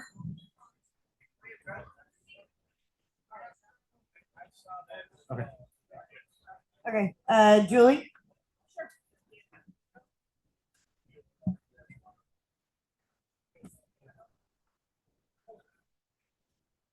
All right. So I wrote something down just so I could stay on focused. I'm running for re-election to the board because I care deeply about this organization and its future. I'll be the first to admit that I can be outspoken and at times direct, I've been told, but that comes from genuine passion. I've invested significant time and volunteered many hours over the course of roughly 17, 18 years because I believe in what this organization stands for and I genuinely care about the members. Because of that, I want to see it succeed. I do get passionate and occasionally frustrated when I feel there's a lack of honesty or when decisions appear to be driven by agendas that don't put the organization and its players first. Integrity does matter to me, and I'm not willing to overlook dishonesty or shortcuts that undermine that. As a lower rated player, I bring a perspective that isn't always represented, and I'm committed to making sure those voices are heard. At the same time, I'm dedicated to representing all players fairly and thoughtfully. My goal is to ensure every level of player is considered in the decisions we make. I also don't believe representation should be limited by division or geography. The idea that someone from Vancouver, Washington can effectively represent players from other areas just doesn't reflect my experience. I've been involved in this organization for many years and have built relationships across multiple divisions and locations. My focus is on what's best for the organization as a whole, not just one group or region. I also find it a bit confusing when people suggest that there are too many board members who are friends or friendly with one another. Being friends with someone does not mean I automatically agree with everything they say or do. What it does mean is that I will engage respectfully, listen, and put in the effort to find common ground. I believe that kind of relationship can actually be a strength because it makes it more likely we can work through disagreements constructively and arrive at solutions that benefit the organization as a whole. That's it. Elaine, I absolutely am 100% behind getting us voting online.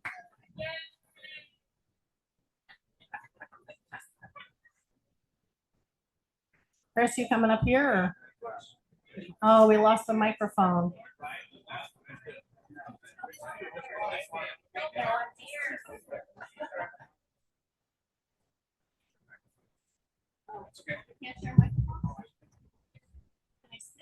You can do whatever. Hey, Julie. So I think you do a lot for the organization. I think that being secretary is a full-time job for you, and the board is a full-time job for all of us. So how do you plan on balancing that, continuing balancing that as we move forward, possibly with potential bylaws that actually probably would help you because you'd be actually there. So are you able to continue to give the same effort you do for secretary, which is extremely important, and the board at the same time for a continued amount of time? I think I've been secretary since 2009, and I've been on the board, I want to say since 2020, and I don't think that my performance has faltered. They're kind of separate, and the secretary is more around meetings and that sort of thing. So yes, I don't see a problem. Okay, thank you.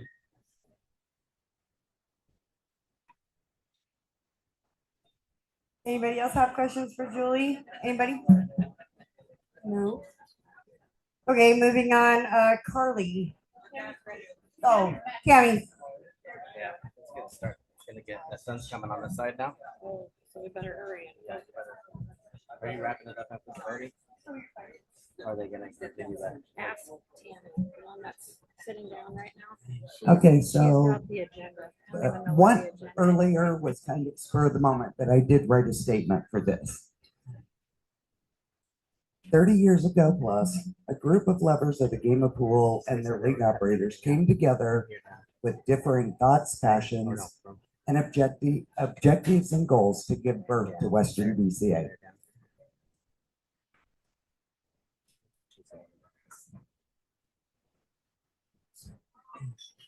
Guiding it through its infancy, first step, formative years, growth, pauses, conflicts, and resolutions. These individuals did this. Throughout this journey, we've had the core teachings of our founding parents, the lifelong contributors that reaffirm our commitments, the volunteers that came in with fresh ideas and lessons to teach, all with the passion to enrich and sustain the enduring future of this organization. I am what I consider the auntie running for the board, wanting to give guidance and input from lessons learned from the past and mistakes, wisdom from the challenges that were overcome or failed, and an openness to explore the future, but always wanting the best and strongest future for our tournament, league, and players.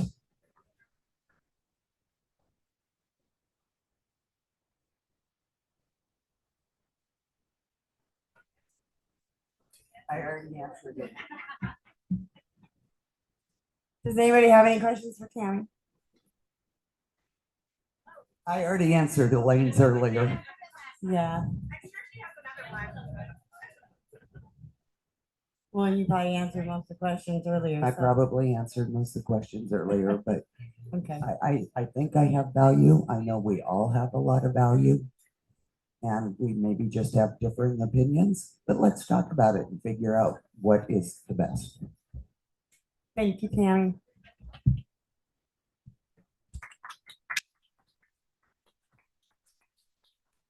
And next we have Carly Watrous.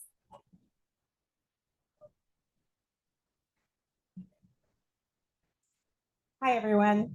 My name is Carly Watrous, and I am running for a seat on the Western BCA Board of Directors. If I'm being honest, I am much more comfortable at a pool table than standing up here speaking in front of people. So please bear with me. I've been a part of Western BCA for about 13 years. I previously served as a member at large. I currently serve as a players rep while remaining an active player in 2 different leagues. I stay involved because I genuinely care about this organization and our community. If elected, my focus will be on strong communication, advocacy for all of our players.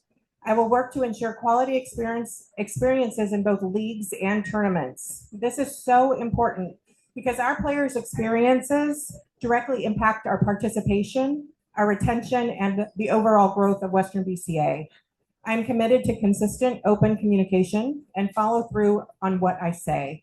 I value respectful, constructive dialogue, and I believe it's the key to moving forward in this organization. I just want to thank you for your time and consideration. I'd be honored to serve on the board of directors or wherever I'm needed.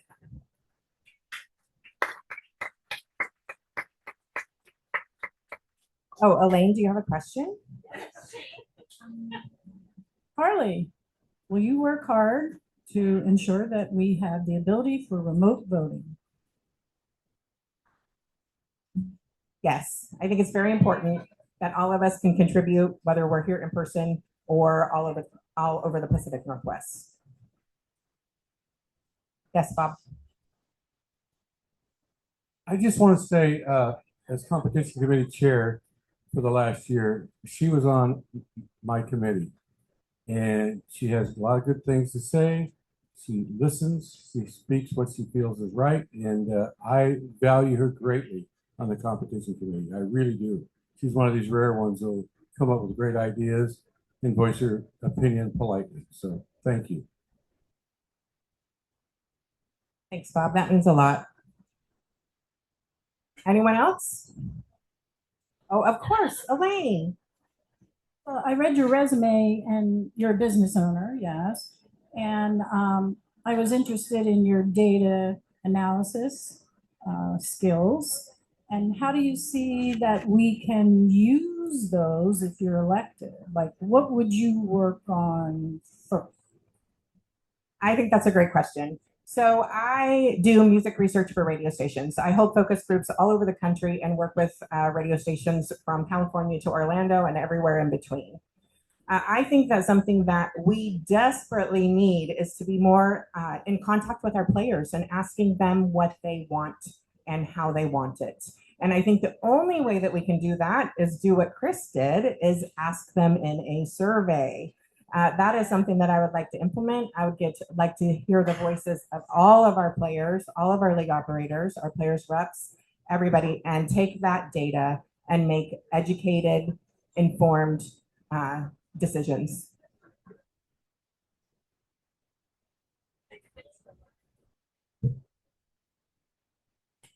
Anybody else have questions for Carly? No. Thank you. Thank you, Carly. Okay, next is Nikki.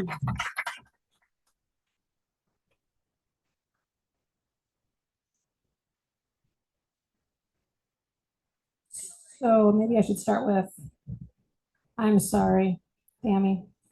And I am trying to be a grown up, and occasionally my 7th grader comes out and I should have figured out a different way to approach that. And I'm sorry it came across like that. I was pretty heated by even having to have the conversation yesterday, and I should have cooled off before saying anything at all. So I'm going to start with that. I'm really passionate about pool. My dad taught me how to play pool when I was a kid, and he died when I was 21. And that is where I really started playing a lot, because my way of dealing with his death was playing pool, and all my friends wanted to party, and I was a designated driver, and that's how that went. And then I met Chad at a pool tournament, and so made me like, cool, I found somebody that likes what I like, because every other boyfriend did not work out. if you're a woman pool player, it's hard to be in a relationship with somebody that doesn't play pool. So I love the Western BCA. I've been a part of it, I don't know, since like 2002 or something, but my life is, we bought a house because the pool table fit in the house. We remodeled the whole kitchen and put the microwave down on like towards the floor, so the pool table fit in the house.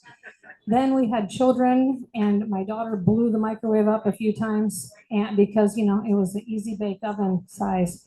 And now she's a chef. She's an 18-year-old chef because of that easy bake fire a few times. So I really my life revolves around pool and my husband and my family. And I wasn't gonna run right at first because I just have had a lot going on, and maybe the marketing thing like just kind of hurt my feelings that as much as you put effort into things and try and try and try, and then people will accuse you of things that are not true.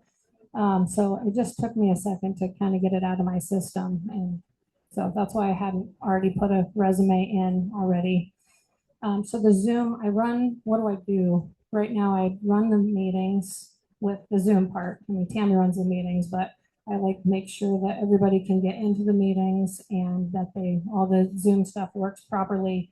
I am 100% in favor of making the voting thing work. And we've done a few trial and errors, and it just means that we just haven't found the right one yet. It definitely doesn't mean I want to give up.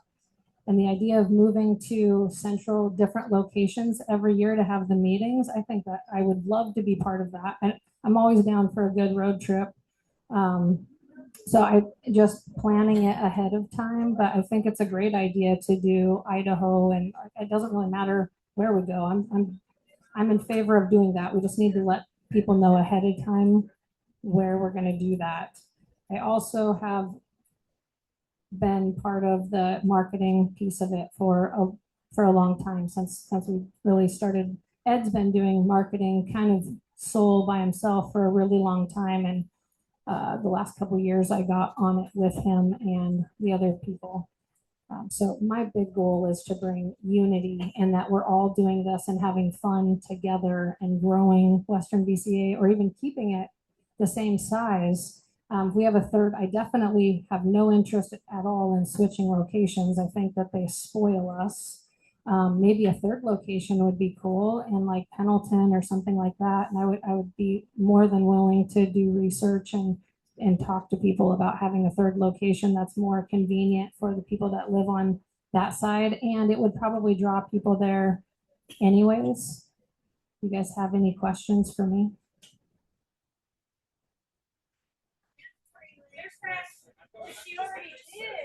Oh, I've spent a lot of time on the stuff that Elaine's talking about, so I absolutely am in favor of what she's saying.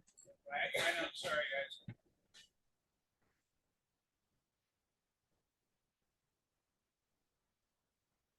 Elaine can have all the fun here. Right. So you answered my question about why you didn't announce beforehand. If you were not reelected to the board, would you still continue to do the things that you do? In other words, would you still work with the Zoom meetings and organizing that for the association? Would you still be the chairperson of the sponsorship committee? Would you still continue to do those things if you were not part of the board? Sure. Yeah, I have fun doing those things, and even if not, I'm still going to be a players rep, and so I'm still going to be in the meeting. I might as well do that. Yeah. Because that's very valuable that you do those things for us. And I don't want to, and I know that your sponsorship committee is kind of in 12 different pieces right now, and you're the lone person left. That's a very important committee as far as I'm concerned. And, we need somebody to keep leading that. So I talked to you about running several times, and I was surprised you said yes. So good luck. Thanks. Thank you. Anybody else have questions for Nikki? Oh, Carly. I did ask in one of these last meetings if anybody wanted to be on that sponsorship committee, and nobody really came forward. So if anybody wants to be part of stuff like that, oh, Rob Anderson and Linda Carter. Okay, sweet. Okay, that's awesome. So if anybody wants to come forward and be on that, then I would love to have that group. Just a lot of people, they say that the board runs the stuff and they like exclude people, but a lot of people just don't come forward. But if you come forward, we'll invite you to come and see if you want to be part of that. Yes, Carly. I actually have more of a statement than a question. It is so hard to stand up here in front of people and admit that you had made a mistake or that you have made a mistake in the past and take accountability for that. And I just want to say thank you to you for standing up here and admitting that, and also to Tammy for her standing up and admitting that she's on a journey. We all should have grace, but the first step is taking accountability, and that's how we do better and we move forward. So I just want to say thank you to both of you for that. Thank you, Carly.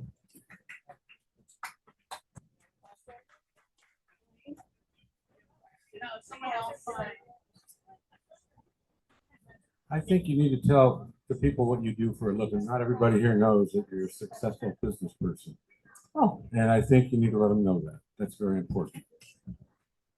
So I started, or Chad and I started Driving 101 20 years ago. And luckily he owned a flooring business because it supported the driving school for a long time. He said, "Are you ever going to make money on this thing?" 20 years later, I am also the president of the Driving School Association for the state of Washington. We had our annual meeting on Friday, and there is about 250 driving schools, and they elected me to be the president of that. And I was the vice president before that. So I've been either the vice president or the president since 2011. And we have a lot of changes happening with new laws going into effect with AI happening. And so we have a really, really good partnership, even though they're all competitors with each other when it comes down to saving lives and making sure that legislation doesn't run us over. We all get along really good. So we run a monthly meeting where we all get on the same page. During the pandemic, we had to learn how to have live classes, from live classes to Zoom classes overnight or go out of business. And that was a real big change for us, where I helped a lot of driving schools sit in on my classes and be a co-host to learn how to do the classes, so it kept them in business. And that really helped kind of cinch our unity. So I'm really hoping that I can bring more unity here with all of us also, because that's really important to me. So thanks, Bob. Thanks, Nikki. Anybody else have questions for Nikki? Thank you, Nikki. Thanks. Next is Kamitha.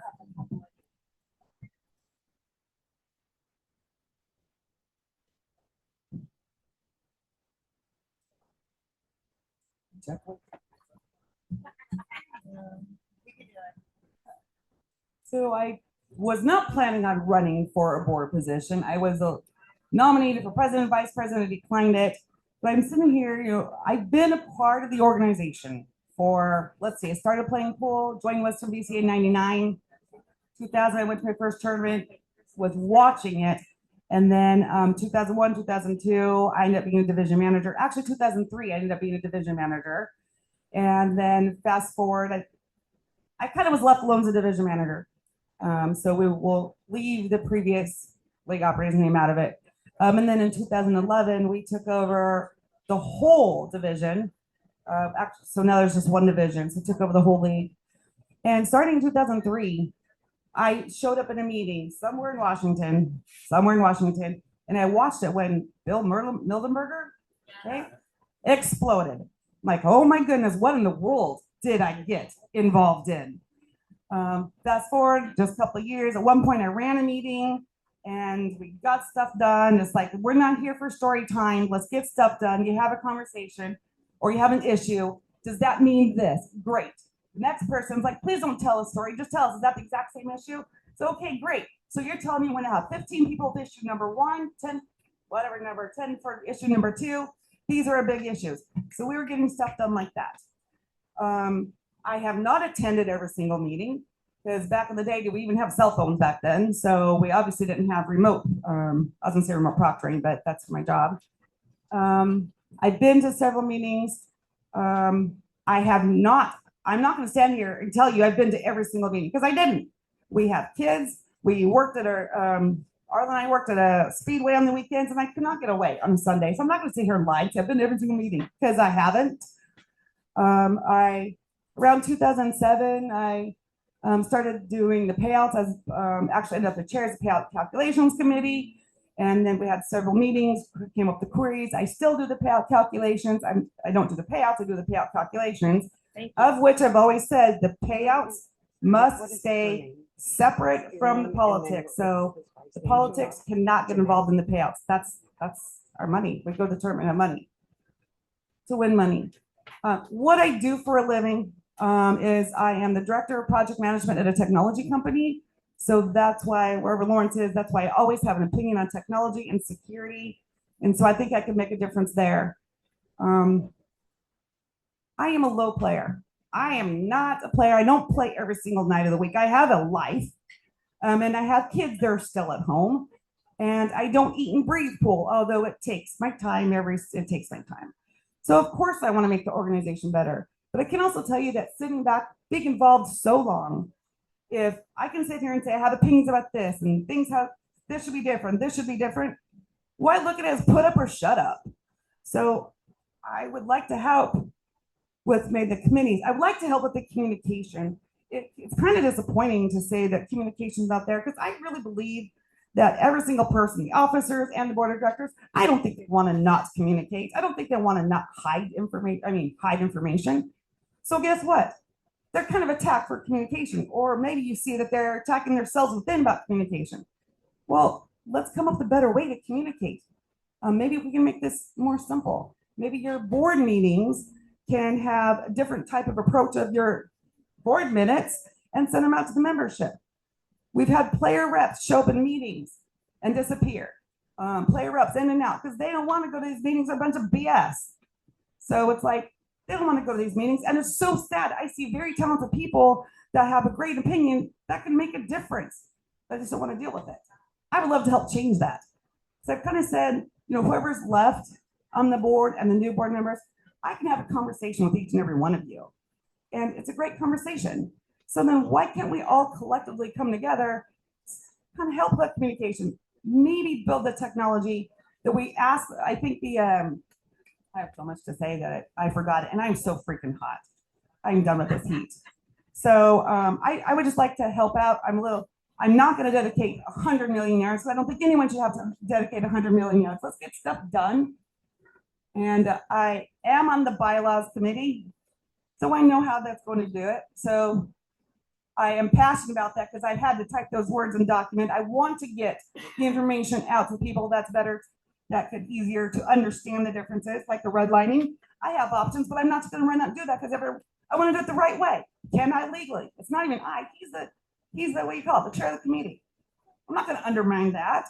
So can we legally send stuff out? What can we legally do? Oh yeah, and I don't want to get sued if someone gets pissed off at us. As a league operator, don't sue me, or as a player rep. There is that. So I forgot what I was going to say. I'm so hot. Any questions? Any questions? Oh wait, I do not think remote elections is appropriate. So come on, I'm from Timbuktu.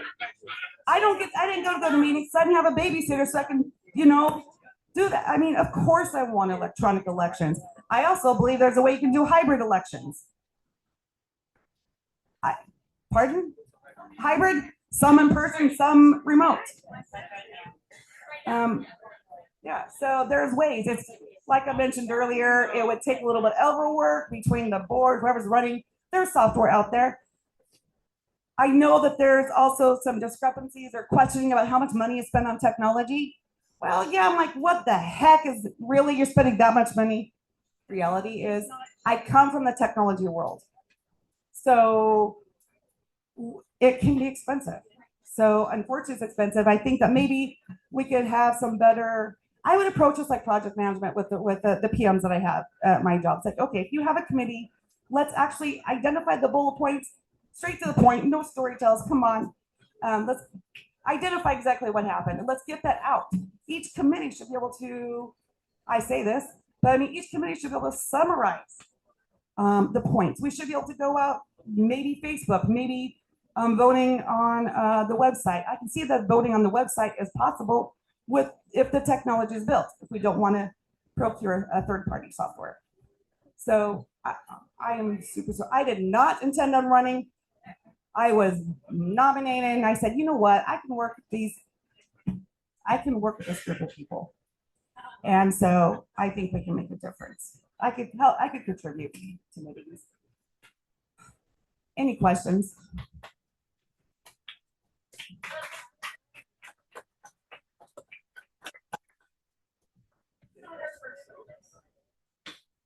So I'll just kind of say a little something about Kamta too, that because not a lot of people, not a lot of you, I mean, you know her, but you might not know her. But she'll tell you how it is. She won't, she won't hold back. She'll tell you how it is, and she gets it done. She was, I know when I was asking her some about bylaws, she kind of was a rock star with getting all that done too, and typing it up and trying to make everybody happy. And so, anyway.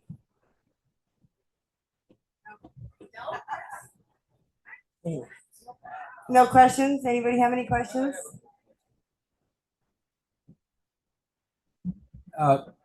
If you make it on the board, that's great. But if for some reason you don't, should not the board create a new technology chair and let her lead it since she's an expert at it?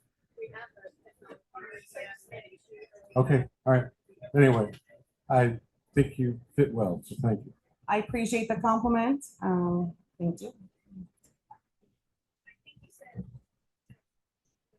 Yeah, I don't want to take anything from Lawrence. I think I could guide him. He's great in communication. I mean, I see that. Well, communication, he's readily accessible, but I think I could put my little things in the pie and say, come on, Lawrence, let's kind of steer this communication from the technology a little differently. We all succeed from that. I don't want to have to take that over. I'll contribute.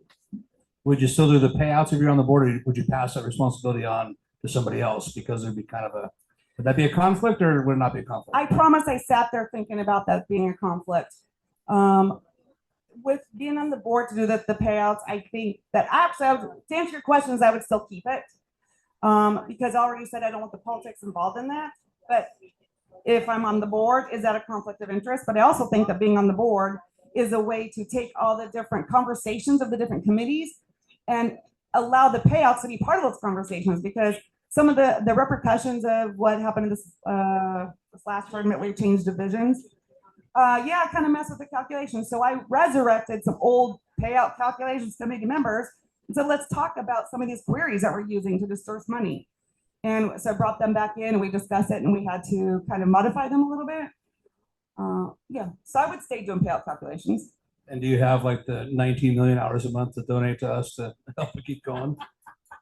No, but I think we could do this. Can we not find a way to do it without 1900 million? Maybe this too many chatter. Maybe you like to ramble too much. I know how to ramble, but maybe we ramble too much. Maybe we divide up responsibilities. And you know what? I understand that you're going to lose a friend. You're going to piss someone off.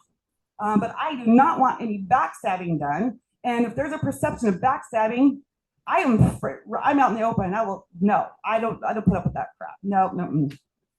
So it needs to be out there. It's like, no. Did I mention point blank, straightforward? It is freaking hot in here. All right, well, let's go. Thank you, Kamitha.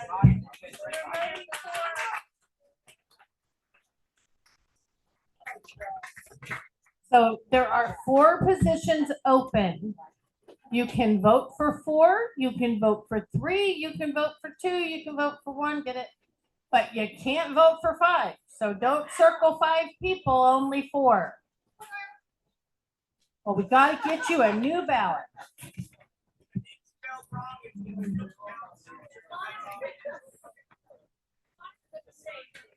I only read them out 17 times.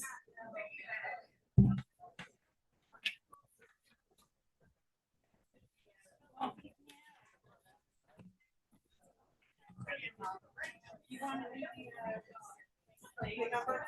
You want to do that tally?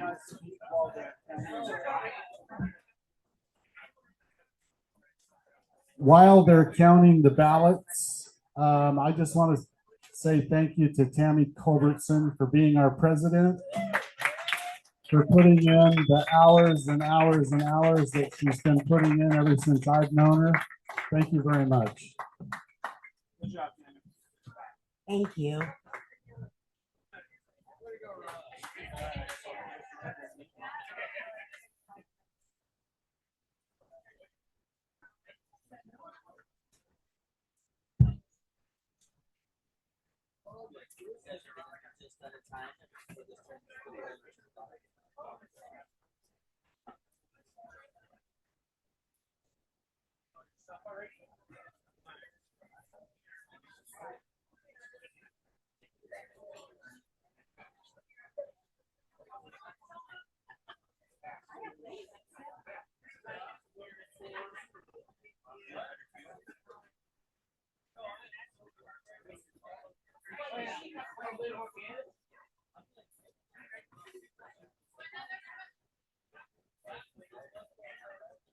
Wow.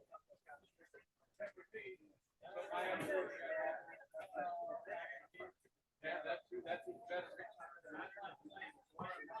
wow, that's good.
So what are you saying there, young lady?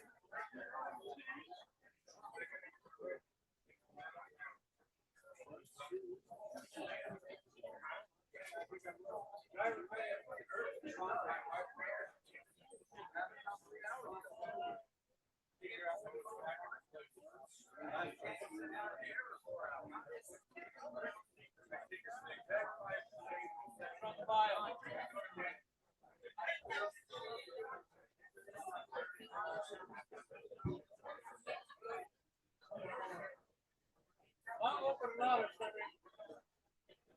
That's good. We have something.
No, no.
Okay, so we have the results. And so we have at 41 votes was Lawrence Frampton and Carly Watrous at 49 votes. We had Julie Frazier at 35 votes. Nikki Bisciner at 34. So those are the four that are in on the board. So Lawrence, Julie, Carly, and Nikki. Congratulations. Okay, so You have committee chair. You have committee chair. so next on the list would be for the number 3 for the agenda for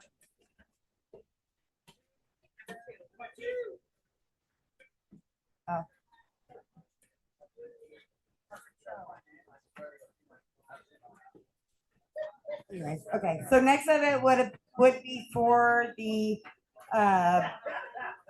for the annual appointed committee chairs and annual positions. I am this will be done at the next possible meeting because I just oh, you got it now? Okay, then go ahead. You're all right with that? Yeah, that's fine. For the competition committee, I'm gonna have Carly Watrous be the chair of that committee. And for the tournament committee, I think Chris Nordling did a really good job on that, so he's gonna be back in charge of that.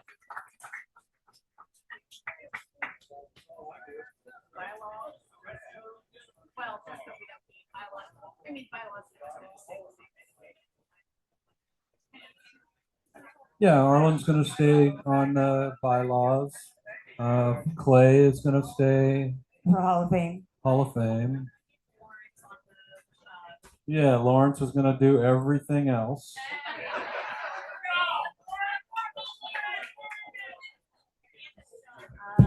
Okay, so, and obviously with Ed being elected as president, there will be another meeting coming up here soon so that we can fill his leftover 1-year spot for board. Yeah.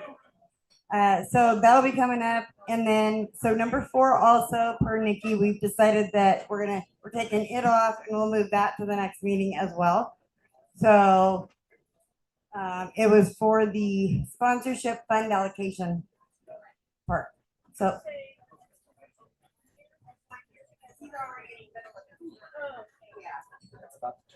yeah, I'm hurrying. So okay, so real quick then.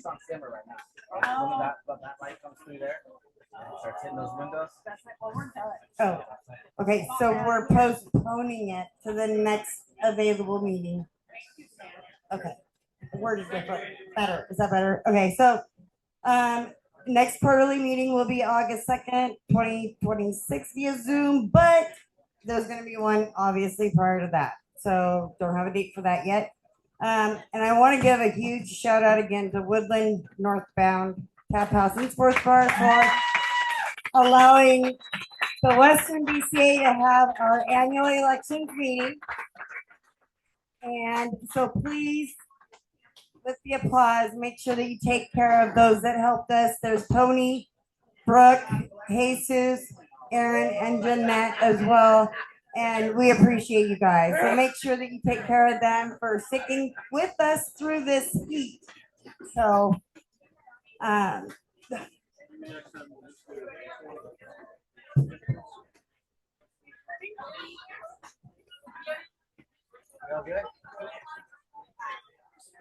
so, and then lastly, I just want to say thank you for electing me 2 years ago as president. And thank you.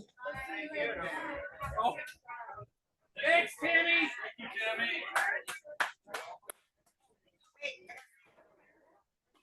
This meeting has been adjourned.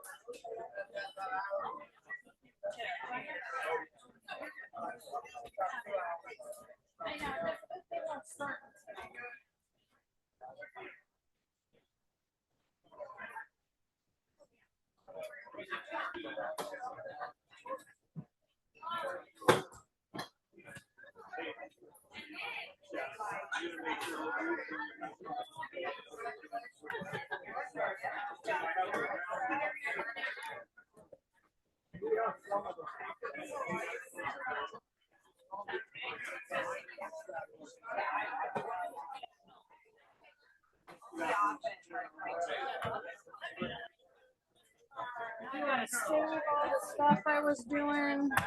I just was turning off the mic. Thank you. You can go back there. I didn't turn off anything yet. Figured you were recording and doing some things that mess it up.